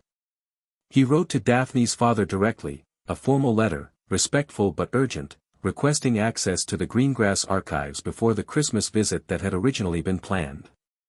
Lord Greengrass responded within a day. A port key would be arranged to bring Harry to Greengrass Hall on December 15, 6 days before the solstice. He would have 1 day in the archives. The third priority was Lucius. Harry sat in a common room one evening, turning the problem over in his mind while Ron played chess against himself, and lost, and Hermione annotated a transfiguration text with notes that were longer than the original text. Neville was asleep in an armchair with Trevor the Toad on his chest. How do you make a man help you when that man considers you his greatest enemy? You can threaten him. Harry had leverage, the bribery evidence, the political pressure, the raw financial power of the Potter Vault. He could crush Lucius Malfoy if he wanted to. But threatened men are dangerous men, and a threatened Lucius might sabotage the ritual rather than perform it. You can bribe him. Harry had money. He could offer financial compensation, property restoration, political concessions. But Lucius's pride was the core of his identity, and a man who sold his cooperation for money was a man who could be outbid. You can appeal to his better nature. Except Harry wasn't sure Lucius had a better nature. No. That wasn't right. He thought about Draco's words in the dungeon corridor. He said the Malfoy family had a sacred duty. He thought about Narcissa in Sharpclaw's office. My son lives in this world. He thought about what Sharpclaw's intelligence had revealed about Lucius's behavior since the eviction, the drinking, the withdrawal, the obsessive legal maneuvering, and underneath all of it, the pattern of a man who was fighting not for a house but for an identity. Lucius Malfoy's identity was the manor. Without it, he was nobody. And the ritual, the blood sacrifice, the words spoken in the dark, the annual renewal of a 900-year-old obligation, was the most important thing a Malfoy did. More important than politics, Draco had said. More important than blood purity. More important than anything. Harry set down his quill. He didn't need to threaten Lucius or bribe him. He needed to give Lucius back the one thing that mattered more than pride, the duty. Not the house. Not the fortune. Not the political position. The ritual. If Harry offered Lucius the chance to perform the solstice ritual, to fulfill the sacred obligation that defined the Malfoy family, then Harry was offering Lucius back his identity. Not all of it. But the part that mattered most. And in exchange, Harry would ask for the incantation. The words that would allow Harry to maintain the seal after Lucius was gone. The words that would transfer the obligation from the Malfoy bloodline to, whatever Harry was. A Potter. A Peveril descendant. A guardian by choice rather than inheritance. It was a gamble. Lucius might refuse. Lucius might see it as an insult. Here, have your duty back, as a gift from the boy who stole your home. But Harry hoped, that underneath the pride and the fury and the 12 years of lies, there was a man who loved his family enough to put the world's survival above his own wounded ego. He wrote the letter that night. Mr. Malfoy, the seal is degrading. The solstice is in 8 days. I've been to the chamber and seen the cracks. I don't have the ritual words. You do. I'm not asking you to help me. I'm asking you to do the thing your family has done for 900 years. I'll adjust the wards to grant you full access to the manor on the solstice. You can perform the ritual. Your son can be present. In return, I need the incantation. Not because I want to take this from your family, but because someone needs to be able to maintain the seal between solstices. The degradation is accelerating. Once a year isn't going to be enough anymore. I know you hate me. I understand why. But the thing under the house doesn't care about our politics. It's waking up. And if we don't work together, it won't matter who owns the manor because there won't be a manor to own. Harry Potter. He gave the letter to Hedwig and sent her into the dark December sky and stood at the Ollery window watching her go until she was a white speck against the stars. 7 days to the solstice. December 15th, Greengrass Hall. The portkey dropped Harry in a frost-covered garden behind a Georgian manor house that was, in every way, the opposite of Malfoy Manor. Where the Malfoy estate was dark stone and heavy shadows, Greengrass Hall was pale brick and tall windows and a kind of understated elegance that spoke to old money worn comfortably. Daphne met him at the garden gate. She was wearing winter robes in deep blue, her cheeks pink from the cold, and she looked different outside of Hogwarts, younger, somehow, or maybe just less guarded. The political mask was thinner here, on her own ground. You look terrible, she said. Thank you. I've been sleeping about 3 hours a night. I can tell. She led him through the garden and into the house. My father's in the study. Fair warning, he's going to test you. Test me how? He's going to ask you questions and decide whether you're worthy of the information. Just be honest. He can smell dishonesty the way goblins can smell gold. Lord Cyrus Greengrass was a tall, lean man with Daphne's blue eyes and a handshake that was firm without being aggressive. His study was lined with books and smelled of pipe tobacco and old leather, and the chair he directed Harry to was comfortable in a way that seemed designed to put visitors off guard. Mr. Potter. My daughter speaks highly of you, which is notable because my daughter rarely speaks highly of anyone. Father, Daphne said, from the doorway. You may wait in the library, Daphne. Mr. Potter and I will speak privately. Daphne gave Harry a look that said told you so and left. The door closed. Lord Greengrass settled into his own chair and regarded Harry with the unhurried assessment of a man who had all the time in the world. Why do you want access to my archives? Because the seal beneath Malfoy Manor is failing and I need to understand what I'm dealing with.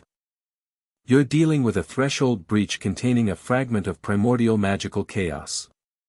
What more do you need to understand? How to stop it. The Malfoy blood ritual stops it. The Malfoy blood ritual slows it. The degradation is accelerating. Once a year maintenance isn't going to hold. I need a better solution. Lord Greengrass's eyebrows rose, a gesture Harry recognized from his daughter. The Greengrass family apparently shared more than eye color. A better solution, he repeated. Such as? The permanent seal. The method Ignotus Peverell used at Godric's Hollow. If it worked once, it can work again. You're a Peverell descendant. Through the Potter line, yes. And you believe that gives you the ability to replicate what Ignotus did? I believe it gives me the right to try. Lord Greengrass looked at him for a long moment. Then he stood, walked to a bookshelf, and pulled a lever hidden behind a row of leather-bound histories. The bookshelf swung inward, revealing a narrow staircase that descended into lamplight. The Greengrass family has observed and recorded for over 1,000 years. We don't guard. We don't fight. We watch. We remember. And we decide, very carefully, who deserves to know what we've seen. He started down the stairs. Harry followed. The archive was underground, a series of stone chambers carved from the bedrock beneath the house, cool and dry, lit by enchanted lamps that gave off a steady, warm glow. Shelves lined every wall, holding not books but scrolls, tablets, and bound folios, organized in a system that Harry couldn't decipher.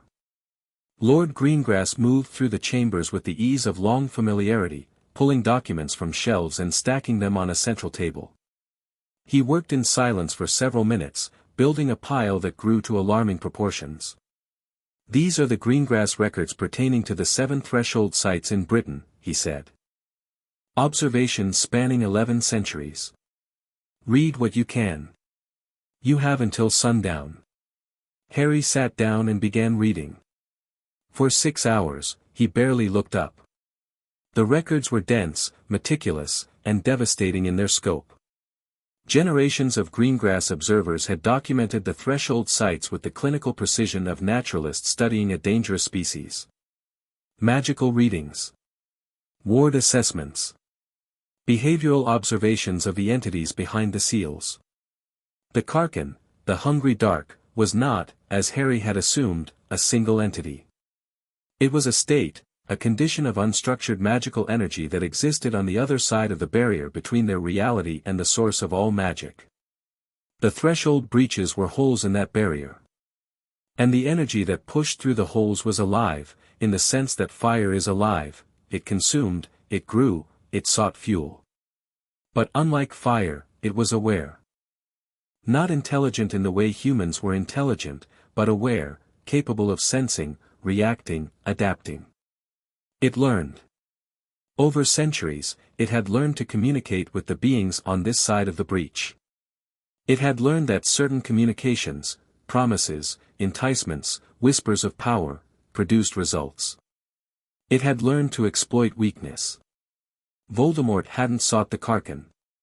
The Karkin had found Voldemort. It had sensed his hunger for power, his fractured soul, his willingness to make bargains with forces he didn't understand. And it had offered him what it offered everyone, everything, at a price that wasn't clear until it was too late. Harry turned to the Godric's hollow records. The Peveril section. The Greengrass observers had documented the permanent seal in detail. In 1284, Ignotus Peveril had entered the seal chamber beneath what was then the Peveril family home. He had performed a ritual that the observers had never seen before, not the standard blood maintenance, but something else. Something that had produced a burst of magical energy so intense that it had been felt across Britain. The observers' notes read, "The Peveril entered at dawn and did not emerge until dusk. When the chamber was accessed afterward, the seal was no longer cracked. It was smooth, whole, and cold to the touch. The entity behind it was not merely contained, it was pushed back. The breach itself had narrowed to a fraction of its former width. The observer could not detect any residual presence." When asked how he had achieved this, Peveril said only, "I gave it what it could not take." He refused to elaborate.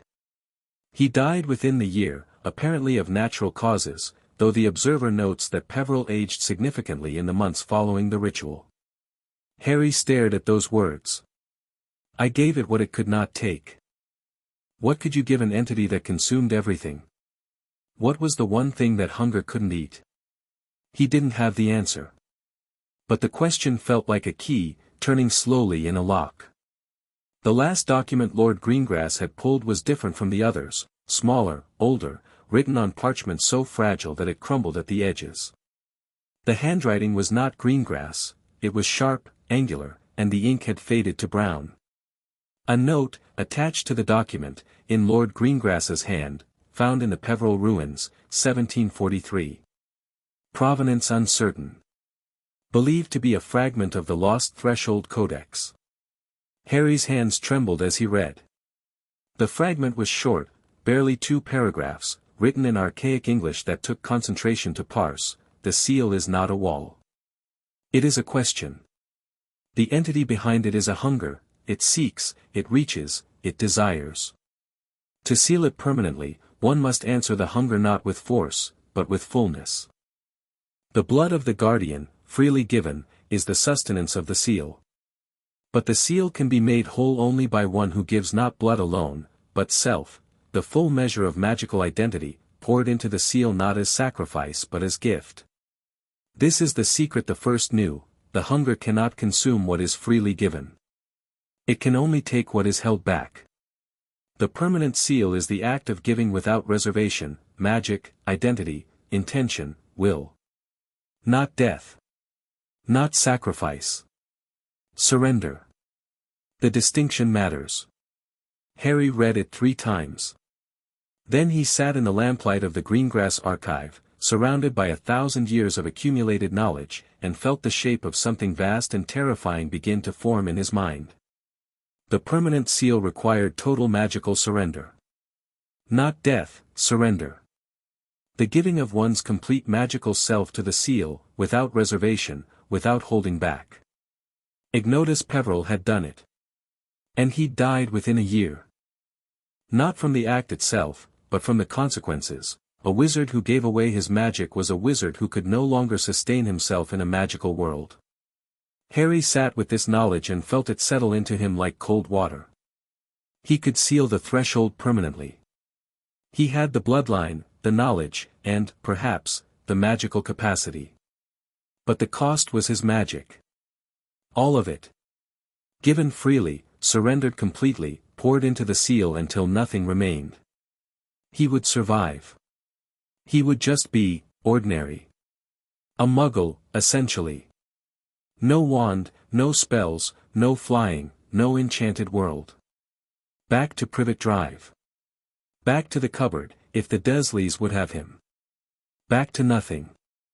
He was 11 years old and he was looking at the end of magic. The solstice was in 6 days. Lord Greengrass met him at the foot of the stairs when he emerged, blinking in the late afternoon light. The older man looked at Harry's face and seemed to understand what Harry had found without being told. You read the fragment. Yes. You understand what it means. I think so. The permanent seal is not something to be attempted lightly. Or at your age. Or at all, if there's an alternative. Is there an alternative? The Malfoy ritual buys time. It's been buying time for 9 centuries. It can continue to buy time. The seal is degrading faster. The cracks are getting worse. Once a year isn't enough anymore. Then perform the ritual more frequently. Quarterly. Monthly, if necessary. With whose blood? I'm not a Malfoy. And the purchase agreement says the obligation is bound to the bloodline, not the property. Lord Greengrass was quiet. He looked at Harry with an expression that was, for the first time, not assessing. It was sad. You're 11, he said. You should be worried about Quidditch and homework, not the structural integrity of interdimensional seals. I know. If you attempt the permanent seal and it works, you lose your magic. Everything. You become a muggle. I know. And if it fails, if the Karkin resists, if the seal doesn't hold, the backlash could kill you. I know that too. Lord Greengrass put his hand on Harry's shoulder. It was a fatherly gesture, and Harry, who had never experienced fatherly gestures, didn't know what to do with it. Don't make this decision yet, Lord Greengrass said. You have the Malfoy ritual as a fallback. Use it. Buy time. Find another way. And if there isn't another way, then you're the one who gets to decide. Not me. Not Dumbledore. Not the goblins. You. He squeezed Harry's shoulder. But for now, go back to school. Take the Malfoy route. Keep the seal alive. And give yourself time to grow into whatever this demands of you. Harry nodded. He didn't trust himself to speak. Daphne was waiting in the garden. She looked at his face and didn't ask what he'd found. She just walked with him to the portkey point in silence, the frost crunching under their boots, the winter sky gray and low above them. At the portkey point, she stopped. Harry. Yeah. Whatever you found in there, you don't have to carry it alone. People keep telling me that. Because you keep trying to carry everything alone, and it's making the rest of us anxious. The ghost smile appeared, fainter than usual but there. I have a vested interest in you not destroying yourself before you turn 12. Political interest. Call it whatever you want. She handed him the portkey, a battered tin can, and stepped back. Write to me. Let me know what happens with Malfoy. Harry took the portkey, felt the hook behind his navel, and vanished. Lucius's response arrived December 18th. Harry opened the letter in the Gryffindor dormitory at midnight, sitting on his bed with the curtains drawn and a Lumos charm balanced on his fingertip. The handwriting was precise, controlled, the penmanship of a man who viewed self-discipline as a moral imperative. Potter, your letter shows more maturity than I expected from an 11-year-old thief. I will attribute this to the Goblin's influence, which I find both impressive and deeply offensive. I will perform the solstice ritual. Not for you, for the obligation that has defined my family since before your bloodline could spell its own name. Regarding the incantation, the words have been passed from Malfoy to Malfoy for 9 centuries. They have never been shared outside the family. Your request is, to put it plainly, obscene. However, I am not a fool. I have seen the readings. I know the seal is degrading at a rate that my annual ritual can no longer sustain. And I know that if the seal fails, my son dies along with everyone else. I will discuss terms in person. Not by letter. Not through goblin intermediaries.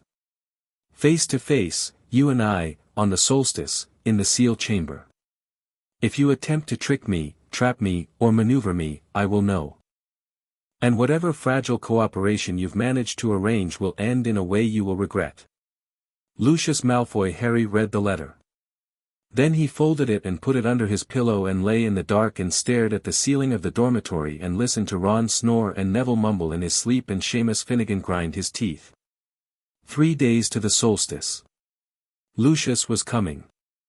The seal was waiting. And somewhere in the back of Harry's mind, the Codex fragment whispered, the hunger cannot consume what is freely given. He closed his eyes and dreamed of doors. Chapter 4, The Serpent's Counterstrike. The attack came 2 days before the end of term. Harry was walking back from the Ollery after sending his final pre-holiday correspondence, logistics for the solstice, mostly, coordinating arrival times with Sharpclaw and confirming Ward's adjustments with Dobby. The castle was cold, the corridors dim, the torches guttering in drafts that seemed to blow from nowhere. Most students were in the Great Hall for dinner. Harry had skipped it, too wound up to eat, his mind running through solstice preparations like a clockwork mechanism that wouldn't stop ticking. The 7th floor corridor was empty. Portraits dozed in their frames. The only sounds were Harry's footsteps and the faint creak of the castle settling into the December night. The spell came from behind. Not a hex, something heavier, denser, the kind of magic that compressed the air and made the hairs on Harry's neck stand straight a fraction of a second before impact. That fraction saved him. He threw himself sideways on instinct, and the stunner punched through the space where his head had been and hit the wall with a crack that splintered stone. Harry rolled, came up in a crouch, wand drawn. His attacker stood 20 feet down the corridor, a student, Ravenclaw robes, 6th-year build, someone Harry vaguely recognized from the Quidditch stands. Brown hair, bland face, the kind of person you'd walk past without a second glance. Except the way the person moved was wrong. Too fluid, too controlled, the body language of a professional fighter wearing a teenager's skin. Polyjuice. The second spell was a body bind, fast, precise, aimed low to catch Harry if he dodged high. Harry deflected it with a shield charm that cost him most of his concentration and backpedaled, putting distance between himself and the attacker. "Who are you?" he shouted. No answer. The attacker advanced, wand moving in patterns Harry didn't recognize, complex, layered, the kind of spellwork that required years of training. A blasting curse hit Harry's shield and shattered it. The concussive force threw him backward and he hit the corridor wall hard enough to drive the air from his lungs. Harry gasped, blinked stars from his vision, and saw the attacker reaching into their robes with the offhand. Something glinted, metal, circular, rune-etched. A portkey. The attacker was going to grab Harry and transport him somewhere, and wherever that somewhere was, Harry was fairly certain he wouldn't be coming back. He did the thing Sharpclaw had taught him, the thing that wasn't magic, wasn't strategy, was just survival. He threw his wand. Not a spell. The physical wand. 11 inches of holly and phoenix feather, spinning end over end through the air, aimed not at the attacker's body but at the hand holding the portkey. The wand hit the attacker's wrist with a crack. The portkey flew from nerveless fingers and clattered across the floor. The attacker hissed, a sound of pain and surprise, and Harry lunged forward, scooped his wand off the ground, and fired every jinx he knew in rapid succession. Tripping hex. Knockback jinx. Stinging hex. Impediment jinx. Nothing elegant, nothing powerful, just a wall of spellfire that forced the attacker to defend instead of attack, buying Harry the seconds he needed. He slammed his free hand against the nearest wall and screamed, "Help!" 7th floor. The portraits woke up. A dozen painted figures jolted upright in their frames, saw the duel in the corridor, and started shouting. Within seconds, the alarm was spreading through the castle's portrait network, frame to frame, wall to wall, a chain reaction of painted voices carrying the alert to every corner of Hogwarts. The attacker heard the commotion and made a decision. Fast, clinical, the calculation of someone who'd planned for contingencies. They scooped up the portkey, aimed a final blasting curse at Harry that he barely dodged, and sprinted for the far end of the corridor. Harry didn't follow. He leaned against the wall, wand shaking in his grip, and tried to breathe through the pain in his ribs where he'd hit the stone. Footsteps. Running. Professor Flitwick appeared at the corridor junction, followed by 2 7th-year Ravenclaw prefects. The tiny charms professor took in the scene, the blasted stone, the scorch marks, Harry's white face, and his expression went from alarmed to dangerous in the space of a heartbeat. "Mr. Potter. Are you injured?" "Bruised. Someone attacked me." Polyjuice, looked like a Ravenclaw student, but the movement was wrong. Too skilled. They had a portkey.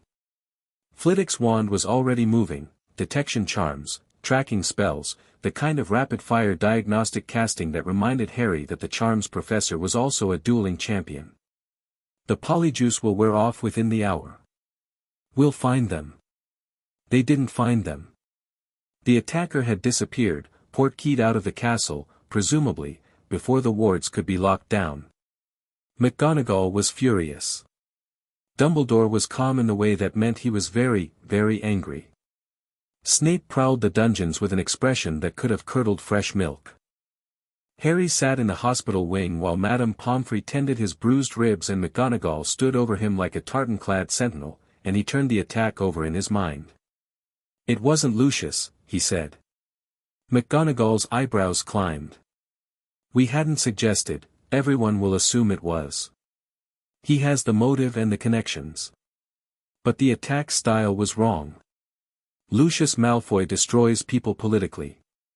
He files lawsuits and bribes officials and writes letters to the prophet.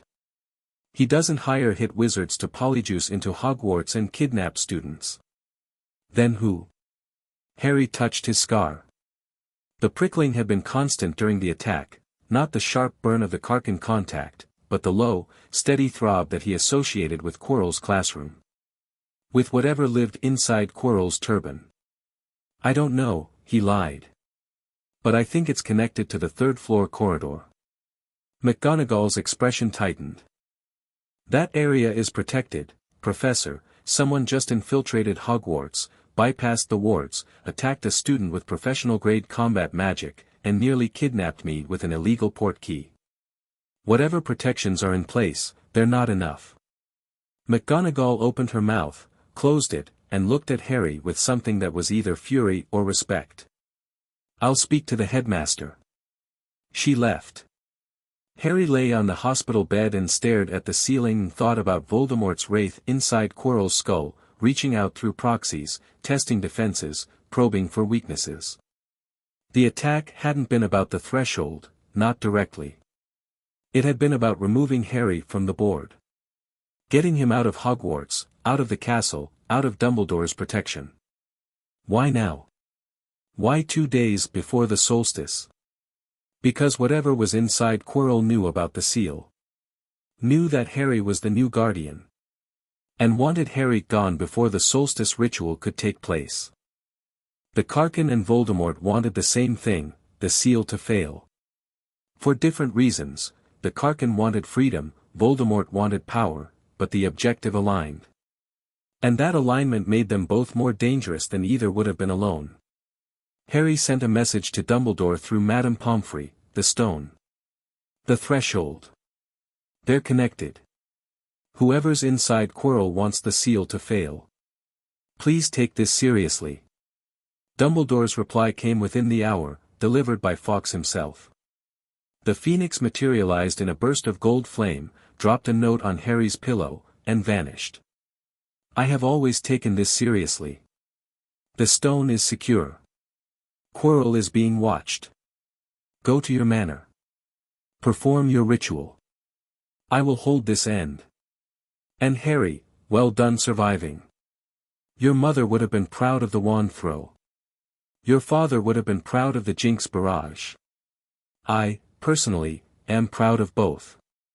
Harry read the note twice, folded it, and put it under his pillow. Then he closed his eyes and slept, deeply, dreamlessly, for the first time in weeks. The Hogwarts Express carried him south the next morning, through a countryside blanketed in December frost.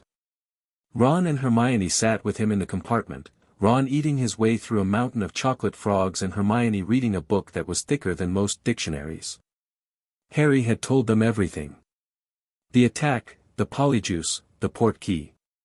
He hadn't told them about the threshold or the solstice ritual, not because he didn't trust them, but because the knowledge felt too heavy to share without necessity. They were worried enough already. You should have someone with you at the manor, Hermione said, without looking up from her book. It's not safe to be alone. I won't be alone. Sharpclaw's coming. And the house elves. Goblins and house elves. Against whatever just tried to kidnap you from Hogwarts. She turned a page. I'm sure that's fine. Hermione, I'm coming with you. Harry blinked. Ron set down his chocolate frog. What? They said simultaneously. I've already written to my parents. I told them I'm spending part of the holiday with a friend from school. They're fine with it. She closed the book with a snap that had the finality of a courtroom gavel. You need someone who can research under pressure, and I'm the best researcher you know. Also, I refuse to spend Christmas wondering whether you've been consumed by an eldritch entity because you were too stubborn to ask for help. Hermione, it might be dangerous. More dangerous than a mountain troll. Harry opened his mouth. Closed it. She had a point. I want to come too, Ron said. But Mum'll murder me if I don't come home for Christmas. She's already sent 3 owls about the jumper she's knitting. He looked miserable. Write to me, though. Every day. If anything goes sideways, I'll write. Promise. I promise. Neville appeared at the compartment door, trunk in hand. I heard about the attack. My gran says I should stay at school where it's safe. I told her I'd rather be useful. He paused. She said that's exactly what my parents would have said, and she couldn't argue with it. Harry looked at his friends. At Hermione's fierce determination. At Neville's quiet courage. At Ron's frustrated loyalty. Neville, thank you, but your gran's right. Stay safe. If things go badly, we might need reinforcements. He saw Neville's face fall and added, I mean that. If I need you, I'll send Hedwig. Be ready. Neville straightened. The nervousness was still there, it probably always would be, but underneath it, something solid firmed. "I'll be ready." The train pulled into King's Cross. The platform was chaos, parents, trunks, owls, the whole mess. Harry found Sharpclaw waiting near the Muggle exit, glamoured as usual, looking like an unusually sharp-faced man in a dark overcoat. "Miss Granger," Sharpclaw said, looking at Hermione with the expression of someone who'd just been presented with an unexpected variable. "I wasn't aware you'd be joining us. Is that a problem?" Hermione asked, in a tone that suggested the correct answer was no. Sharpclaw's lip twitched. "Not at all. The car is this way." The drive to Wiltshire took 2 hours. Hermione spent the first hour asking Sharpclaw questions about Goblin financial law that made the Goblin actually lean forward with interest, and the second hour reading the Gringotts threshold documents that Harry had shared with her, her face growing progressively paler as she turned each page. "Harry," she said, very quietly, as the car turned onto the narrow lane that led to the manor. This is significantly worse than you described." "I know. The entity behind the seal, the Karkin, it's not just dangerous. It's fundamentally incompatible with structured magic. If it breaks through, every spell, every ward, every enchantment within range would unravel. The chaos would be, I know, Hermione." She looked at him.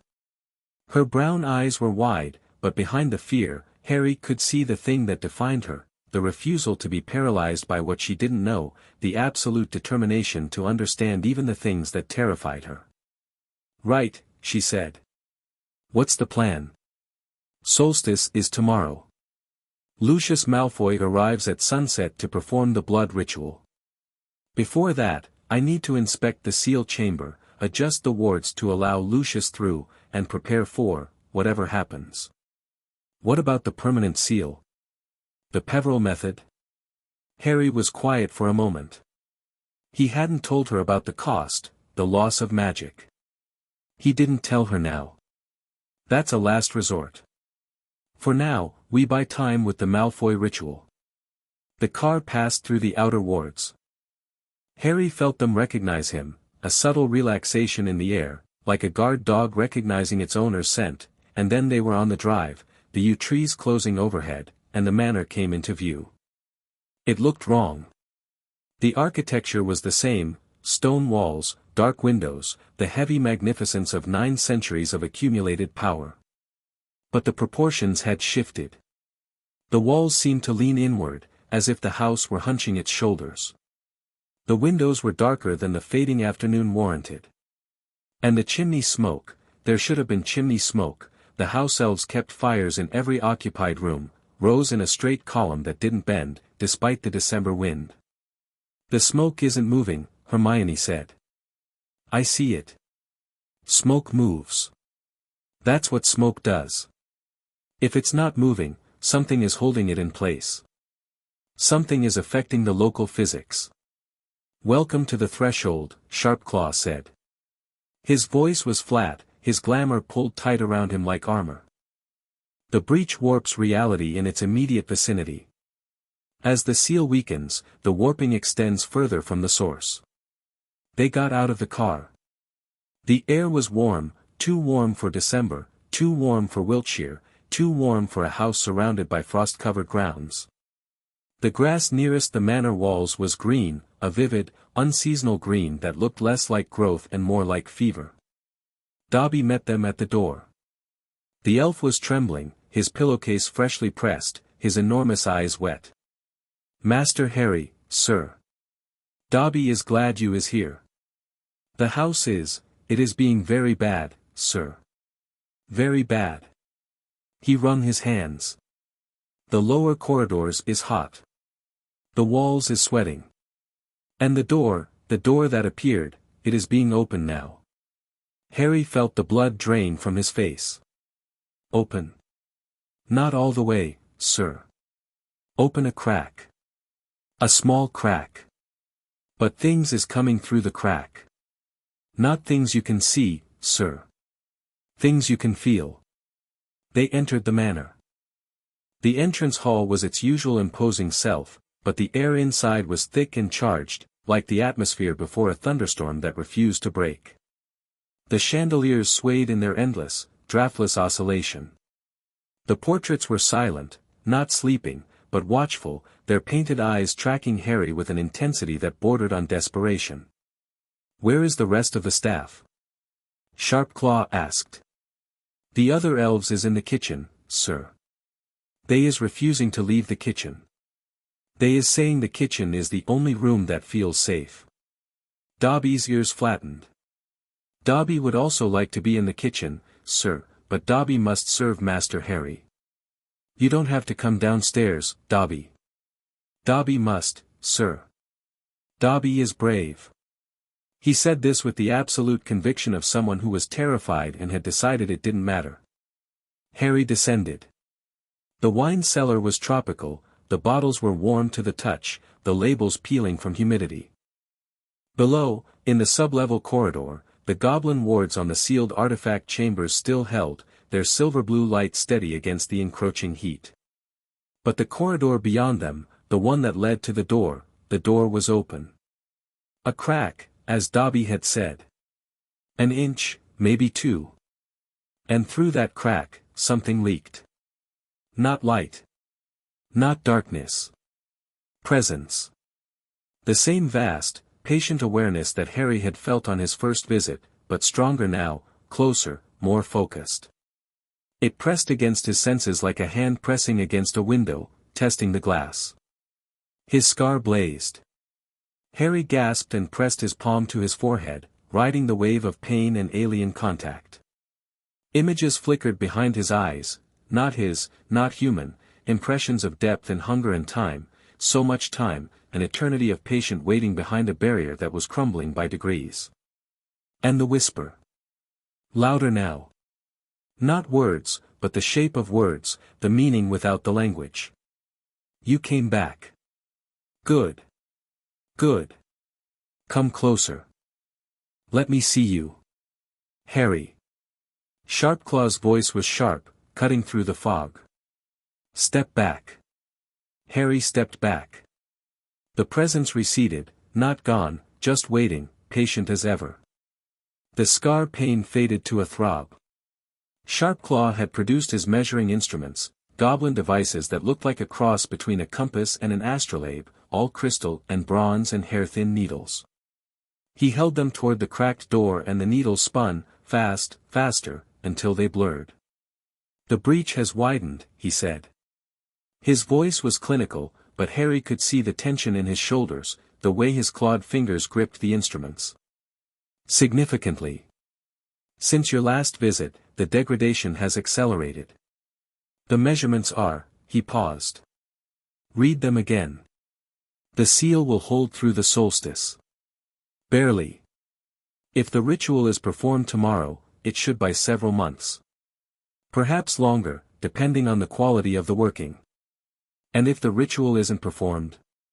Sharpclaw looked at him. The goblin's dark eyes, usually unreadable, were heavy with something that Harry hadn't seen before. Fear. Weeks. Perhaps less.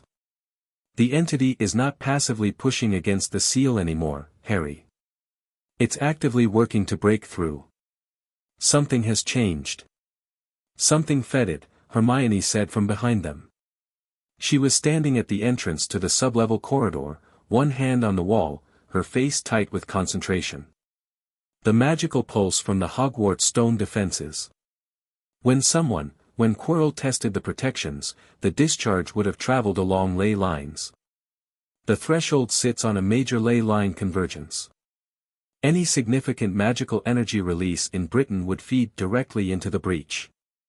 Sharpclaw and Harry both turned to look at her. "I read the ley line maps in the Gringotts documents," she said, slightly defensively. "It's basic magical geography. The stone is being probed by someone channeling significant power. Every time Quirrell tests the defenses, he's essentially pouring magical energy into the ground, and the ground channels it here. He might not even know he's doing it.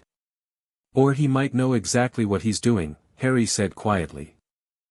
feeding the Karkin to destabilize the seal. Making Voldemort's bargaining position stronger when he finally makes contact. The three of them stood in a heated corridor, the presence behind the cracked door pressing against their awareness, and the full scope of what they were facing settled into the silence like a stone sinking into deep water. "We need the ritual," Harry said. "Tomorrow. No matter what." That evening, Harry explored the manor while Hermione commandeered the library and Sharpclaw set up a communications array in the study, establishing secure links to Gringotts headquarters and Dumbledore's office at Hogwarts. The house was wrong in ways that went beyond temperature and atmosphere. Rooms that Harry remembered being rectangular were now subtly trapezoidal. Corridors that had run straight now curved, almost imperceptibly, so that walking through them induced a gentle vertigo.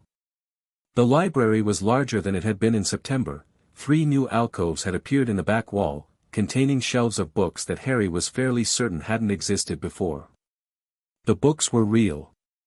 Hermione pulled one from a shelf and opened it, and the text was legible, coherent, and dealt with topics that the Hogwarts library didn't cover: advanced ward theory, blood magic fundamentals, the mathematics of magical containment. "The house is generating knowledge," Hermione said, her voice hushed with a mixture of awe and unease. "The Threshold's influence is reshaping the manor's magical infrastructure. As the breach widens, the house is adapting. Creating resources that might help its guardian manage the threat. Or it's a trap," Harry said. "The Karkin manipulates. What if these books contain knowledge that's designed to lead me toward opening the seal instead of reinforcing it?" Hermione looked at the book in her hands, a treatise on magical resonance that was, by any standard, brilliantly written. She closed it carefully and set it back on the shelf. "We only use the original library," she said. "Nothing from the new sections. Not until we can verify the content." "Agreed." Harry continued his exploration. On the second floor, in a wing he hadn't visited since August, he found a room that shouldn't have been there. It was small, 10 feet square, stone-walled, bare except for a single object that stood in its center. A mirror. Tall, ornate, framed in gold that was carved with runes Harry couldn't read. The glass was dark, reflective, and when Harry stepped in front of it, what he saw made him stop breathing. Not his reflection. His mother. She stood behind him in the mirror, not a ghost, not a portrait, but Lily Potter as she must have looked in life. Red hair. Green eyes, his eyes, the eyes everyone told him about, the eyes Snape couldn't look at without breaking. She was smiling. Beside her, a man with Harry's face and messy dark hair and glasses that were slightly different from Harry's, James Potter, grinning with the confident, careless joy of a man who'd never been forced to grow up too fast.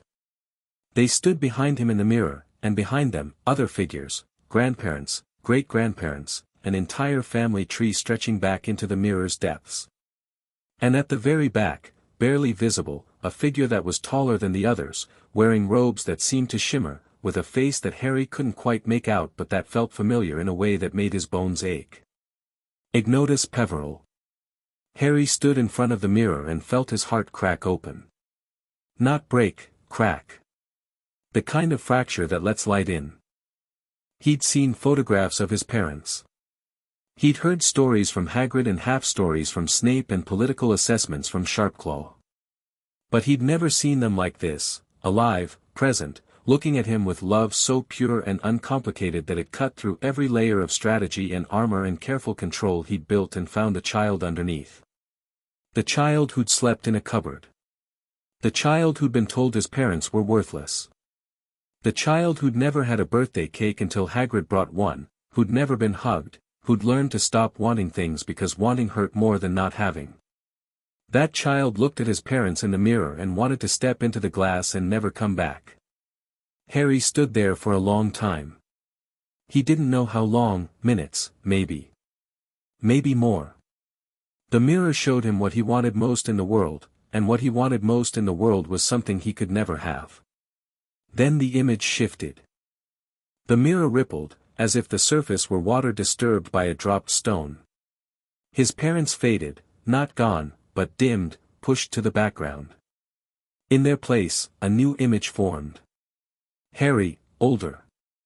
16, 17, standing tall, scars that he didn't yet carry marking his face and hands. He stood in the seal chamber beneath the manor, his palms pressed flat against the threshold seal, and the seal was whole. No cracks. No degradation. Smooth, cold stone, the runes glowing with steady light, the presence behind it pushed back so far that it was barely a whisper. And older Harry's face, tired. Lined with exhaustion that went deeper than sleeplessness, the kind of weariness that settled into the soul. But his eyes were clear. His jaw was set. He was holding the line. Behind him in the mirror, not his parents this time, but his friends. Ron, taller, broader. Hermione, sharper, her hair still wild. Neville, transformed, the nervous boy replaced by a young man with his mother's jawline and his father's steady gaze. Daphne, older, her composure softened at the edges by something that looked like warmth. They stood behind him. Supporting him. Not because they had to, but because they chose to. The mirror showed Harry what he wanted most, not a world without burden, but the strength to bear it. Not his parents alive, but their legacy honored. Not power without cost, but cost shared with people who loved him. Harry reached out and touched the glass. It was cold under his fingertips, the ordinary cold of glass, with no magic in it, no warmth, no whisper. "You're not the Karkin," he said. "You're real." The mirror didn't answer. Mirrors didn't. But the image held, older Harry, tired and standing, surrounded by friends, and Harry memorized it the way you memorize the face of someone you love, every detail, every line, every scar. Then he turned away and left the room.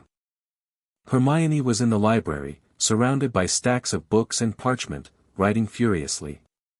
She looked up when Harry entered and something in his expression must have shown, because she set down her quill. "Harry? What's wrong?" "Nothing." He sat down across from her. "I found a mirror. I think it's the mirror of Eriste, Dumbledore mentioned it once. It shows you what you want most." "What did you see?" Harry looked at her, Hermione Granger, 12 years old, sitting in a library in a house that was slowly being consumed by an ancient entity, writing notes on blood magic theory because her friend needed help. The bravest person he knew, in the quiet way that bravery actually mattered. "I saw the future I'm going to fight for," he said. Hermione studied him for a moment. Then she nodded, picked up her quill, and went back to writing. That was enough. The morning of the solstice broke cold and clear, the first true winter sky in days, the threshold's unnatural warmth retreating as if the entity behind the seal were drawing in its tendrils, gathering itself. Harry woke at dawn, dressed in plain robes, and went downstairs. Sharpclaw was already in the study, reviewing the communications array. Hermione was in the library, where Harry suspected she'd spent the entire night. "The DMLE investigation into the Wisingamot bribery has been formally opened," Sharpclaw said, without looking up. "Amelia Bones authorized it yesterday. Ogden and Burke are already cooperating. Selwyn is trying to flee the country. And Lucius? Not implicated directly, yet. The investigation is following the money. When it reaches the shell accounts, Lucius will have a choice, cooperate or obstruct. Given his current situation, I expect cooperation." Sharpclaw paused. "His political counterattack is collapsing. The property reclassification bill has been tabled indefinitely. The age restriction bill lost its sponsor when Ogden flipped. So he's lost. Politically, yes. Which makes him either more dangerous or more amenable, depending on how much pride he has left. He has plenty. Then we should expect difficulty." Harry spent the morning preparing the manor. He adjusted the wards to create a narrow access corridor, a path from the outer gates to the front door to the sealed chamber that would admit Lucius Malfoy and Draco Malfoy, and no one else. The wards recognized his intent and complied, though they did so reluctantly. the ancient magic resisting the admission of the family it had been built to exclude. At noon, Hermione presented her research. "I've cross-referenced the Gringotts documents with the Hogwarts library texts and the Greengrass archive notes you shared with me," she said, spreading parchment across the dining table. "The blood ritual is straightforward in theory. The guardian cuts their palm, presses the blood to the seal, and speaks the incantation. The blood carries the magical signature of the donor into the seal's enchantment structure, replenishing the energy that the Karkan's constant pressure bleeds away. But the incantation isn't just words. It's a magical frequency. The words are the carrier wave for a specific pattern of magical resonance that the seal was designed to recognize. Wrong words, wrong frequency, and the blood just sits on the stone. The ritual fails. Which is why it has to be Lucius. He has the words.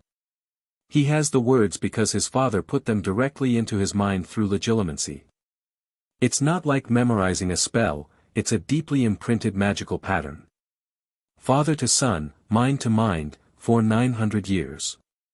She hesitated. Harry, for Lucius to give you the incantation, he'd have to do the same thing. Legilimency contact. Full, open, mind-to-mind transfer. I know. That means he'd see your memories. All of them. And you'd see his.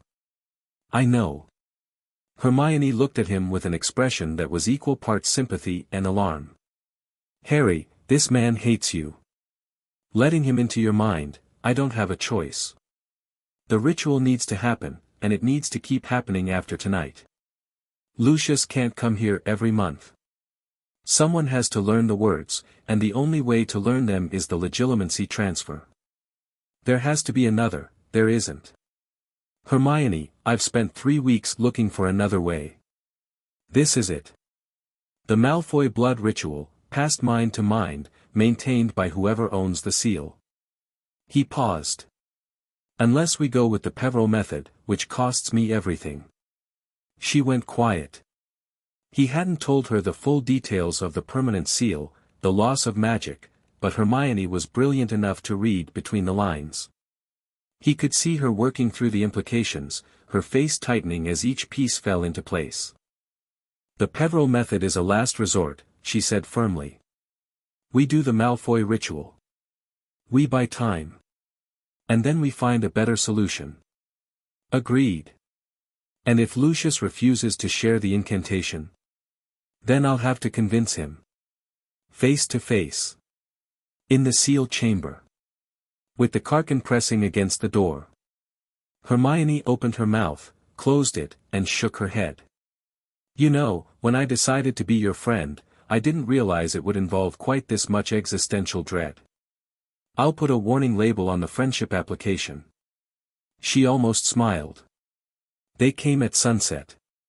The December sky was burnt orange and deep blue, the last light catching the frost on the yew trees and turning the drive into a corridor of fire. Harry stood at the front door of the manor, Sharpclaw beside him, Hermione behind them in the entrance hall. The house elves had been instructed to stay in the kitchen. Dobby had resisted until Harry ordered him directly, and even then, the elf had positioned himself at the kitchen door with his fingers curled around the handle, ready to charge to Harry's defense at a moment's notice. The Malfoys arrived by apparition, a soft crack at the end of the drive, 2 figures materializing in the amber light. Lucius and Draco, alone. No Narcissa, Harry noted the absence and filed it away. They walked up the drive in silence. Lucius wore formal robes, dark and impeccable, his white blonde hair pulled back from his face with a severity that emphasized the sharp angles of his features. He carried a silver-handled cane that Harry knew contained a wand. He looked the way he always looked, controlled, aristocratic, untouchable. Except for the eyes. Lucius Malfoy's eyes, as he walked up the drive of the house that had been his home for 40 years, were the eyes of a man walking into his own funeral. Draco was beside him, half a step behind. The boy was taller than when Harry had last seen him in the dungeon corridor, growth spurts, probably, or maybe it was just the robes, and his face was set in the rigid mask that Narcissa had taught him. But his hands, buried in his pockets, were clenched into fists. They reached the front door. Harry and Lucius faced each other across the threshold, and the silence between them was heavy enough to have its own gravity. "Mr. Malfoy," Harry said. "Mr. Potter." Neither of them moved. The moment stretched, elastic and dangerous. Then Lucius's gaze shifted, past Harry, past Sharpclaw, into the entrance hall. Into the house that had been his world. Harry saw the fracture again, that hairline crack in the composure, the flash of something raw and bleeding behind the mask, and for a moment, Lucius Malfoy was not a political operator or a former Death Eater or an enemy. He was a man looking at his home and knowing he could never live in it again. "The wards recognized me," Lucius said. His voice was carefully controlled. "But not as master. As guest. I adjusted them for tonight." "Yes. Guest access." The word guest carried the weight of 9 centuries.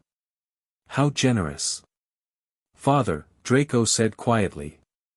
"A warning." Lucius straightened. The fracture sealed. The mask reassembled. "Shall we proceed?" "The solstice window is 4 hours, sunset to midnight. The ritual must be performed at the deepest point of the night." Harry stepped aside. Lucius crossed the threshold of his former home without looking right or left, his stride measured, his back straight, every line of his body declaring that this was still his and always would be, regardless of what the paperwork said. Draco followed. He looked at Harry as he passed, a quick, complicated glance that held too many things to untangle, and then they were inside. Sharpclaw fell into step behind them.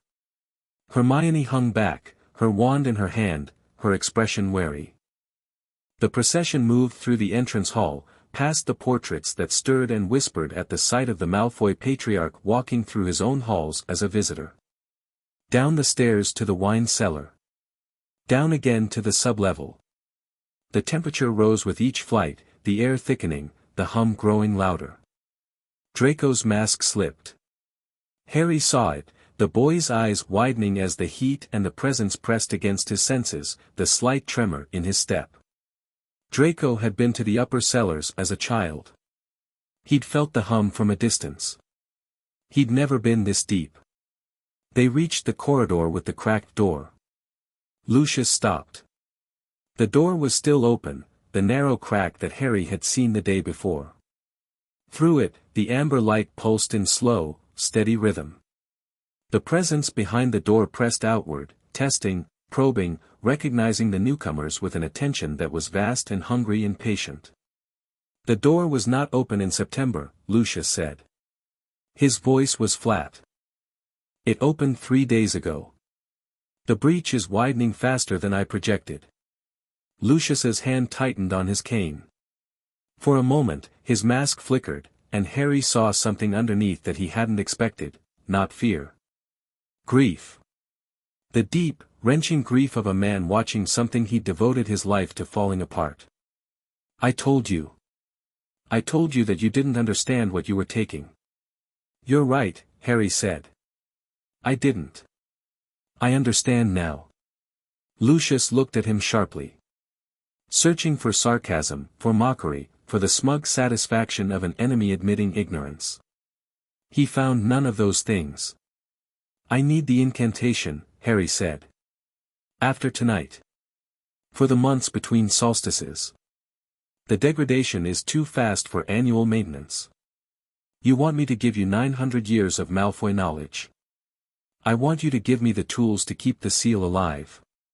That's what you've been doing your whole life. That's what your father did. That's the most important thing a Malfoy does. You told Draco that." "He told me." Draco made a strangled sound. Lucius's gaze snapped to his son, then back to Harry. "My son should not have. Your son was scared and angry and his home was gone and he fought me in a corridor because he had no other way to express what he was feeling. He lost. And then he told me the truth, because the truth mattered more than winning." Silence. The hum filled it, patient and relentless. You're asking me to trust you, Lucius said. The boy who stole my home. The son of the man I despised. The protege of a goblin who's been planning my destruction for a decade. I'm asking you to trust the seal. It doesn't care who maintains it. It just needs to be maintained. The legitimacy transfer, I know what it involves. You'll see my memories. I'll see yours. Neither of us will enjoy it. But the seal is more important than our comfort. Lucius stared at him. The amber light from the cracked door played across his features, casting shadows that aged him 10 years. Harry could see the calculation running, the cost-benefit analysis, the risk assessment, the weighing of pride against necessity. And underneath the calculation, the thing that Draco had told him about. The duty. The sacred obligation that had been bred into the Malfoy bloodline for 9 centuries, deeper than politics, deeper than prejudice, deeper than hate. Tonight, Lucius said. I perform the ritual. Then we discuss the transfer. After the ritual. After. They moved past the cracked door. Harry felt the presence surge toward them as they passed, a wave of attention, hungry and focused, but Lucius raised his cane and spoke a word in a language Harry didn't recognize, and the presence recoiled. Not far. Not for long. But enough to let them pass. How did you do that? Harry asked. Family knowledge. The Karkin recognizes Malfoy blood. It knows what we are. It fears us, not because we're powerful, but because we've been feeding it just enough to survive for 9 centuries. It's trained, in a primitive way. Like a beast that knows the hand that feeds it. And me? You, it doesn't know. You're a variable. Variables interest it. That's why it whispered to you. Lucius glanced at Harry. It whispered to me too, when I was young. It shows you what you want. It lies. Remember that. Beyond the cracked door, the staircase spiraled down. Harry had seen it once before, when Dobby had first brought him, the ancient stone steps, worn smooth by centuries of Malfoy feet. The air grew hotter as they descended, the hum louder, the amber light brighter. The seal chamber. Circular, 50 feet across, carved from living rock. The ceiling was lost in shadow. The walls were covered in runes, not carved, but embedded, as if the symbols had grown from the stone itself, organic and ancient and pulsing with faint light. And in the center, the seal. Harry had seen it from a distance before. Up close, it was devastating. A massive stone disc, 20 feet in diameter, set flush with the chamber floor. Concentric rings of runes covered its surface, each ring a different age, the outermost carved by the original builders, the innermost added by generations of Malfoy guardians. The runes glowed, the outer rings bright and steady, the inner rings dimmer, flickering, some of them dark entirely. The cracks radiated from the center like a shattered windshield. Not thin anymore, some of them were a finger's width, and through them, amber light spilled upward and the heat was intense and the presence was right there, pressing against the fractured stone with the weight of an ocean against a crumbling dam. Draco gasped. Hermione, who had followed them down despite Harry's suggestion that she stay above, pressed her hand to her mouth. Even Sharpclaw, who had seen many terrible things in 40 years of banking, went pale. It's worse than last year, Lucius said. His voice had changed, quieter, stripped of the aristocratic arrogance, carrying something that sounded like the voice he used with Draco when no one was watching. The Guardian's voice. Much worse. He walked to the edge of the seal and knelt. Placed his palm flat on the stone. Closed his eyes. The outer rings are still strong. The original builder's work holds. But the inner rings, my family's additions, they're failing. The last 3 generations of enhancement are degrading. Another year, maybe 2, and the inner rings collapse entirely. After that. He opened his eyes. After that, it's just the original seal. And the original seal was designed for a breach 1/10 this size. How long would the original seal hold? Months. Weeks, if the entity accelerates its pressure. Harry knelt beside him. The stone was hot under his knees, not painfully so, but insistently, the heat of something alive. He could feel the carcan through the stone, vast and close and aware. Then we reinforced the inner rings. Tonight, and as often as necessary afterward. The inner rings are Malfoy magic. Malfoy blood. Malfoy words. Lucius looked at him. In the amber light, with the weight of the seal pressing against both of them, the usual masks were useless. Two people, kneeling on the lid of something that could swallow the world, stripped down to essentials. You're not a Malfoy. No. But I'm the guardian of this house, and the seal responds to the guardian's blood. That's what the original purchase agreement says, the goblins built that into the contract. Guardian's blood, freely given. Lucius's expression shifted. Surprise, genuine, unmasked surprise. You've read the original purchase agreement? Every word. The goblin, Lucius murmured. Then, unexpectedly, he's better than I gave him credit for. He usually is. A moment of almost humor, incongruous in the amber-lit chamber with the entity pressing against the seal beneath their knees. Then Lucius's expression sobered. The ritual takes approximately 1 hour. I will need silence, complete silence, once I begin. The incantation is demanding. Concentration cannot waver. We'll be silent. Your friend. He glanced at Hermione, who was standing near the chamber wall with her back pressed against the runes, her wand out, her face set.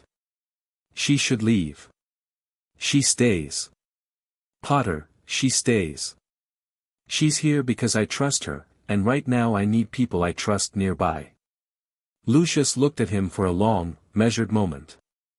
Then he looked at Draco, who had been standing at the chamber's edge, gray-faced and rigid, his eyes fixed on the cracked seal with the expression of a boy confronting the monster under his bed and finding it real. Draco, Lucius said. Come here. The boy came. He knelt beside his father, and Lucius put his hand on Draco's shoulder, a gesture that was intimate and fierce and held in it everything that Lucius Malfoy felt about his son, compressed into the pressure of 5 fingers against a thin shoulder. You know what this is, Lucius said. The duty, Draco whispered. The duty. The only thing that matters. Not the house, not the name, not the blood. This. He squeezed Draco's shoulder. Watch. Learn. Remember. Lucius drew a knife from inside his robes, silver, ancient, the handle worn smooth by generations of Malfoy hands. He pressed the blade to his left palm and cut, deep enough to bleed freely. Blood welled up, dark red, ordinary, mortal blood, carrying 9 centuries of magical heritage. He pressed his bleeding palm to the seal. The effect was immediate. The runes flared, all of them, outer and inner, blazing with sudden, brilliant light. The amber glow from the cracks dimmed. The heat retreated. The presence behind the seal recoiled, not gently but violently, pulled back by the force of blood magic so old and so deeply imprinted that even the carcan could not resist it. And Lucius began to speak. The incantation was not in any language Harry recognized. Not Latin, not gobbledygook, not the archaic English of the Codex fragment. It was older, a sound that predated language, a sequence of tones and syllables that seemed to reshape the air itself. Lucius's voice changed as he spoke, deeper, resonant, carrying harmonics that a single human voice shouldn't have been able to produce. The words hurt. Not physically, something deeper. They vibrated at a frequency that touched the part of the brain that processed primal fear and awe and the sense of something larger than comprehension. Harry felt tears on his face and didn't know why. Beside him, Draco was crying too, silent tears that he didn't try to hide. Hermione had her hands pressed over her ears, not against the volume but against the feeling. The runes pulsed in time with the incantation. The inner rings, the Malfoy additions, the 3 generations of degrading enhancement, brightened, steadied, pushed back from the edge of failure. The cracks narrowed. Not closing, narrowing, the pressure from the other side reduced by the blood and the words and the weight of 900 years of accumulated obligation. Lucius spoke for 20 minutes. His voice never wavered. His bleeding hand never moved. Blood pooled on the seal and was absorbed, drawn into the stone, consumed by the runes, converted from liquid to light. When he stopped, the silence was absolute. The hum had faded to its lowest level since Harry had first set foot in the manor. The cracks were thinner. The amber light was dim. The seal held. Lucius pulled his hand from the stone. His palm was pale, not just from blood loss, but from the ritual's drain. He looked exhausted in a way that went beyond physical tiredness. The Guardian's duty had a cost, and Lucius had been paying it for 20 years. "It's done," he said. His voice was hoarse. "The inner rings are stabilized. The degradation is slowed. You have, perhaps 6 months before the next ritual is needed. 6 months. Perhaps less." The acceleration, he stopped, swayed slightly. Draco grabbed his arm. "I'm fine, Draco." "You're not fine. You look like you did last year. And the year before that." Draco's voice was raw, stripped of pretense. "It gets worse every time, doesn't it? It takes more from you every year." Lucius didn't answer. Which was, of course, an answer. Harry looked at Lucius Malfoy, this man he'd humiliated, this man he'd feared, this man who had knelt on the lid of an ancient horror and bled himself to hold back the dark, and felt the last vestiges of simple hatred drain away. Lucius was still a Death Eater. Still a bigot. Still a man who'd funded a war and lied about it and built his life on the suffering of others. Harry wouldn't forget that.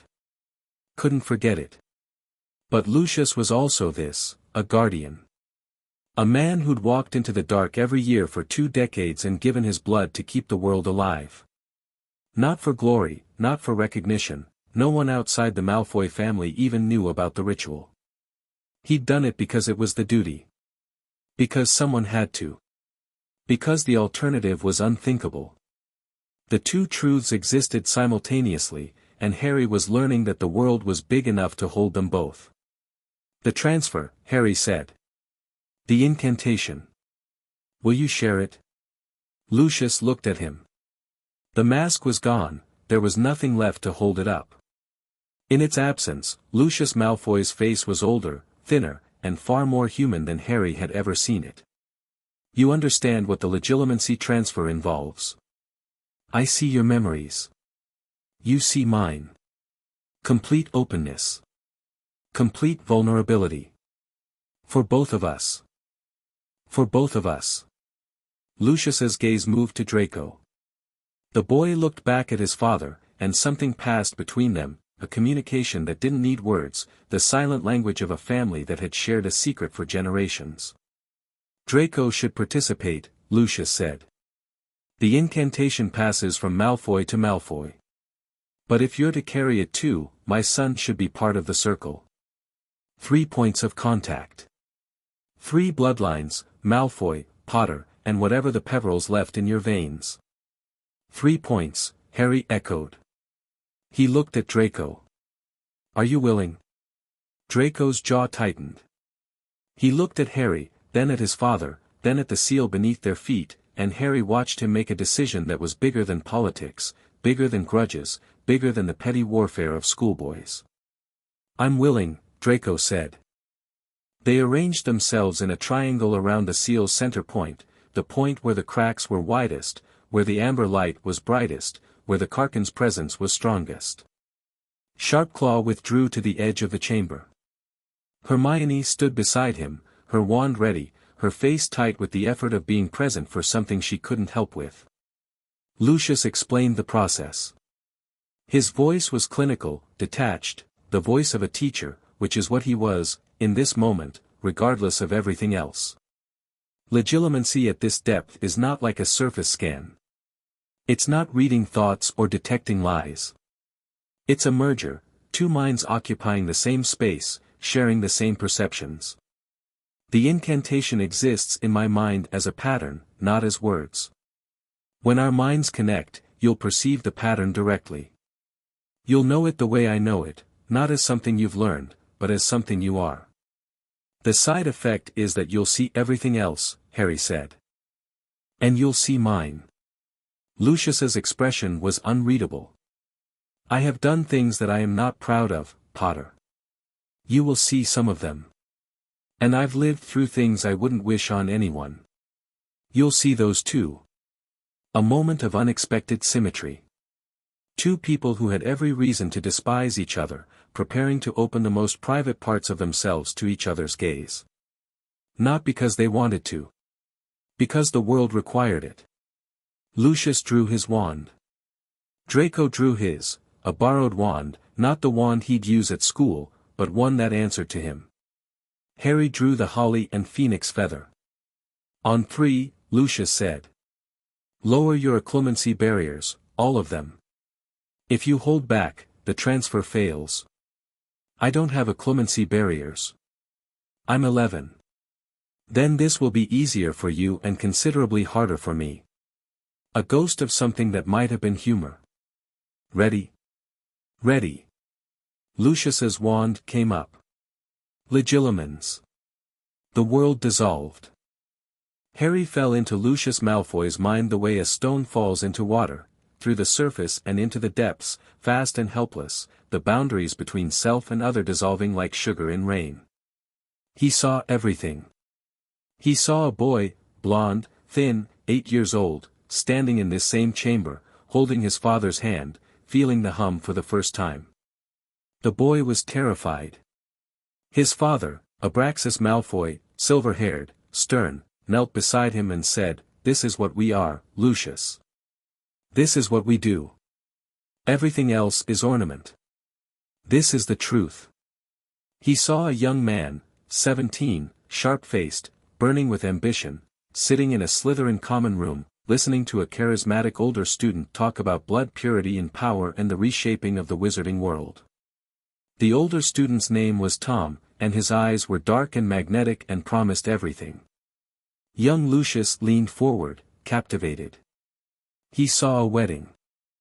Narcissa Black, radiantly beautiful, her hand in Lucius's, her eyes holding something that was fiercer than love, a declaration of alliance, of partnership, of two people choosing each other with the full weight of their intellect and ambition. Lucius looking at her and knowing, with absolute certainty, that this woman was smarter than he was and that this was the best thing about her. He saw a dark room. A circle of masked figures. A high, cold voice speaking words that made the air itself recoil. And Lucius, mask on, wand in hand, kneeling before a man who was no longer fully human, swearing an oath that tasted like ashes in his mouth. Because the alternative was death, and Lucius Malfoy wanted to live. He saw a nursery. An infant in a crib. Blonde wisps of hair, grey eyes, a fist curled around Lucius's finger. And Lucius holding his son for the first time and feeling something break open inside him, not a crack, a rupture, the total annihilation of every priority he'd ever held, replaced by a single overwhelming imperative: this child will survive. Whatever it takes. Whatever it costs. This child will survive. He saw the seal chamber. Lucius alone, bleeding onto the stone, speaking the words. Year after year after year. The ritual taking more each time, more blood, more energy, more of the indefinable something that made Lucius Malfoy who he was. Coming back upstairs afterward, grey-faced and shaking, and Narcissa waiting with brandy and steady hands and the quiet, fierce tenderness that was the private face of their marriage. He saw the morning of the eviction. The door opening. The goblins. The parchment. And then, Harry, standing behind the enforcement squad, green-eyed, thin-faced, wearing the deliberate composure of a boy who'd learned to armor himself against the world. He felt what Lucius felt in that moment. Not just anger. Not just humiliation. A terror so deep and so old that it had no bottom, the terror of the guardian stripped of his charge, the father stripped of his purpose, the man stripped of the one thing that made his existence meaningful. You took the duty, Lucius's memory screamed. You took the only thing that mattered. And you didn't even know what it was. Harry absorbed it all. The pain and the pride and the cruelty and the love and the fear and the duty, all of it, 9 centuries of Malfoy heritage compressed into a single human life, flowing through the legitimacy link like blood through veins. And Lucius saw Harry.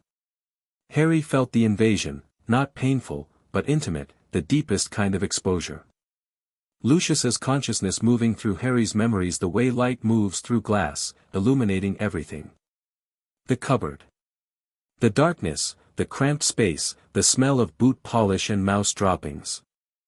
The sound of the Dursleys eating dinner while Harry lay on his thin mattress and pressed his fist into his empty stomach and tried not to exist.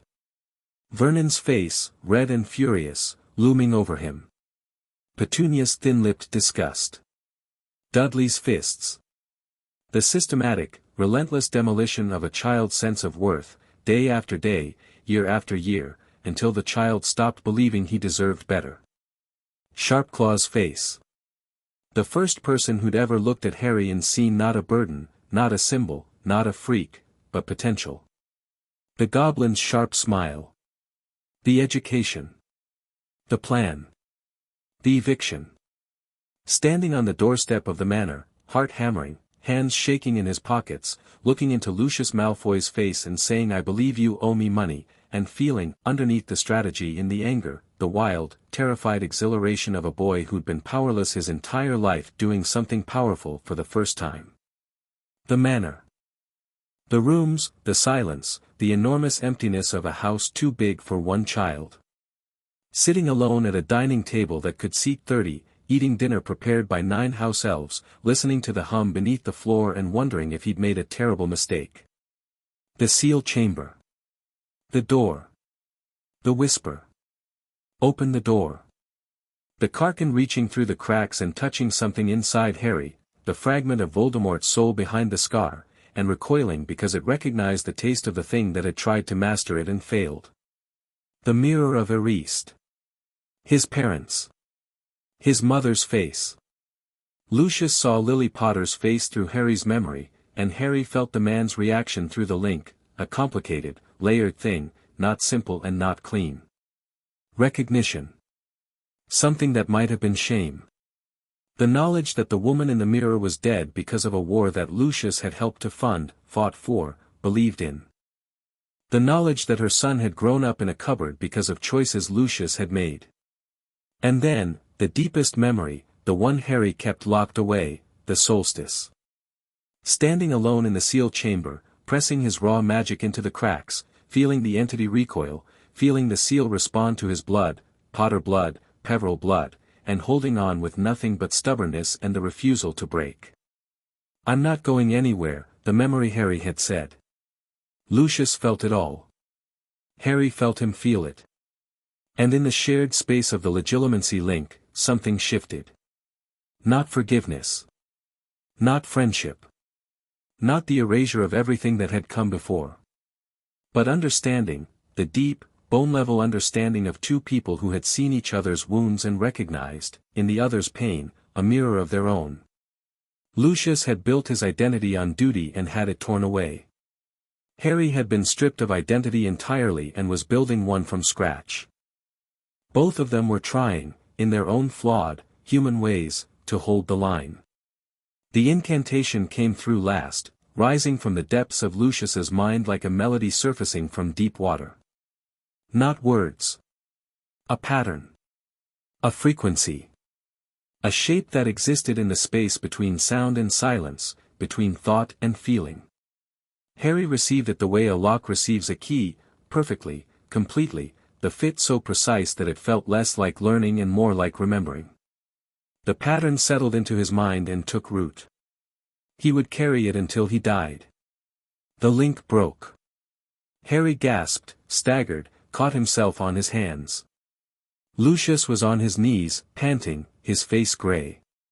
Between them, Draco had received the transfer too. The boy was pale and shaking, but his eyes were clear. 3 points of the triangle. 3 carriers of the incantation. 3 guardians. They knelt on the seal in the amber light and breathed and did not speak for a long time. The Karkin chose that moment to surge. Not gradually, not subtly, a massive, convulsive push against the seal that made the entire chamber shake. Stone dust rained from the ceiling. The runes flared, dimmed, flared again. The cracks in the seal widened, not much, a millimeter, maybe less, but the effect was devastating. The amber light blazed to blinding intensity and the presence behind the seal expanded, filling the chamber, pressing against their minds. "What's happening?" Hermione shouted from the edge of the chamber. "The Karkin is testing the fresh seal," Sharpclaw called back. His voice was controlled but his hands were clutching his measuring instruments with white-knuckled intensity. The ritual energized the runes, the entity senses the change and is probing for weaknesses. "It's not just probing," Lucius said. He was on his feet, wand out, his exhaustion burned away by adrenaline. "It's reaching. It's trying to communicate." The whisper came. Not just for Harry this time. For all of them. It came in different forms for each of them, not words, but offerings, images pressed into the mind with the weight of something vast and ancient and terribly, terribly persuasive. To Lucius, it showed the manor. Restored, pristine, the Malfoy crest blazing above the gates. Lucius standing in the entrance hall, master of the house, the eviction erased, the humiliation undone. His political power restored. His name unstained. The world arranged exactly as it should be, with Malfoy at the top and the lesser beings in their proper place below. All he had to do was step back from the seal. Let the cracks widen. Let it through. Harry saw the offer ripple through Lucius's mind. The residual connection from the legitimacy transfer was still warm, still partially open, and for a terrible moment, Harry felt Lucius's temptation as if it were his own. The pull of everything Lucius had lost, offered back in a single, impossible gift. Lucius's hand trembled on his wand. His eyes went distant. The offer was beautiful. It was everything. It was a lie. "No," Lucius said. His voice was hoarse but certain. "I've seen what you offer. I've seen what you are. You showed the same visions to Abraxas, and to his father before him, and to every Malfoy who stood on this seal for 900 years. We've always refused. We'll always refuse." The presence shifted. Turned to Draco. To Draco, it showed his father's approval. Not the conditional, performance-based approval that Lucius doled out in careful measures, true, unconditional approval. The warmth of a father who loved his son without reservation, without expectation, without the weight of duty or legacy. A father who looked at Draco and said, "You are enough, exactly as you are." And alongside it, the family whole. The manor restored. The name untarnished. The Malfoys as they should be, proud, powerful, together. No eviction. No humiliation. No Harry Potter. All Draco had to do was take his father's hand and walk away from the seal. Draco made a sound, a small, broken sound that was barely audible above the hum of the seal and the roar of the Karkin's presence. Harry saw the boy's face in the amber light, the hunger, the longing, the desperate, aching need for the thing the entity was offering. Because the thing it was offering was the thing Draco wanted most in the world. More than the manor. More than the name. His father's love, without conditions. "Draco," Harry said. "It's a lie. Whatever it's showing you, it's a lie." "I know," Draco whispered. But his face said he didn't care. His face said the lie was beautiful enough to die for. "Draco." Lucius's voice, sharp, commanding, the voice of a father who saw his son on the edge of a cliff. "Look at me." Draco looked at his father. And Lucius did something that Harry had never seen him do, never imagined him capable of doing. He dropped the mask. Not the political mask, not the aristocratic composure, not the Death Eater's cold control. All of it. Every layer. Every wall. Every defense that Lucius Malfoy had built over 40 years of navigating a world that rewarded cruelty and punished vulnerability. He let his son see him. "You are enough," Lucius said. His voice cracked on the word. "Draco, you are enough. You've always been enough." "I'm sorry I never," he stopped. His throat worked. "I'm sorry." The Karkin's offer shattered. Draco gasped as if surfacing from deep water, staggering, reaching out blindly. Lucius caught his son and held him, one arm around the boy's shoulders, and Draco pressed his face against his father's chest and shook. The presence turned to Harry. He'd been waiting for it. Bracing himself. He'd felt Lucius's temptation and Draco's temptation through the residual link, and he'd built his defenses as high as he could, knowing it wasn't going to be enough. It wasn't enough. The Karkin showed him his parents. Not a mirror image. Not a painting. Them. James and Lily Potter, alive, warm, solid, standing at the door of the seal chamber with their arms open and their faces bright with love. His mother's voice, her real voice, the one he'd heard in dreams, the one that sang him to sleep in the flashes of memory that came in the dark hours before dawn, saying his name. "Harry. Come here, sweetheart. Come to us." His father, grinning James Potter's careless grin, holding out a hand. "Hey, mate. Come on. We've been waiting for you." Harry's heart stopped. He knew it was a lie. He knew. He'd been warned. He'd watched Lucius resist and Draco break and rebuild. He'd studied the Karkin for months, read the documents, understood the mechanics of its manipulation. He knew. But his mother was calling his name, and he was 11 years old, and he had never been held by anyone who loved him, and the lie was more beautiful than anything the truth had ever offered. He took a step toward them. "Harry."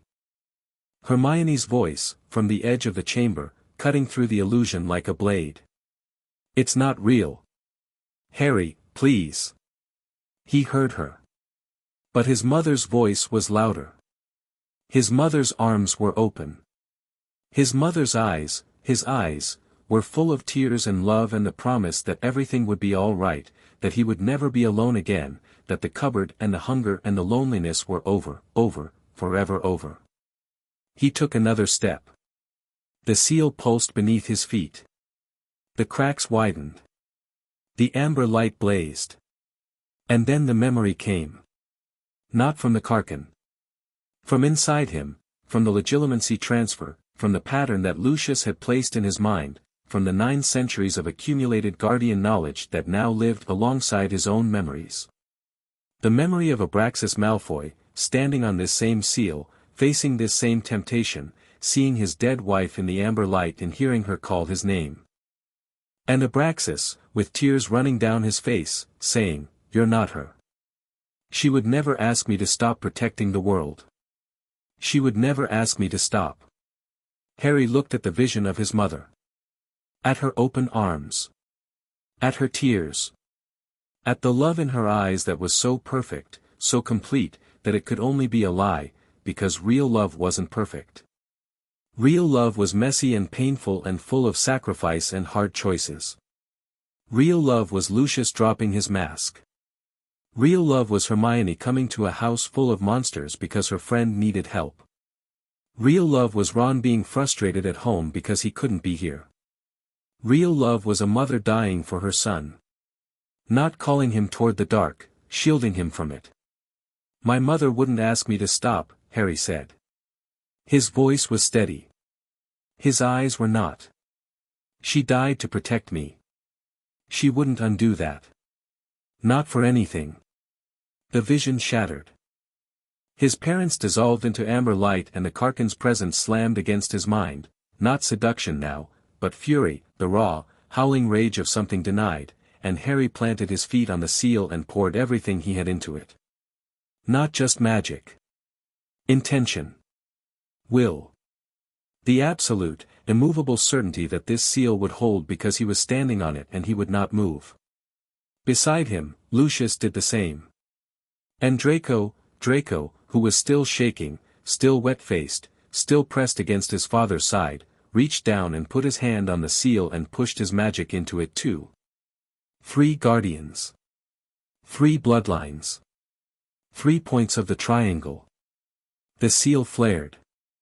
Every rune, outer and inner, ancient and modern, original and Malfoy added, blazed with light so intense that it burned away the amber and replaced it with white, pure white, the white of magic at its most concentrated and most controlled. The cracks narrowed. Not closing, not yet, not permanently, but narrowing, shrinking, the pressure from the other side forced back by the combined weight of 3 wills and 3 bloodlines and 9 centuries of refusal. The Carcan retreated. Not gracefully, kicking, screaming, clawing at the seal with everything it had. But retreating, forced back into the depths, pushed away from the barrier by magic that was older than it and more stubborn. The white light faded. The runes settled into a steady, even glow. The hum that had been Harry's constant companion since July, dropped to its lowest level ever. Barely audible. A whisper instead of a pulse. The seal held. They sat in the chamber afterward, the 3 of them, too exhausted to climb the stairs. Hermione and Sharpclaw stood at the edge, watching, smart enough to give the moment space. Lucius sat with his back against the chamber wall, Draco beside him, their shoulders touching. Harry sat across from them, knees drawn up, wand resting on the stone beside him. Nobody spoke for a long time. The transfer is complete, Lucius said finally. His voice was barely above a whisper. You carry the incantation. You can maintain the seal. Yes. The pattern is Malfoy, but it responded to your blood.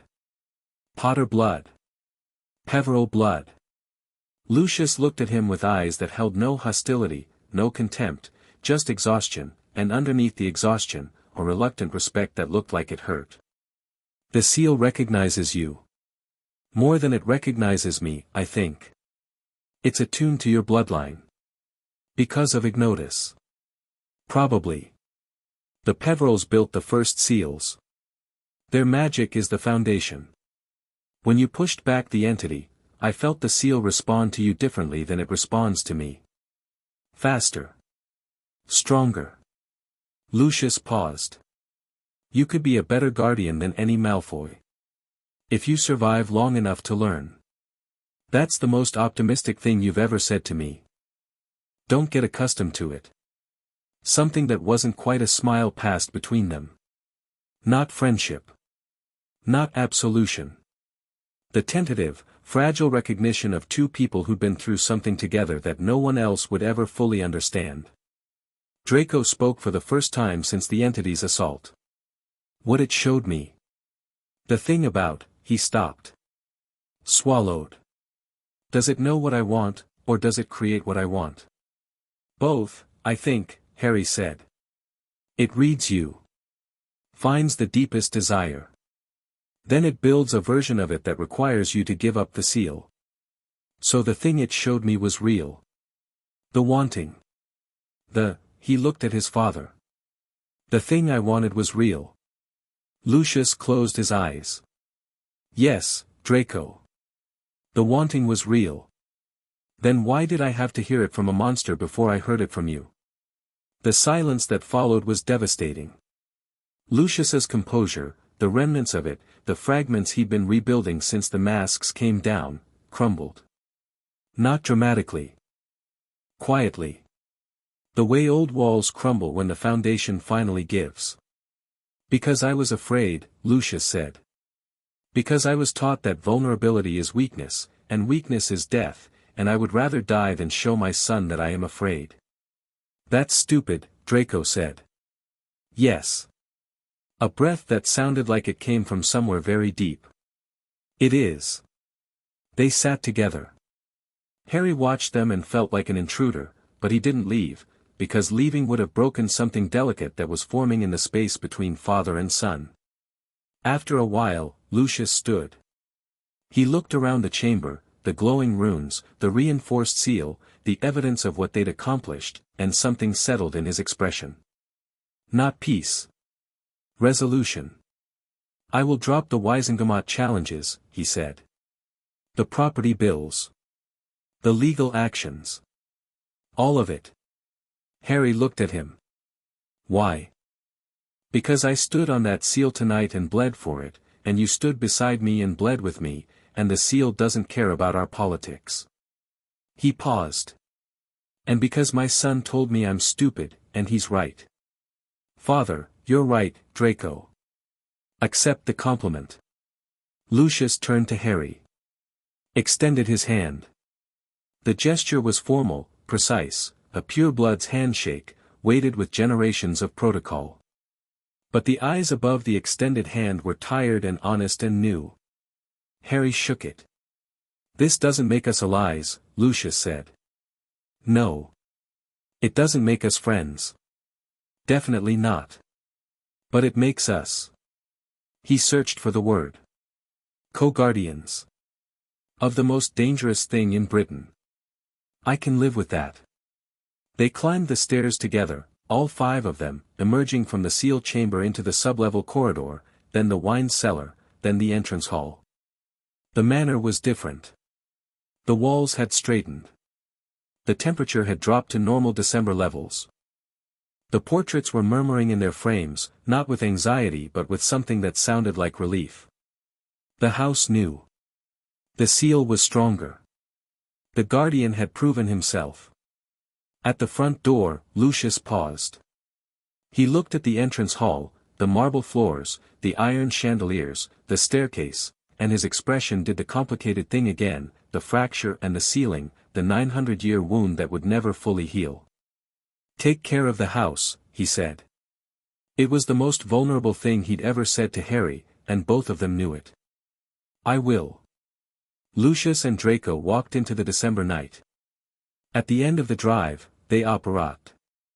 The soft crack echoed across the frost-covered grounds and faded into silence. Harry stood at the door and breathed the cold air and felt the manor hum softly beneath his feet, not the anxious, urgent pulse of the last months, but something steadier. Calmer. The heartbeat of a house that had been held. Hermione appeared beside him. She was shivering, she'd left her cloak in the library, but her face was luminous in the moonlight. Harry. Yeah. That was the most extraordinary thing I've ever seen. It was the most terrifying thing I've ever done. Those aren't mutually exclusive. She pulled her arms around herself. What the entity showed you, your parents, I don't want to talk about that part. Okay. She was quiet for a moment. For what it's worth, I think your mum would have been proud. Not of the eviction, that's more your dad's style, from what I've read. But of tonight. Of holding the line. Harry looked at the sky. The stars were thick and bright, the winter constellations wheeling overhead, and the world was cold and dark and full of things that wanted to swallow it, and he was 11 years old and standing in the doorway of a house he'd stolen from a man he was learning not to hate. Merry Christmas, Hermione. Merry Christmas, Harry. Christmas morning. Harry woke in his small second-floor bedroom to the sound of Dobby bouncing on the end of his bed with an enthusiasm that threatened structural damage. Master Harry must wake up. It is being Christmas. There is being presents. Harry groaned, found his glasses, and made his way downstairs in his pajamas. The entrance hall had been transformed. Dobby and the other house elves had decorated through the night. A Christmas tree taller than Hagrid stood in the center of the hall, draped in enchanted ornaments that glowed and hummed and occasionally launched themselves at passers-by. Garlands of holly and ivy wound up the banisters. The chandeliers had been hung with crystals that scattered rainbow light across the marble floor. Hermione was already in the library, cross-legged on the floor, surrounded by wrapping paper. Sharpclaw sat in an armchair with a cup of something that steamed and smelled like iron filings, reading a financial report. Presents. From Ron, a box of homemade fudge and a Chudley Cannons poster, along with a card that read Happy Christmas Mate. Don't do anything mental without telling me first. Actually, don't do anything mental at all. See you in January. From Hermione, a leather-bound journal with an enchanted cover that organized notes by subject. For your research, she said. You need better filing systems. From Neville, a potted plant that was, according to the attached note, a Mimbulus Mimbletonia, very rare, quite ugly, but Gran says it brings good luck. From Sharpclaw, a Gringotts financial summary showing the year's transactions. On the last page, a handwritten note, the Goblin Council officially recognizes Harry James Potter as a friend of the nation. This hasn't happened in 400 years. Don't let it go to your head. Harry stared at that for a long time. From Hagrid, a hand-carved wooden flute that played haunting, slightly off-key notes when Harry breathed into it. From Dumbledore, a package that Harry unwrapped with careful hands. Inside, a cloak of material that flowed like water and shimmered like moonlight. A note in Dumbledore's elegant hand, your father left this in my possession before he died. It is time it was returned to you. Use it well. Harry held the cloak up. It was impossibly light, impossibly soft, and when he swung it around his shoulders, his body vanished. Is that? Hermione's eyes went enormous. Harry, that's an invisibility cloak. A real one. Do you have any idea how rare, my father's? Your father had an invisibility cloak. She shook her head slowly. Your family just gets more interesting every day. One more gift. A small package, wrapped in deep blue paper with a silver ribbon. No card, but Harry recognized the handwriting on the tag. For the new guardian. DG inside, a book. Small, leather-bound, very old. The title, stamped in faded gold on the spine, Pre-Roman Magical Sites of Britain, a survey. Harry opened it. On the first page, in handwriting he didn't recognize, a hand much older than Daphne's, a dedication, for those who guard the old places. May your vigil be long and your courage sufficient. He ran his thumb across the inscription. Then he closed the book carefully and held it in his lap and looked at the Christmas tree with its glowing ornaments and the rainbow light on the marble floor and the ridiculous, wonderful excess of a house that was too big for one boy and was full anyway, full of Hermione's book piles and Sharpclaw's financial reports and Dobby's manic devotion and the lingering warmth of a ritual that had held back the dark. A letter arrived by Eagle Owl as Harry was finishing breakfast. He recognized the handwriting before he opened it. Lucius Malfoy's precise hand, on heavy cream parchment.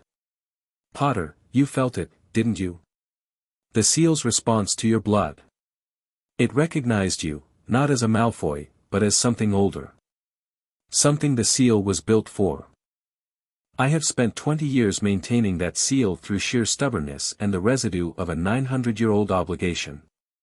You maintained it for the first time and the seal responded to you more strongly than it has ever responded to me. This does not make you better than a Malfoy. Nothing makes anyone better than a Malfoy. But it does make you the right person for this particular job, and I am sufficiently pragmatic to acknowledge it. The Wisengamot challenges have been withdrawn. Do not expect further cooperation on political matters, you are still the boy who stole my house, and I am still the man who intends to make that hurt. But on the matter of the seal, I will be available. When the cracks widen, when the ritual needs to be performed, when the Karkin stirs. You know how to reach me. LMPS Narcissa says to tell you, well done. I say to tell you, do better. Harry read the letter. Then he read it again. Then he folded it and put it in the inside pocket of his robes, next to Narcissa's first letter and the Codex fragment and the Gringotts authentication seal. A collection of papers that represented everything he was, a guardian, a strategist, a boy with too many secrets and not enough years to carry them. He poured himself another cup of tea and sat in the great hall of Malfoy Manor, his house, his burden, and watched the Christmas snow begin to fall outside the windows. Somewhere below his feet, the seal hummed. Steady. Strong. Held. And Harry smiled. Not the controlled expression he wore for the public, not the tactical half-smile he used in negotiations, not the careful blankness he maintained when the world was watching. A real smile. The smile of a boy on Christmas morning, surrounded by evidence that he was not alone, holding a cup of tea in a stolen house on top of the most dangerous thing in Britain. He was 11 years old. He had a philosopher's stone to worry about and a possessed professor to deal with and a wraith of a dark lord plotting from inside a turban and an entity older than civilization dreaming in his basement and a political landscape that shifted daily and a pile of homework he hadn't started. But today was Christmas. And the seal was holding. And his friends had sent him presents. And somewhere in a rented flat in Wiltshire, Draco Malfoy had heard his father say the words he'd always needed to hear, and that was a gift Harry hadn't planned and couldn't take credit for and was proud of anyway. He finished his tea. He opened Daphne's book. He began to read. Outside, the snow fell on the grounds of the manor, covering the green too early grass, blanketing the yew trees, softening the hard edges of a house that had seen too much and survived it all. Inside, the hum continued. Steady. Patient. But different now. Quieter. Almost, if you listen very carefully, content. Chapter 5, The Price of Sovereignty. January came in like a fist. Harry returned to Hogwarts on the 2nd, a day ahead of most students, because the castle was quieter when it was empty and he needed to think. Hermione had gone home to her parents for New Year's. She'd left the manor on December 27th, armed with 3 notebooks full of threshold research and strict instructions for Harry not to visit the seal chamber alone. The train was nearly deserted. Harry sat in an empty compartment and watched the winter countryside roll past and turned the events of the solstice over in his mind the way a jeweler turns a stone, examining each facet. The seal was holding. Sharpclaw's instruments confirmed that the reinforcement from the ritual, 3 bloodlines instead of 1, had been significantly more effective than any single Malfoy ritual in the last century. The Goblin's estimate of 6 months before the next maintenance had been revised upward to 8, possibly 10. Not a solution, but time. Time was currency, and Harry was learning to spend it wisely. The Carcan was quiet. Not gone, never gone, but subdued, pushed back into the depths by the combined force of 3 guardians who had refused its offerings. Dobby's reports were reassuring. The manor had returned to normal temperatures, the walls had stopped sweating, and the door in the sublevel corridor had closed. Not sealed, closed. The distinction mattered. The political landscape had shifted. Lucius's withdrawal of the Wisengamot challenges had sent shockwaves through pureblood society. The Daily Prophet ran 3 articles speculating about what had caused the reversal. Theories ranged from financial exhaustion to secret agreement with the goblins to Rita Skeeter's breathless suggestion that Harry Potter had somehow bewitched the Malfoy patriarch into submission. Harry ignored all of them. The truth was stranger than anything Skeeter could invent, and nobody would believe it if he told them. The DMLE investigation into the Wisengamot bribery was proceeding. Amelia Bones, who Harry had never met but whose reputation for incorruptibility was legendary, had opened formal inquiries into Ogden, Selwyn, and Burke. Selwyn had been arrested attempting to port key to Switzerland. Ogden and Burke were cooperating. The money trail was leading, slowly but inevitably, toward Lucius, not to the eviction plot specifically, but to a pattern of financial manipulation stretching back a decade. Sharpclaw's assessment: Malfoy will be investigated. He will cooperate, because he's pragmatic. He will lose some political influence, because that's the price of cooperation. But he will not be imprisoned, because the things he knows about other powerful families make him too valuable to lock up. Harry filed it all away and stared out the train window and thought about the thing that had been nagging at him since November, the thread that connected the Philosopher's Stone, the threshold, and whatever was living inside Quirrell's turban. The connection was Voldemort. Harry was certain of it now. The wraith of Tom Riddle, parasitically attached to a Hogwarts professor, wanted the stone. Not just for immortality, for the concentrated magical energy it represented.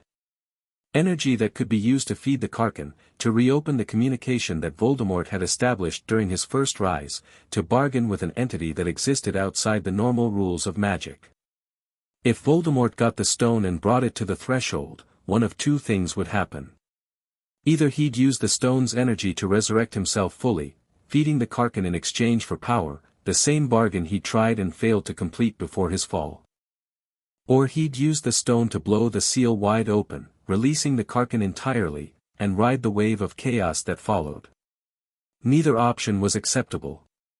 Both required Harry to do something he'd been avoiding since September, act on the Quirrell situation directly. He'd been treating the stone and the threshold as separate problems, managing one while researching the other, trusting Dumbledore to handle Quirrell while Harry handled the seal. But they weren't separate. They were two halves of the same threat, and as long as Harry dealt with them in isolation, he was playing defense on two fronts with insufficient forces. Time to play offense. Hogwarts was tomb quiet when Harry arrived. The Great Hall was empty except for a handful of students who'd stayed for the holidays, a pair of second-year Ravenclaws playing gobstones in the corner, a seventh-year Hufflepuff reading by the fire. The professors were mostly absent, preparing for the new term. Harry went directly to the headmaster's office. "Lemon drop," he said to the gargoyle, and climbed the spiral staircase. Dumbledore was at his desk, writing letters. He looked up when Harry entered, and his expression, the usual gentle, twinkling warmth, sharpened into something more focused. "Harry. You're early. I need to talk to you. About everything." Dumbledore set down his quill. "Sit down." Harry sat. And then he told Dumbledore everything. The threshold. The seal chamber. The Karkin's assault during the solstice ritual. The legilimency transfer with Lucius. The entity's temptations. The three bloodline reinforcement. The connection between the stone and the threshold. He held nothing back. Not the codex fragment and its description of the permanent seal. Not the cost, the loss of magic. Not the Peverell bloodline connection that made Harry uniquely suited to attempt what Ignotus had achieved 7 centuries ago. Dumbledore listened in absolute silence. His blue eyes, behind the half-moon spectacles, never left Harry's face. The silver instruments on the shelves behind him clicked and whirred, their rhythms shifting subtly as Harry spoke, as if they were calibrating themselves to the information. When Harry finished, the silence stretched for nearly a minute. "You performed the solstice ritual," Dumbledore said. "With Lucius Malfoy. In the seal chamber. With Lucius and Draco." "Yes." "And the entity attempted to breach the seal during the ritual." "It tried. It failed. But it was close, Professor. Closer than I want to think about." Dumbledore rose from his chair and walked to the window. The grounds were white with snow, the forbidden forest a dark smudge on the horizon. Fawkes watched from his perch, golden eyes unblinking. "I owe you more than an apology," Dumbledore said. His voice was quiet, not the performative gentleness he used with most students, but something raw. "I owe you an explanation for my failures. Not just the Dursleys. Not just the lack of information. But my failure to understand the full scope of what you inherited when you took that manor. You knew about the threshold. In broad terms. I knew it existed. I knew the Malfoys maintained it. I studied the subject as a young man, the threshold sites fascinated me, as they fascinate anyone with an interest in the deeper structures of magic." He turned from the window. "But I did not know it was this dire. I did not know the seal was failing this rapidly.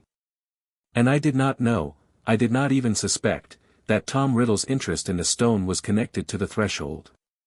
But you suspected Voldemort was inside Quirrell. I more than suspected.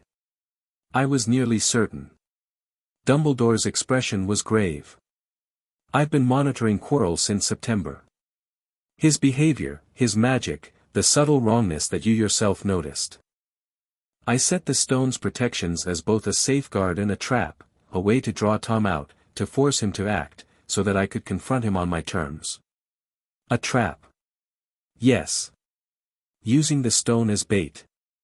Yes. Harry let the implications settle. Professor, every time Quirrell probes the stone's defenses, the magical discharge travels along ley lines directly to the threshold. You've been baiting a trap that feeds the thing under my house. Dumbledore went very still. The silver instrument stopped clicking. I did not know that, he said. The words were careful, measured, the admission of a man who was not accustomed to being wrong and was discovering that the experience did not improve with repetition. The ley line connection, I should have considered it. The Wiltshire threshold sits on the primary convergence of the British ley network. Any significant magical disturbance would, he stopped. Closed his eyes. I have been careless. We've both been careless. We've both been treating this as two separate problems. It's one problem with two faces. And what do you propose?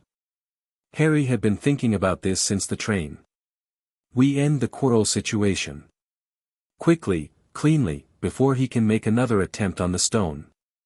Every day he stays in this castle is another day of magical probing, another day of energy feeding into the threshold.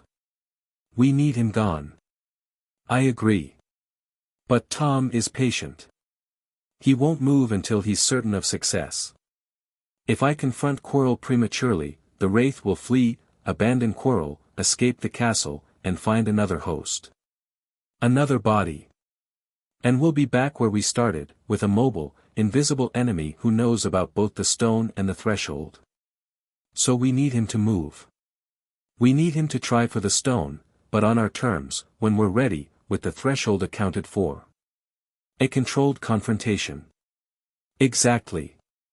Dumbledore studied him. The sharpness in his gaze had deepened into something that Harry couldn't quite name, not surprise, because Dumbledore was beyond surprise. Something closer to recognition. The look of a chess master watching a promising student make a move he hadn't expected. You have a plan, Dumbledore said. I have half a plan. I need your help with the other half. Tell me. Harry told him. The plan was simple in concept and terrifying in execution. Step 1, create conditions that would force Quirrell to move on the stone. Dumbledore would arrange to be called away from Hogwarts, visibly, publicly, in a way that Quirrell would believe was genuine. An emergency meeting at the Ministry, a summons from the Wizengamot, something that would leave the castle without its most powerful protector for a window of time. Step 2, while Quirrell navigated the stone's protections, the three-headed dog, the devil's snare, the enchanted chess set, the troll, the logic puzzle, and the mirror of Eris that guarded the stone itself, Harry would be at the manor, performing an emergency ritual on the threshold seal. Not the full solstice ritual, a lighter version, a reinforcement, designed to shore up the seal against the energy surge that would come when Quirrell breached the stone's final defenses. Step 3, Dumbledore would return. Not after hours or days, minutes. The departure would be a feint, a double bluff. Dumbledore would appear to leave, Quirrell would make his move, and Dumbledore would circle back through the castle's emergency flow network, arriving in the stone chamber before Quirrell could claim his prize. The key was timing. Quirrell had to commit fully, pass every defense, reach the mirror, attempt to claim the stone, before Dumbledore confronted him. If Quirrell sensed a trap too early, he'd bolt, and the Wraith would escape. The mirror is the final defense, Dumbledore explained. I enchanted it myself. The stone can only be claimed by someone who wants to find it but not use it. Tom cannot claim it.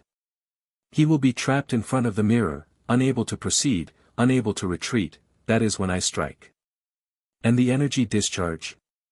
When you confront him, the magical output will be enormous. It'll feed straight into the threshold. That is where your half of the plan becomes critical. You must be at the seal, reinforcing it, absorbing the energy surge. Can you do that? Harry thought about the solstice. About his palms on the stone. About the seal's response to his blood, faster, stronger than any Malfoy's. I can. Alone? Yes. He paused. I'd rather not be alone, but the people I'd want with me are 11-year-olds, and I'm not putting them in the seal chamber during an energy surge. What about Sharpclaw? Goblins can't interact with the seal. Their magic is wrong for it, different frequency, different structure. Sharpclaw would be useless down there, and he'd know it, and the shame would kill him faster than the Karkin. Dumbledore almost smiled. You understand the goblins well. I understand Sharpclaw. He's the only goblin I know well enough to predict. That's more than most wizards can say. Dumbledore sat back down. We move quickly. Quirrell is growing desperate, I can sense the Wraith's agitation increasing weekly. If we wait too long, he may attempt the stone regardless of my presence, and a chaotic confrontation is far more dangerous than a controlled one. When? I'll arrange the ministry summons for next week. Thursday evening, Quirrell will have maximum time to act before my expected return. The protections will take him several hours to navigate. I'll return by midnight. I'll be at the manor by sunset. Dobby can transport me. House elf apparition. Undetectable, untraceable. Dumbledore nodded. Harry, there is one more thing. The thing inside Quirrell. The Wraith. If you destroy Quirrell, what happens to it?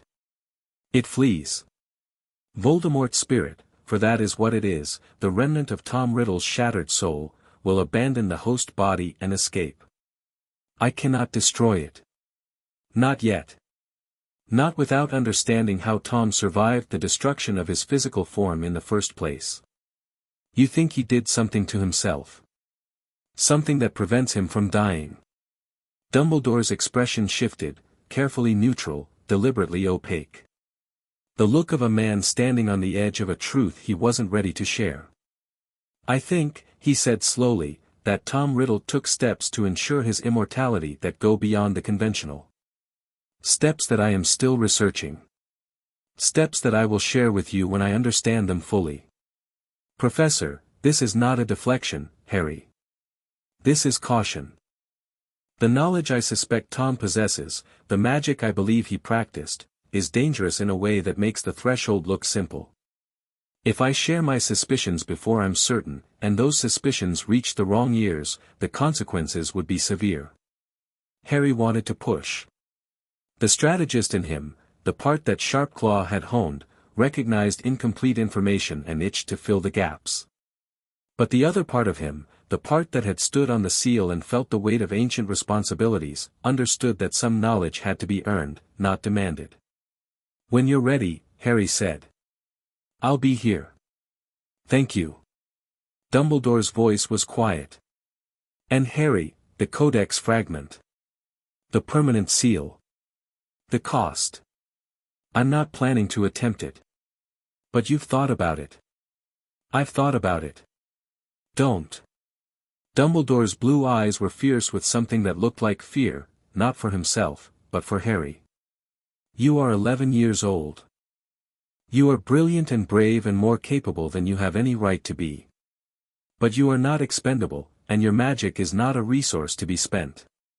Promise me you will not attempt the Peveril method. I promise I won't attempt it this year. Harry, that's the best I can offer, Professor. I don't make promises I'm not sure I can keep. Dumbledore looked at him for a long time. Then he nodded, a single, reluctant dip of the chin that conceded the point without endorsing it. Your mother's stubbornness, he said. I recognize it. It was infuriating then, too. The students returned. Hogwarts filled back up with noise and chaos and the cheerful pandemonium of several hundred young witches and wizards resuming their education. Harry slipped back into the rhythms of the term, classes, meals, study sessions, Quidditch practice, and watched Quirrell with renewed intensity. The defense professor was deteriorating. Not physically, he looked the same nervous stammer, the same garlic-scented turban, but magically. The wrongness that Harry had sensed since September was intensifying, becoming harder for Quirrell to conceal. His spells in class were erratic, sometimes underpowered, sometimes dangerously strong, the inconsistency of a man being run by two competing operators. Harry's scar burned with increasing regularity. Not just in Quirrell's classroom, in the corridors, at meals, any time Quirrell was within 50 feet. The burn was different from the threshold sensation. The Karkin's touch was alien, vast, incomprehensible. The scar's response to Quirrell was personal, intimate, almost familiar, as if the fragment of Voldemort's soul behind Harry's scar recognized its creator and strained toward him like a compass needle toward north. He mentioned the scar to Dumbledore. The headmaster's response was careful. The connection between your scar and Voldemort is something I have studied at length. I will explain it fully when the time is right. More secrets held in reserve. Harry filed it alongside the rest and kept watching. Ron was the first to notice Harry's heightened vigilance. They were in the common room on a Tuesday evening, Harry pretending to read a Transfiguration text while actually tracking Quirrell's movements through the castle. Dobby, stationed at various points, reported via the House Elf communication network that Harry had established in December. "You're watching for something," Ron said. Not a question. Ron Weasley's emotional intelligence was frequently underestimated, including by Harry, and it was a mistake he kept making. "Yeah. Is it about the manor?" "It's about everything. The manor, the stone, Quirrell." Ron set down his chess piece. He'd been playing against himself again, a habit that Harry found both endearing and slightly worrying. "When you say, the stone, you mean the thing the three-headed dog is guarding? You know about that?" "Mate, everyone knows about that. Fred and George found the dog in September. Half the school knows there's something valuable behind that trapdoor." Ron leaned forward. "What is it?" Harry told him. "Not everything, not the threshold connection, not the Voldemort wraith, but the basics. The Philosopher's Stone. Nicholas Flamel. Quirrell's interest." Ron absorbed it with the focused intensity he usually reserved for chess. "Quirrell. The stuttering bloke. You think he's after it?" "I think something is controlling Quirrell. Something that wants the stone badly enough to infiltrate Hogwarts and spend an entire year testing the defenses. Something like. You know who." Harry looked at him. Ron's face was white, but his eyes were steady. "Yeah," Harry said. "Something exactly like that." Ron was quiet for a moment. Then, "What do you need me to do?" "I need you to be ready. Thursday night, something's going to happen. I can't tell you what yet, there are parts I've promised to keep private. But I need you and Hermione and Neville to be ready." "Ready for what?" "For anything." Ron nodded. He picked up his chess piece, a knight, Harry noticed, and placed it carefully on the board. "I'm ready." Thursday came faster than Harry expected. The days between didn't blur exactly, each one was sharp, distinct, weighed down with the particular tension of a countdown, but they compressed, as if time itself were eager to reach the confrontation. Harry attended classes. He answered questions in potions and earned a grudging nod from Snape. He flew laps around the Quidditch pitch until Oliver Wood told him to stop wearing out the broomstick. He ate meals and laughed at Ron's jokes and helped Neville find Trevor, again, and did all the things a normal first year did, and underneath it all, the countdown ticked. Wednesday evening, he met Daphne in the library.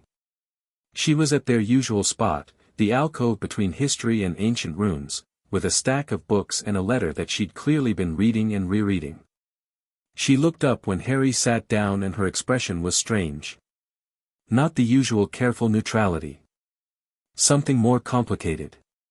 "My father received a communication from the Goblin Council," she said. "Regarding the Threshold Network." "The Threshold Network?"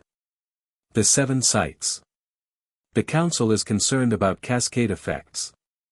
If the Wiltshire seal degrades further, the stress on the other 6 sites increases proportionally. The seals are interconnected, they reinforce each other. Weaken one, and you weaken all. Harry felt cold. Sharpclaw didn't mention that. Sharpclaw may not know. The interconnection isn't in the standard Goblin records. My father's archives reference it, and the council apparently consulted with us directly. She paused. The council is alarmed, Harry. Alarmed enough to break 400 years of diplomatic protocol and consult with a wizard family. How alarmed? Contingency plans alarmed. Evacuation routes alarmed. The goblins have bolt holes in Switzerland, Iceland, and Japan. They've been maintained for centuries against exactly this scenario. Sharpclaw mentioned evacuation. He said the goblins would leave Britain within 72 hours if the seal failed. They'd leave faster than that. The bolt holes are ready now. All it would take is a signal from the council. Daphne set down her letter. Harry, what's happening tomorrow? He looked at her sharply. What makes you think something's happening tomorrow? Because you've been vibrating like a tuning fork for 3 days, Dumbledore has been uncharacteristically absent from meals, and Sharpclaw sent my father an emergency communication about threshold monitoring protocols. I'm not stupid. I never said you were. Then don't treat me like I am. Tell me. Harry looked at her, Daphne Greengrass, 11 years old, Slytherin, the girl who'd walked up to him on a train and offered an alliance with the directness of a woman twice her age. The girl who'd given him access to her family's most closely guarded secrets because she trusted him with them. The girl who'd told him to do something that wasn't strategy, and who'd sent him a book for Christmas with an inscription that still made his chest tight when he thought about it. I can't tell you the details. I've made promises. But something is going to happen tomorrow evening that will resolve the quarrel situation. It'll be controlled. It'll be managed. And if it goes right, it'll remove a threat that's been feeding energy into the threshold since September. And if it goes wrong? If it goes wrong, the threshold seal takes a hit. Possibly a serious one. Daphne's jaw tightened. You'll be at the manor. Yes. Alone. Yes. That's idiotic. It's necessary. The seal chamber requires guardian blood. I'm the guardian. You're the guardian, you're the student, you're the political operator, you're the strategic thinker. You're trying to be everything at once, and eventually, you're going to break. I'm not going to break. How do you know? Because I've already survived things that should have broken me. The cupboard. The Dursleys. The eviction. The Karkin's temptation. I'm still here. I'm still standing. She looked at him for a long moment. The mask was fully down, no political calculation, no careful neutrality, just a girl who was frightened for someone she cared about. You're infuriating, she said. I've been told. Come back safe. I'll try. Don't try. Do. She stood, gathered her books, and paused.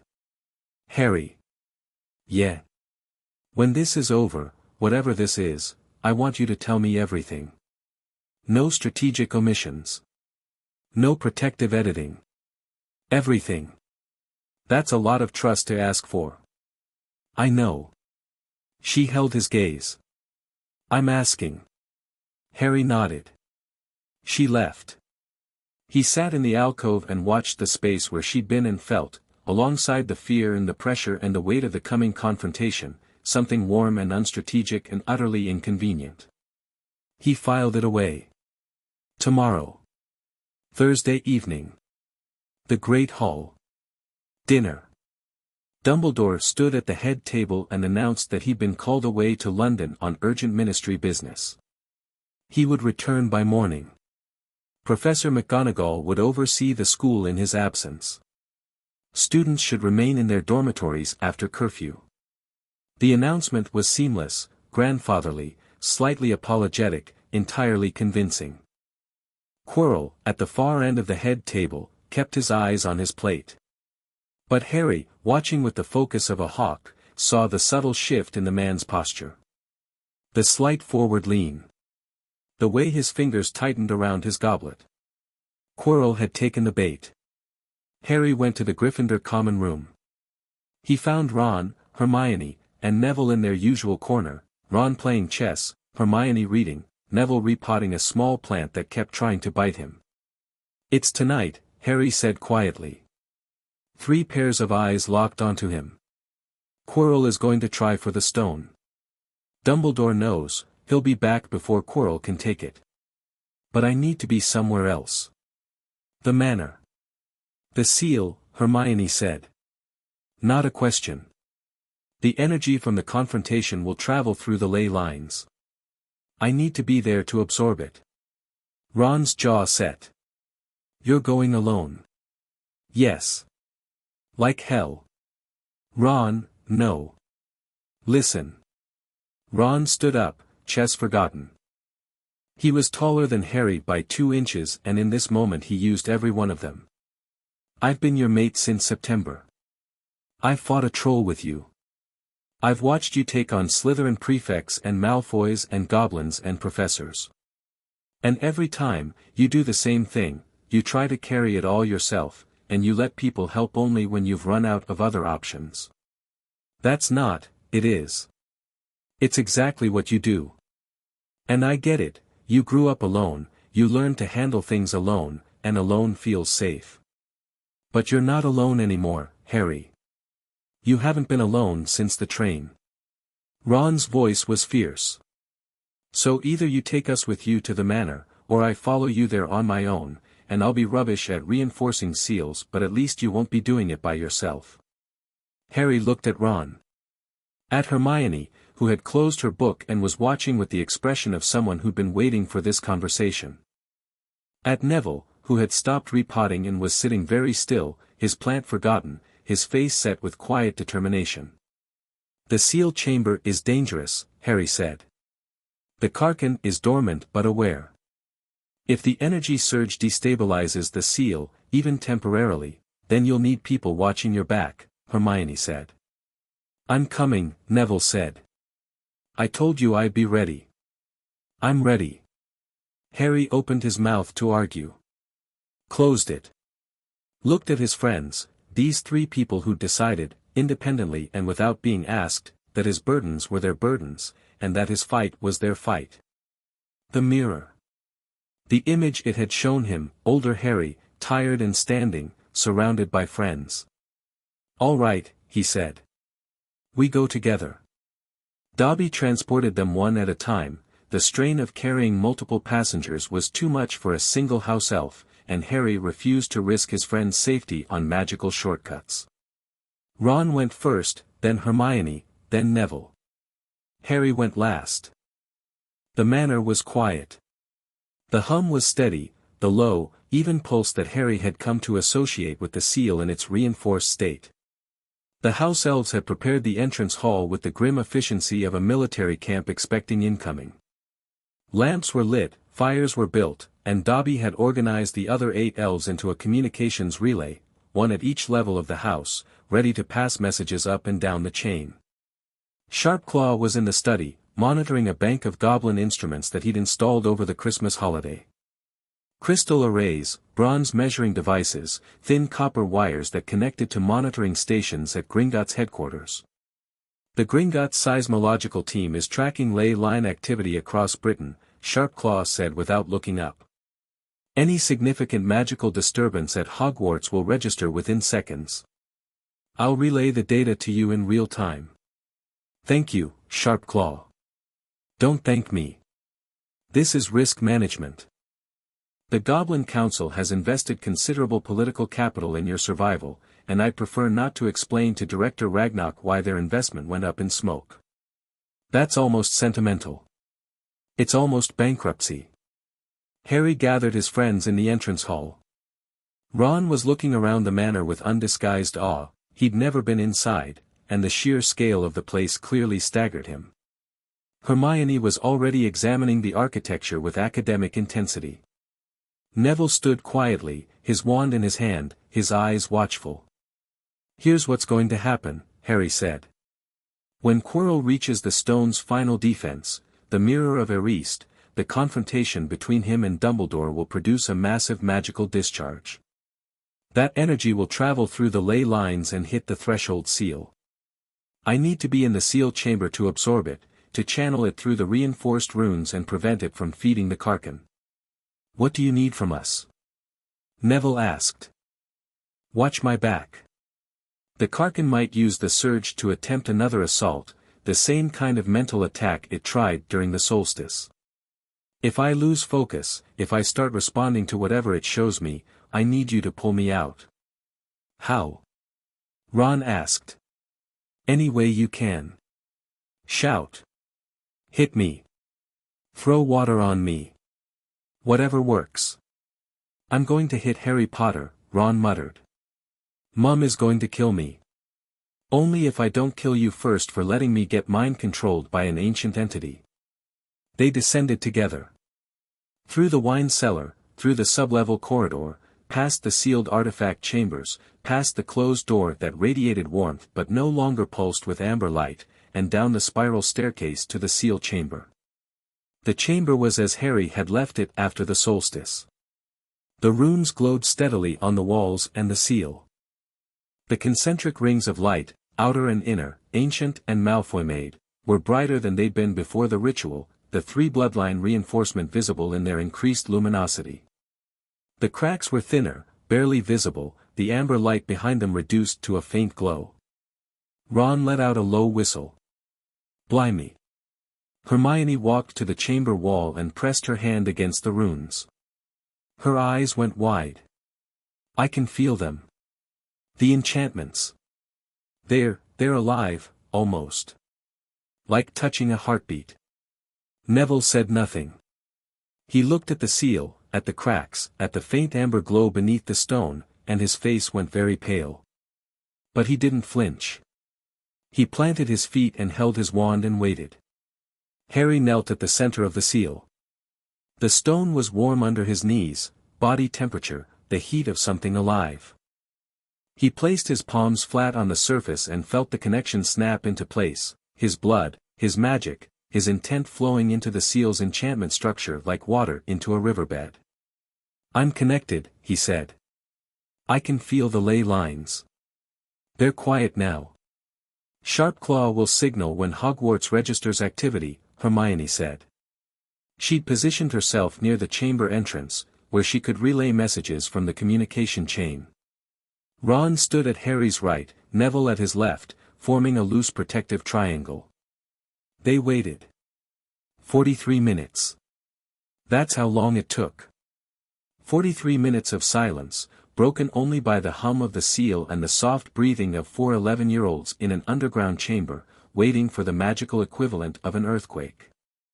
Ron shifted his weight every few minutes. Hermione turned pages in her head. Harry could see her lips moving, reviewing spells and procedures.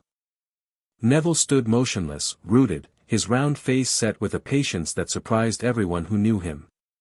Harry kept his palms on the seal and breathed and felt the ley lines the way you feel a pulse, steady, rhythmic, the circulatory system of magical Britain flowing beneath his hands. The signal came at 9:47 p.m. Harry. Hermione's voice, sharp. Sharpclaw says ley line activity at Hogwarts is spiking. Someone's engaging the stone's outer defenses. How strong? Level 2. Significant but contained. He says the three-headed dog's ward just activated. Quirrell was moving. The next 40 minutes were a lesson in patience and terror. Sharpclaw's readings came in regular intervals, relayed through the house elf chain, Quirrell passing the devil's snare, minor ley pulse, the chess room, moderate pulse, the enchanted chess set fought hard, the troll, short, brutal pulse, the logic puzzle, barely a tremor, Quirrell, or whatever was guiding him, solved it quickly. Each pulse traveled through the ley lines and touched the threshold. Harry felt them arrive, soft impacts against the seal, ripples of energy that the runes absorbed and dissipated. Nothing dangerous. Not yet. He's good, Harry said. Faster than expected. The wraith is guiding him through. How far along is he? Ron asked. Logic puzzles done. One more defense left. The mirror. The mirror of Erist. The final defense. The one Dumbledore had designed specifically to trap a mind like Voldemort's, a mind that wanted to use the stone, that craved its power, that could never simply want to find it without intent to consume. When he reaches the mirror, the confrontation starts, Harry said. That's when the big surge comes. Get ready. They waited. 30 seconds. A minute. 2. Then the ley lines screamed. The surge hit the seal like a physical blow, a tidal wave of magical energy that traveled from Hogwarts through 400 miles of ley network in less than a second and slammed into the threshold with the force of a bomb. The runes flared to blinding intensity. The seal shook. The cracks, thin and well-maintained after the solstice, buckled under the impact. Harry gasped and poured his magic into the seal, all of it, everything he had, his hands pressed flat against the stone and his eyes squeezed shut and his entire being focused on a single purpose: hold. Hold. Hold. The Karkin surged. It had been waiting. The months of quiet, the subdued hum, the closed door, all of it was preparation. The entity had been conserving its strength, pulling back from the seal's surface, gathering itself in the depths for exactly this moment. When the energy surge hit and the runes strained and the Guardian's attention was split between absorption and defense, the Karkin struck. Not the slow, seductive whisper of the solstice. This was a battering ram. The presence exploded outward from behind the seal with a force that drove the air from Harry's lungs and sent him sprawling backward on the stone. The amber light blazed to supernova intensity, not through the cracks but through the entire seal, the stone itself becoming translucent, revealing the churning chaos beneath. Ron shouted. Hermione screamed something Harry couldn't hear over the roar, because it was roaring now, the hum amplified 1,000-fold, a sound that bypassed the ears and struck directly at the brainstem, the primal terror frequency that turned thinking creatures into fleeing animals. Harry clawed his way back to the seal on hands and knees. The stone was searing hot, his palms blistered on contact and he pressed them down anyway, pouring his magic, his blood, his will into the runes. The Karkin pushed back. You cannot hold me, it said. Not in words, in the shape of pressure, in the language of force. You are one child. I am older than your species. I am the raw material from which your precious magic was refined. You are a cup trying to contain an ocean. Harry felt the truth of it. The entity's power was staggering, not because it was intelligent or focused, but because it was vast, limitless, the undifferentiated chaos of magic in its primordial state. Everything wizards did with wands and incantations was just a filtered version of what this thing was. The cracks widened.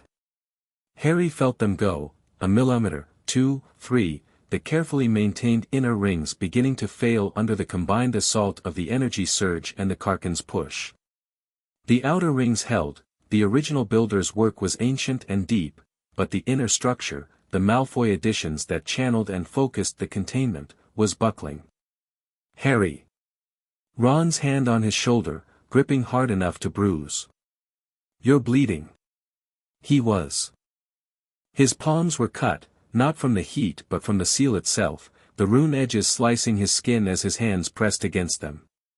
Blood, Potter blood, Peverell blood, seeped into the stone and the runes flared with renewed intensity.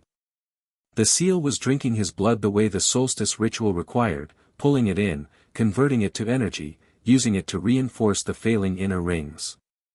But it wasn't enough. The surge from Hogwarts was still coming. Whatever was happening between Dumbledore and Quirrell was producing sustained magical discharge, not a single pulse but a continuous stream, and every second it continued, the threshold absorbed more energy and the Karkin grew stronger. Harry's vision blurred. The chamber swam around him. He was giving too much blood, too much magic, too much of the indefinable something that made him him. The seal was draining him, and he was letting it, because the alternative was letting go. The Karkin tried again. Not a battering ram this time, subtler, more targeted. It reached through the cracks and found the fragment. The piece of Voldemort's soul behind Harry's scar. Harry felt the connection snap into place, a bridge between the entity and the Dark Lord's Horcrux, a channel that bypassed the seal entirely. The Karkin poured through it, not its full force, but enough, and Harry's mind exploded with visions. Not his parents this time. Not seduction. Voldemort's memories. He saw Tom Riddle, young, brilliant, terrifyingly beautiful, standing in a chamber beneath an Albanian forest, hands raised, chanting in a language that made the air bleed. The threshold there, one of the 7, the Albanian site, was open, just a crack, and through the crack, Tom Riddle was talking to the Karkin. He saw the bargain. The entity's offer, power beyond mortal limits, the ability to reshape reality at a fundamental level. The price, a piece of Tom's soul, given freely, planted in the seal like a seed. A toehold. A foothold. A way for the Karkin to reach through the barrier using the fragment as a relay. He saw Tom Riddle tear his soul apart. Not the first Horcrux, that had already been made, but the process itself, the mechanical horror of it. The murder. The incantation. The sensation of something essential being ripped loose, a piece of self separated from self with the wet, tearing sound of flesh being pulled from bone. And he saw what the Karkin did with the fragment it received, pressed it into the Wiltshire seal from the other side, a splinter of human soul embedded in the containment structure, corrupting it from within. The degradation that the Malfoys had been fighting for centuries, it wasn't just entropy. It was sabotage. Voldemort's soul fragment, working from inside the seal, weakening it, creating the cracks that the Karkin exploited. Harry understood. The seal wasn't just failing because of natural wear. It was failing because Voldemort had poisoned it. The realization hit him with the force of a physical blow, and in its wake came a terrible clarity: the Malfoy ritual couldn't fix this. No amount of blood and incantation could repair a seal that was being actively undermined from within. The fragment inside the seal would keep creating cracks faster than any guardian could close them. Eventually, inevitably, the seal would fail. Unless someone removed the fragment. And Harry carried the twin of that fragment behind his scar. The knowledge crystallized in a single, blinding instant of comprehension. The Codex fragment, the hunger cannot consume what is freely given. Ignotus Peveril's words, I gave it what it could not take. Not surrender. Not sacrifice. Gift. The permanent seal wasn't about pouring your magic into the stone and losing it forever. It was about giving the seal something the Karkin couldn't corrupt, couldn't consume, couldn't turn to its advantage. Something freely offered, without reservation, without condition. Ignotus had given his magic. And it had worked. But it was a brute force solution, overwhelming the corruption with sheer magical volume. There was another way. A more elegant way. A way that didn't require Harry to give up his magic. He could give the seal the fragment. The piece of Voldemort's soul behind his scar, the twin of the fragment embedded in the seal. If Harry gave it freely, pushed it out of himself and into the seal, the two fragments would merge. And merged, they would cease to function as relays for the Karkin, because they would no longer be separate, they would be whole, or as close to whole as two pieces of a shattered soul could be. And a whole soul fragment, even Voldemort's, was not a tool the Karkin could use. The entity could only exploit the jagged edges of broken things. It was theory. Untested. Potentially catastrophic. The fragment behind Harry's scar was part of him, it had been there since he was a baby, woven into his magical signature, integrated into his identity. Ripping it out might kill him. Giving it freely might not be possible. How do you freely give something you didn't choose to carry? But the alternative was a seal that would fail within years, no matter how many rituals they performed. Harry. Neville's voice. Loud, urgent, cutting through the visions and the theory and the terrible clarity. Harry snapped back to the present, the chamber, the blazing runes, the cracked seal, his bleeding hands. The surge is ending. Hermione shouted. Sharpclaw says Hogwarts activity is dropping. Dumbledore must have confronted Quirrell. The ley line pressure eased. Not suddenly, gradually, like a fist unclenching, the torrent of energy from Hogwarts diminishing to a stream, a trickle, a whisper. The runes dimmed from blinding to bright to steady. The Karkin's push weakened, not from defeat, but from lost momentum. The entity had been riding the surge, using it as fuel. Without it, the push wasn't sustainable. Harry held on. Kept his hands on the seal, kept his blood flowing into the stone, kept his will locked against the entity's pressure. The inner ring stabilized, barely, trembling on the edge of collapse, and the cracks stopped widening. 3 minutes. 5. 10. The chamber went quiet. The hum returned to its steady, even pulse. The amber light behind the cracks faded to a dim glow. The seal held. Harry pulled his hands from the stone and fell backward. Ron caught him, strong arms, steady grip, the unthinking physical support of someone who'd been ready. Hermione was beside him in an instant, her wand out, healing charms flowing over his blistered palms with a precision that spoke to months of advanced reading preparation. "You're an idiot," she said, her voice cracking. "Your hands, look at your hands, they'll heal." Harry's voice was hoarse. He felt emptied, not the terrifying emptiness of the Peveril method, but the ordinary exhaustion of someone who'd spent everything they had. "Is it over?" Sharpclaw says Hogwarts is calm. The ley lines are returning to baseline. Hermione's wand traced careful patterns over his palms, and the blistered skin smoothed, the cuts closing. "Whatever happened at the castle, it's done." Neville appeared with a flask of water. Where he'd found it, Harry didn't ask. He drank, and the cool liquid running down his throat was the best thing he'd ever tasted. "The cracks," Harry said. "How bad?" Hermione looked at the seal. The inner rings were dim, dimmer than after the solstice, some of the rune segments dark entirely. The cracks were wider than they'd been that morning, though narrower than before the solstice ritual. A partial setback. Not a catastrophe. "It held," she said. "The inner rings took damage, but the outer structure is intact. You bought us time." "Not enough." Harry closed his eyes. The visions he'd seen, Voldemort's fragment, the poison seal, the sabotage from within, pressed against the inside of his skull like a headache. The seal isn't just failing from where. It's being undermined. From inside. "What do you mean?" "Later. I'll explain later. Right now, I need to know what happened at Hogwarts." Sharpclaw's report came 20 minutes later, relayed through the elf chain.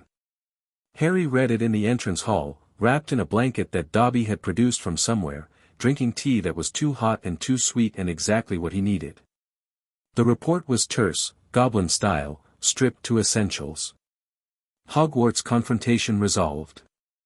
Quirrell deceased. Voldemort wraith fled castle, direction unknown. Stone secured. Dumbledore uninjured. Castle wards intact. No student casualties. Ley line activity returning to baseline. Threshold monitoring shows seal degradation of approximately 15% from pre-surge levels. Recommend immediate reinforcement ritual within 30 days. Goblin Council convening emergency session to discuss threshold cascade protocols. Your attendance is requested at your earliest convenience. The Council also wishes me to communicate the following: the Friend of the Nation has earned his title. This is, in Goblin culture, a significant compliment. Accept it gracefully. Sharpclaw Harry read the report twice. Then he folded it and leaned back in his chair and stared at the ceiling of the entrance hall, the painted ceiling that showed scenes from Malfoy family history, the battles and the triumphs and the long, long guardianship, and felt the weight of everything settle onto his shoulders. Quirrell was dead. Voldemort was gone, for now. The stone was safe. But the seal was damaged. The inner rings were failing. And the fundamental problem, Voldemort's fragment, poisoning the containment from within, remained unsolved. He had time. Months, probably. Possibly a year, with regular maintenance rituals. But the clock was ticking, and every tick brought the seal closer to failure. Harry closed his eyes. The visions played behind his eyelids, Riddle's bargain, the fragment's placement, the corruption spreading through the seal like rot through wood. And the Codex's answer, ancient and terrifying and possibly his only option. The hunger cannot consume what is freely given. He could give the seal the fragment behind his scar. It might work. It might fix everything. Or it might kill him.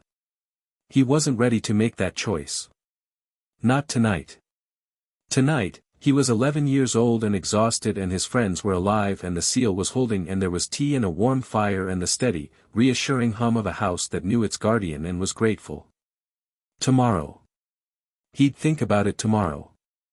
The return to Hogwarts was anticlimactic in the way that aftermaths always are. Harry, Ron, Hermione, and Neville arrived back at the castle via the Hogwarts Express on Sunday. Dobby had transported them to King's Cross, and they'd ridden the train up as if they'd been visiting family for the weekend. Nobody questioned it. The castle was buzzing with rumors about Quirrell's disappearance, nervous breakdown, vampire attack, ran off to join a circus, and the official story, delivered by McGonagall at Monday breakfast, was that Professor Quirrell had suffered a magical malady, and would not be returning. A substitute would be found. Harry sought out Dumbledore immediately. The headmaster looked tired. Not elderly tired, genuinely depleted, the way Harry had felt after the seal chamber. The confrontation with the Voldemort wraith had cost him something, even if the cost wasn't visible. "Quirrell is dead," Dumbledore said. "When I confronted him in the stone chamber, the wraith abandoned him." The process of separation was not survivable for the host. He paused. Quirinus Quirrell was not an evil man. He was weak, and weakness was exploited by something stronger. I wish I could have saved him. And the wraith? Gone. Fled the castle at the moment of Quirrell's death. I could not contain it. The wraith form is immaterial, and the magic required to trap an immaterial spirit would have destroyed the stone chamber and everything in it. Dumbledore's expression was heavy. He will return, Harry. In what form and on what timeline, I cannot say. But Tom Riddle has proven, repeatedly, that he cannot be killed by conventional means. Because of what he did to his soul. Dumbledore's eyes sharpened. What do you know about that? Harry told him about the visions. The Karkin's assault during the surge. The memories it had pushed into his mind through the scar fragment, Riddle's bargain, the soul tearing, the fragment embedded in the seal. Dumbledore listened with an intensity that was almost painful to witness. His hands gripped the arms of his chair. His blue eyes burned behind the spectacles. A soul fragment, he said, when Harry finished. Embedded in the seal. Actively corrupting the containment structure. And another one behind my scar. Isn't there? Silence. Long, deep, devastating silence. Fawkes stopped singing on his perch. The silver instruments went still. You know, Dumbledore whispered. You know about the Horcrux. I know there's a piece of Voldemort's soul in my head. I've known since the Karkin showed me. What I don't know is whether you've been hiding this from me deliberately, or whether you only recently worked it out yourself. Dumbledore closed his eyes. When he opened them, they were wet. I suspected, he said. From the beginning. From the night you survived the killing curse. The scar, the connection to Voldemort, the Parseltongue that I suspected you'd manifest, all of it pointed to a soul fragment transferred at the moment of Lily's sacrifice. But suspicion is not certainty, and the implications. He trailed off. The implications were so horrifying that I chose to delay rather than confront them. Delay. I am not perfect, Harry. I am not even good, some days. I am an old man who has made terrible decisions with the best of intentions, and the worst of my decisions has been my treatment of you. Harry looked at him. At this brilliant, broken, magnificent man who had fought dark lords and shaped history and failed, repeatedly and catastrophically, to protect a single child from a cupboard under the stairs.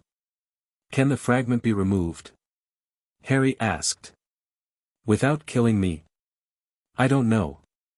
I have been researching Horcrux destruction for 10 years, and every method I've found requires the destruction of the vessel." Dumbledore's voice was barely audible. "Every method except one. The Codex method." "You've read the fragment." "I've read it. And I've thought about it. And I think the Codex is talking about exactly this. Giving the fragment freely. Not destroying it, surrendering it. Pushing it out of myself and into the seal, where it merges with the other fragment and becomes inert. That is a theory. It's the only theory that doesn't end with me dead. It might end with you dead anyway. The fragment has been part of you for 10 years. Removing it, even gently, even willingly, could destabilize your magical core. You could lose your magic. You could lose your mind. You could lose your life. Or I could fix the seal permanently. Remove the corruption. Solve the problem that's been getting worse for decades." Dumbledore looked at him with those wet blue eyes and said nothing for a very long time. "Not now," he said finally. "Not today. Not this year. You are 11. You are not ready. You keep saying that. Because it keeps being true." Dumbledore leaned forward. "Harry, listen to me. The seal is maintained. The Carcan is contained. The Malfoy ritual, supplemented by your blood and your magic, can hold the line for years, possibly decades. You have time. Use it. Learn. Grow. Understand the magic you're dealing with before you attempt something that cannot be undone. And the fragment in my head? We will find a way. Together. I will not hide from this anymore. I will not delay, or deflect, or choose comfort over truth." His voice firmed. "But I will ask you, I will beg you, if necessary, to give yourself time. You have carried burdens that would crush most adults. You have earned the right to be a child, even if only for a little while." Harry sat in Dumbledore's office and felt the competing weights on his shoulders, the fragment, the seal, the Carcan, the future, and thought about the mirror of Eriste. About older Harry, tired and standing, surrounded by friends. Standing. Not fallen. Not broken. Standing. "All right," he said. "We do it your way. For now. But I want full access to your Horcrux research. I want to understand what this thing in my head is and how it works and what the options are for removing it. You'll have it. And I want the stone destroyed. As long as it exists, it's a target. Voldemort will come back, and when he does, the stone will be the first thing he reaches for." Dumbledore nodded slowly. "Nicholas and I have discussed it. He agrees. The stone will be destroyed by the end of the month. And the elixir? Nicholas and Perenelle have enough to put their affairs in order. They've lived for over 600 years. They're ready." Harry felt a pang, the casual enormity of it, two people choosing to end 6 centuries of life because the tool that sustained them had become too dangerous to keep. The weight of responsibility, carried to its final conclusion. "One more thing," Harry said. "Yes. The fragment in the seal, the one Voldemort placed there. If I can remove the one in my head and merge them, would the merged fragment be a complete piece of his soul? It would be 2 fragments reunited. Not a complete soul, Tom made more than 2 Horcruxes, but a significant portion. And if that portion were sealed inside the threshold containment, contained by the same magic that contains the Carcan, would Voldemort be able to feel it?" Dumbledore's eyes widened. Understanding dawned. "You're suggesting that by sealing the fragments inside the threshold, you would create a trap. A lure. Something that Voldemort would be drawn to, because his own soul would call to him. He'd have to come to the manor. To the seal chamber. To the one place in Britain where I have the most control. That is. Dumbledore trailed off. His expression cycled through surprise, admiration, and something that looked uncomfortably like the face of a man recognizing a younger version of himself. That is a strategy worthy of a Slytherin. The Hat considered it. I imagine it did. Dumbledore shook his head slowly. Harry Potter. You are going to be either the salvation of this world or its most magnificent catastrophe. I genuinely cannot tell which. I'm hoping for the first one. So am I. A pause. So am I. The days after the confrontation had the strange, suspended quality of a held breath. The immediate danger was past, Quirrell dead, Voldemort fled, the stone secure, but the echoes continued, rippling through the school and the wider wizarding world in ways that were sometimes visible and sometimes not. The student sensed it. Not the specifics, nobody outside Harry's circle knew about the threshold or the Carcan or the Horcrux revelation, but the atmosphere. Something had happened, something significant, and the castle felt different afterward. Lighter, maybe. Or heavier, depending on who you asked. Harry navigated the aftermath with the careful deliberation that Sharpclaw had taught him. He said nothing publicly about Quirrell. He deflected questions with practiced ease. He went to classes, did his homework, attended Quidditch practice. He was, to all outward appearances, a normal first-year living a normal life. Behind the appearances, he was anything but. The letters came in a steady stream. Sharpclaw, with updates on the Goblin Council's emergency session and the Threshold Cascade protocols. Narcissa Malfoy, who had somehow learned about the seal chamber incident and sent a terse, coded note, the house survived. So did you. The obligation continues. Daphne's father, with additional archive materials and a formal invitation to visit Greengrass Hall over the Easter holiday. And one letter that surprised him. It arrived on a Tuesday morning, carried by a small, grey owl that looked thoroughly exhausted. The handwriting was Draco's. Harry recognized it from the dungeon encounter, from the careful, coached hand that Narcissa had drilled into her son. Potter, I felt it. Tuesday night. The surge. The seal screaming. I was in bed at Aunt Andromeda's house in Kent and I felt it in my bones, the way you feel a thunderclap from miles away. The incantation woke up inside me. I didn't speak it, I wouldn't, without the seal present, but it was there, pressing against the inside of my skull, demanding to be used. Like a muscle trying to flex. Is the seal intact? DM Harry read the letter and felt something shift in his understanding of the Malfoy boy. Not friendship, they were too far from that, too burdened by history and hurt. But recognition.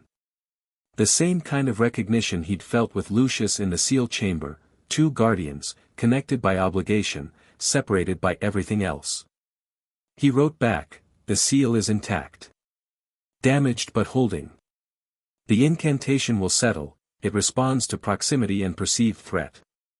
When we're near the seal and the seal is stressed, the pattern activates. It's designed that way. The guardians are meant to feel the call. Thank you for asking. HP. He almost added something else, something about the solstice, about what Lucius had said to Draco, about the fact that the entity's offer to Draco had been rejected not through strength but through love. He didn't. Some things needed to be left alone until they were ready to be spoken. The return letter came the next day. One line, I still think you're a thief. But at least you're a competent one. Harry smiled. Narcissa's package arrived in mid-February, a slim, leather-bound volume with no title on the spine, wrapped in dark green cloth and sealed with a wax stamp bearing the Malfoy serpent. Harry opened it in the library, in the alcove that had become his unofficial office. Inside the front cover, in Narcissa's elegant hand, the Malfoy family's private history of the threshold. 9 centuries of observations, rituals, and notes. Given to Harry James Potter, guardian of the Wiltshire seal, with the understanding that this knowledge carries responsibility. My husband does not know I am sending this. He would consider it a betrayal. I consider it pragmatism. Guard it well. Harry held the book with careful hands and felt its weight, not physical weight, but the accumulated gravity of 900 years of duty and sacrifice and the bone-deep stubbornness of a family that had held the line against the dark because someone had to. He read it over the following weeks. The Malfoy records were meticulous. Each head of family had added their observations, their measurements, their personal reflections on the guardianship. Some entries were clinical, magical readings, seal assessments, degradation rates. Others were deeply personal. Abraxas Malfoy, 1968, the ritual takes more each year. I am not the wizard I was at 20. The seal knows this. It is gentle with me, in its way, it takes only what I can give. But the Karkin is not gentle. It pushes harder every solstice. I do not think my son will have an easier time than I have had. Lucius Malfoy, 1982, first ritual performed alone. Father died in September. The incantation passed to me on his deathbed, a moment of clarity in months of confusion. The seal responded to my blood with what I can only describe as relief. It has been waiting for fresh guardianship. I will not fail it. Lucius Malfoy, 1991, the ritual was harder this year. The inner rings are degrading at a rate I cannot explain. Something is wrong with the seal's internal structure, not wear, but active undermining. As if something inside the containment is working against it. I have no explanation. I have only the duty. Harry read that entry 3 times. Lucius had noticed the Horcrux corruption. He hadn't understood what it was, couldn't have, without the knowledge of Voldemort's soul magic, but he'd felt it. He'd been fighting it, alone, for 20 years, without knowing what he was fighting. Harry added his own entry to the book. The first non-Malfoy entry in 900 years. Harry Potter, 1992. First year of guardianship. The seal is maintained through a 3-bloodline ritual performed at the winter solstice, supplemented by emergency reinforcement during the Hogwarts incident of January. The inner rings are damaged but stable. The corruption identified by Lucius Malfoy, 1991 entry, has been diagnosed. A Horcrux fragment, placed by Tom Riddle during the First Wizarding War, is embedded in the seal's interior structure and is actively undermining the containment enchantments. A potential solution exists but has not been attempted. Research continues. The obligation continues. He closed the book and placed it in the enchanted briefcase Sharpclaw had given him, Goblin made, warded against theft, fire, and unauthorized access. 900 years of Malfoy guardianship. 1 year of Potter guardianship. The seal held. Spring came to Hogwarts with a rush of green and gold, the grounds shaking off winter's grip with the enthusiasm of a dog after a bath. The lake thawed. The forbidden forest rustled with new life. Students emerged from the castle blinking in the unfamiliar sunlight. Harry's world expanded. Classes, Quidditch, friendships, the slow accumulation of knowledge and experience that transformed 11 into almost 12. He won the Quidditch Cup, Gryffindor's first in 7 years, and the roar of the crowd when he caught the final snitch was the loudest thing he'd ever heard, louder even than the Karkin's assault. He flew a victory lap with the snitch clutched in his bleeding hand. A bludger had caught his wrist in the 3rd minute, and looked down at the stands and saw his friends, Ron screaming himself hoarse, Hermione on her feet with her fists raised, Neville applauding with tears in his eyes. And across the pitch, in the Slytherin stands, Daphne Greengrass. Not cheering, Slytherins didn't cheer for Gryffindor, but watching him with an expression that was, for the first time, openly warm. Not the ghost smile. The real thing. Harry's stomach did something that had nothing to do with the dive he'd just pulled out of. He filed the sensation away for later examination, landed, and was buried under a pile of teammates.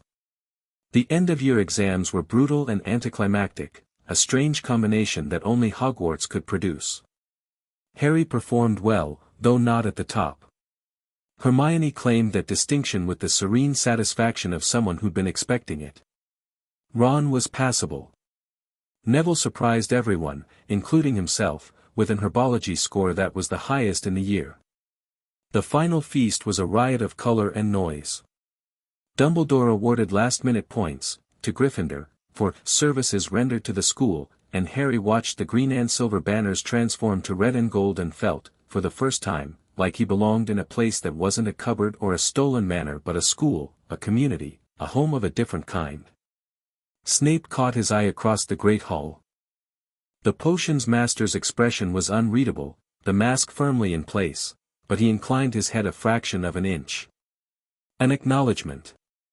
Not of friendship or affection, but of something that had passed between them during the year, a shared knowledge of sacrifice and obligation and the price of keeping secrets. Harry nodded back. After the feast, Dumbledore summoned him for a final meeting. "The stone has been destroyed," Dumbledore said. "Nicholas and Perenelle send their regards.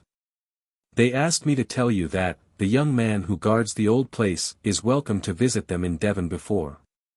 He paused. "Before they go. I'd like that. I'll arrange it for the summer." Dumbledore folded his hands. "Harry, the year is ending. You've survived things that, forgive the repetition, would crush most adults. You've forged alliances, maintained ancient protections, navigated political minefields, and defeated the temptation of an entity that has been manipulating humans for millennia. All at the age of 11. I had help. You did. And the wisdom to accept it, which is rarer than you might think." He smiled, the real smile, the one that reached his eyes. "Next year will bring new challenges. Voldemort's wraith is still at large. The threshold requires ongoing maintenance. The political landscape will continue to shift. And you will continue to grow into whatever you are becoming." "What am I becoming?" "I don't know. That's what makes it exciting." A pause. "And terrifying. But mostly exciting." Harry laughed, a real laugh, surprised and genuine. Dumbledore's eyes twinkled, and for a moment, the office was warm and safe and the silver instruments clicked their steady rhythms and Fawkes sang softly from his perch and the world outside the windows was green and golden and full of possibility. "One question, Professor." "Always." "The invisibility cloak." "My father's. You said it was time it was returned to me.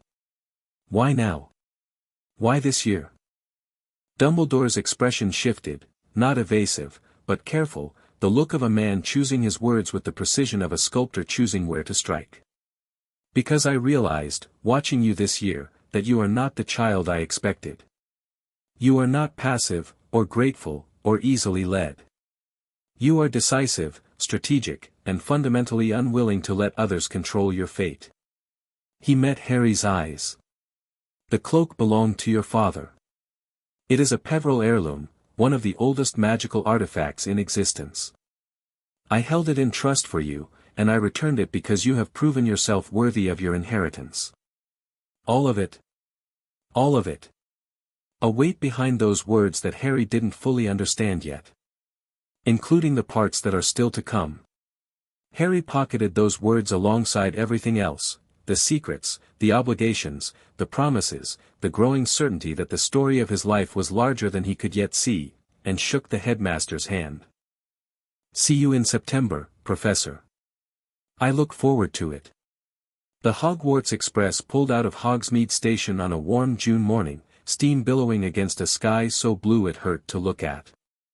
Harry sat in a compartment with Ron, Hermione, and Neville, the window open, the English countryside unrolling before them like a promise. Ron was eating. This was not news. What was news was the enormous hamper that Mrs. Weasley had sent, enough sandwiches, pastries, and homemade fudge to feed a small army, with a note that read, "For Harry and friends. You're all too thin. Love, Molly. Your mum knows I have house elves, right?" Harry said, biting into a ham sandwich that was, objectively, better than anything the elves had ever produced. "Mum doesn't trust anyone else's cooking. It's a Weasley thing." Hermione was reading, because of course she was, but she'd chosen a novel instead of a textbook, and Harry took this as a sign of personal growth. Neville was showing Ron his Mimbulus Mimbletonia, which had tripled in size over the term and was now the ugliest and most beloved plant in Gryffindor Tower. A knock on the compartment door.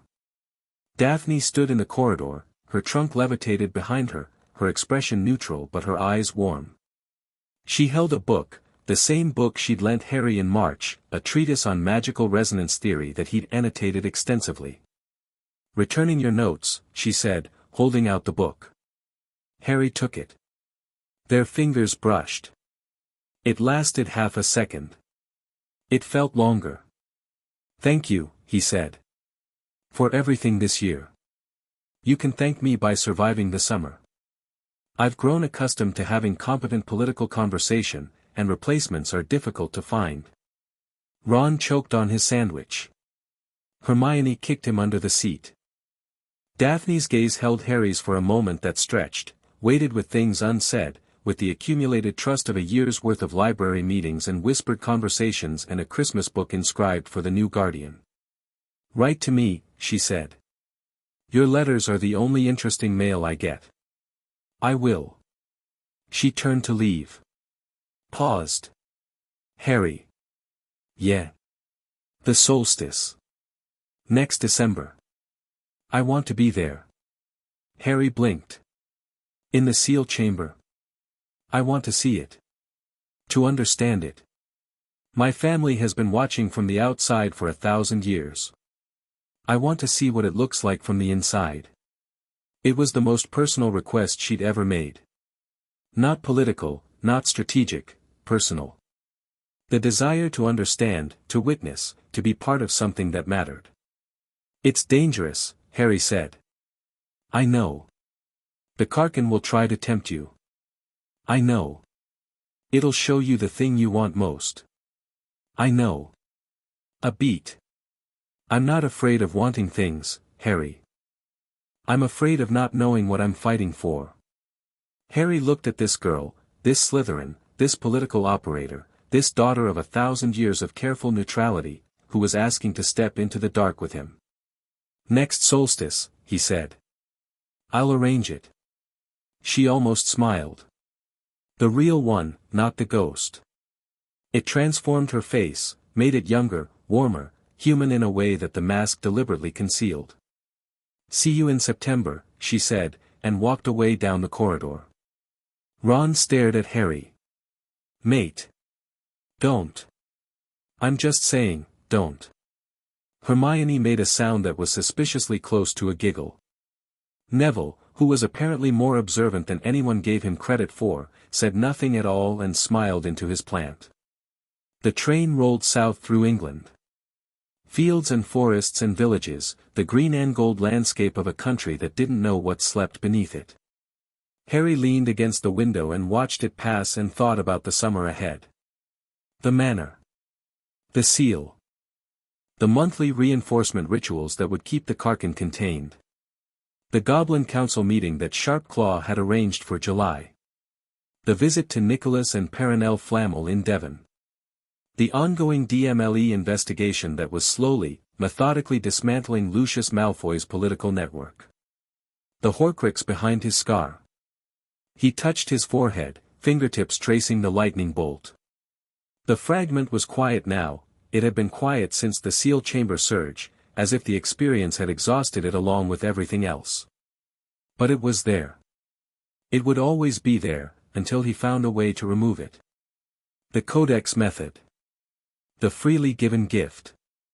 The price that Ignotus Peverell had paid and that Harry might someday have to pay. Not today. Not this year. Maybe not for years. But someday. He was ready for someday. Or close enough. King's Cross materialized around the train with the sudden, jarring transition from countryside to city. Platform 9 3/4 was packed, parents, siblings, relatives, the cheerful chaos of reunion. Harry gathered his trunk, his owl cage, Hedwig hooting indignantly at the noise, and his enchanted briefcase containing 900 years of Malfoy secrets and a fragment of the oldest magical text in existence. He said goodbye to Ron, who was immediately engulfed by a tidal wave of red-haired family members. Mrs. Weasley hugged Harry before he could escape, a fierce, smothering embrace that smelled of baking and wool. "You come stay with us this summer, dear. You're far too thin." "Thank you, Mrs. Weasley." Hermione hugged him too, a quicker, more precise hug that somehow conveyed more. "Be careful. Research the Peveril method before you do anything rash. Send me your notes for peer review." "I will. Promise." "I promise." Neville shook his hand. Firm grip, steady gaze. The boy who'd stood in a sealed chamber and held his wand and hadn't flinched. "See you in September, Harry." "See you, Neville. Take care of the Mimbulus." "Always."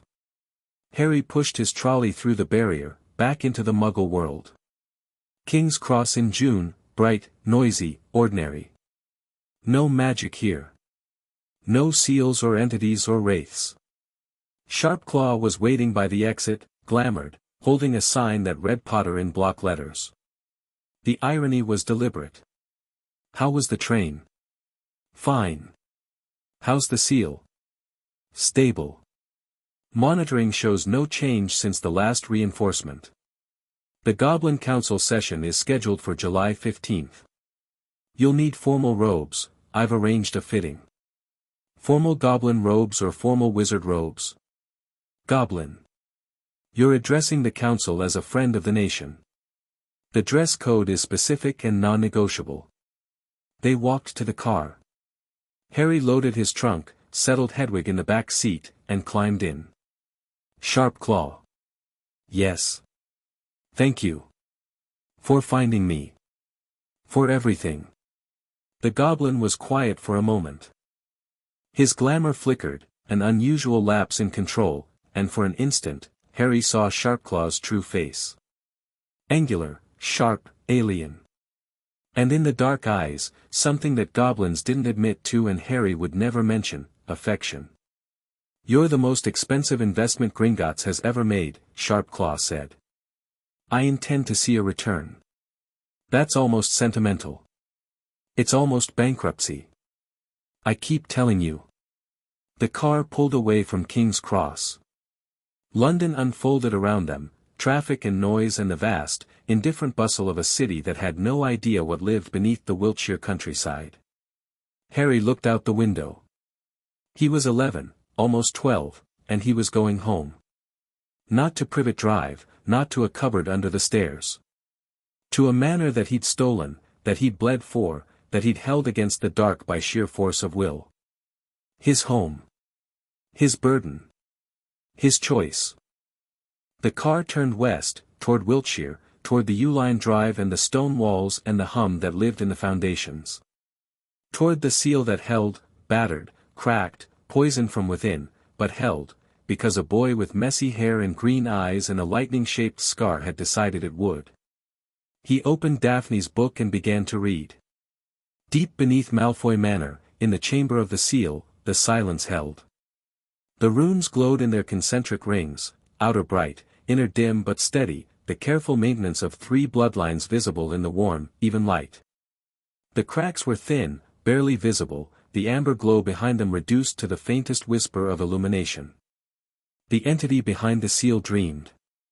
In its dream, for the Karkin dreamed, in whatever way a thing of primordial chaos could dream, it remembered the boy. The boy with the fragment of the Dark Lord's soul behind his scar.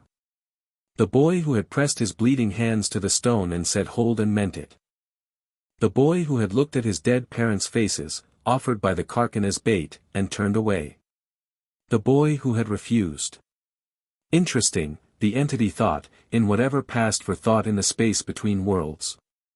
The word surfaced from the chaos of its consciousness like a bubble rising through dark water. Interesting. It had been contained for millennia.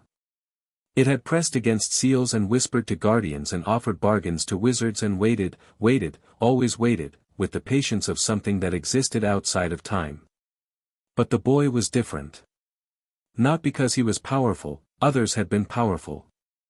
Not because he was clever, others had been clever. But because he had looked at the Karkan's best offer, the thing he wanted most in all the world, and had chosen the world over his own desire. That kind of choice was rare. Rarer than power, rarer than brilliance. It was the kind of choice that changed the shape of things. The entity settled deeper into its dream. It could wait. It had always been able to wait. But in the dream, a new crack appeared. Hairline thin. Invisible to any detection spell, any goblin instrument, any guardian's touch. The Horcrux fragment, embedded in the seal's interior, turned over in its corrupted slumber. And in the space between dreaming and waking, between contained and free, between the ancient patience of the Karkan and the stubborn courage of a boy who refused to break, the story continued. It always continued.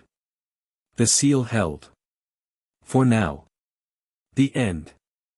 Thank you for watching this video. Please be sure to subscribe to our channel and like this video.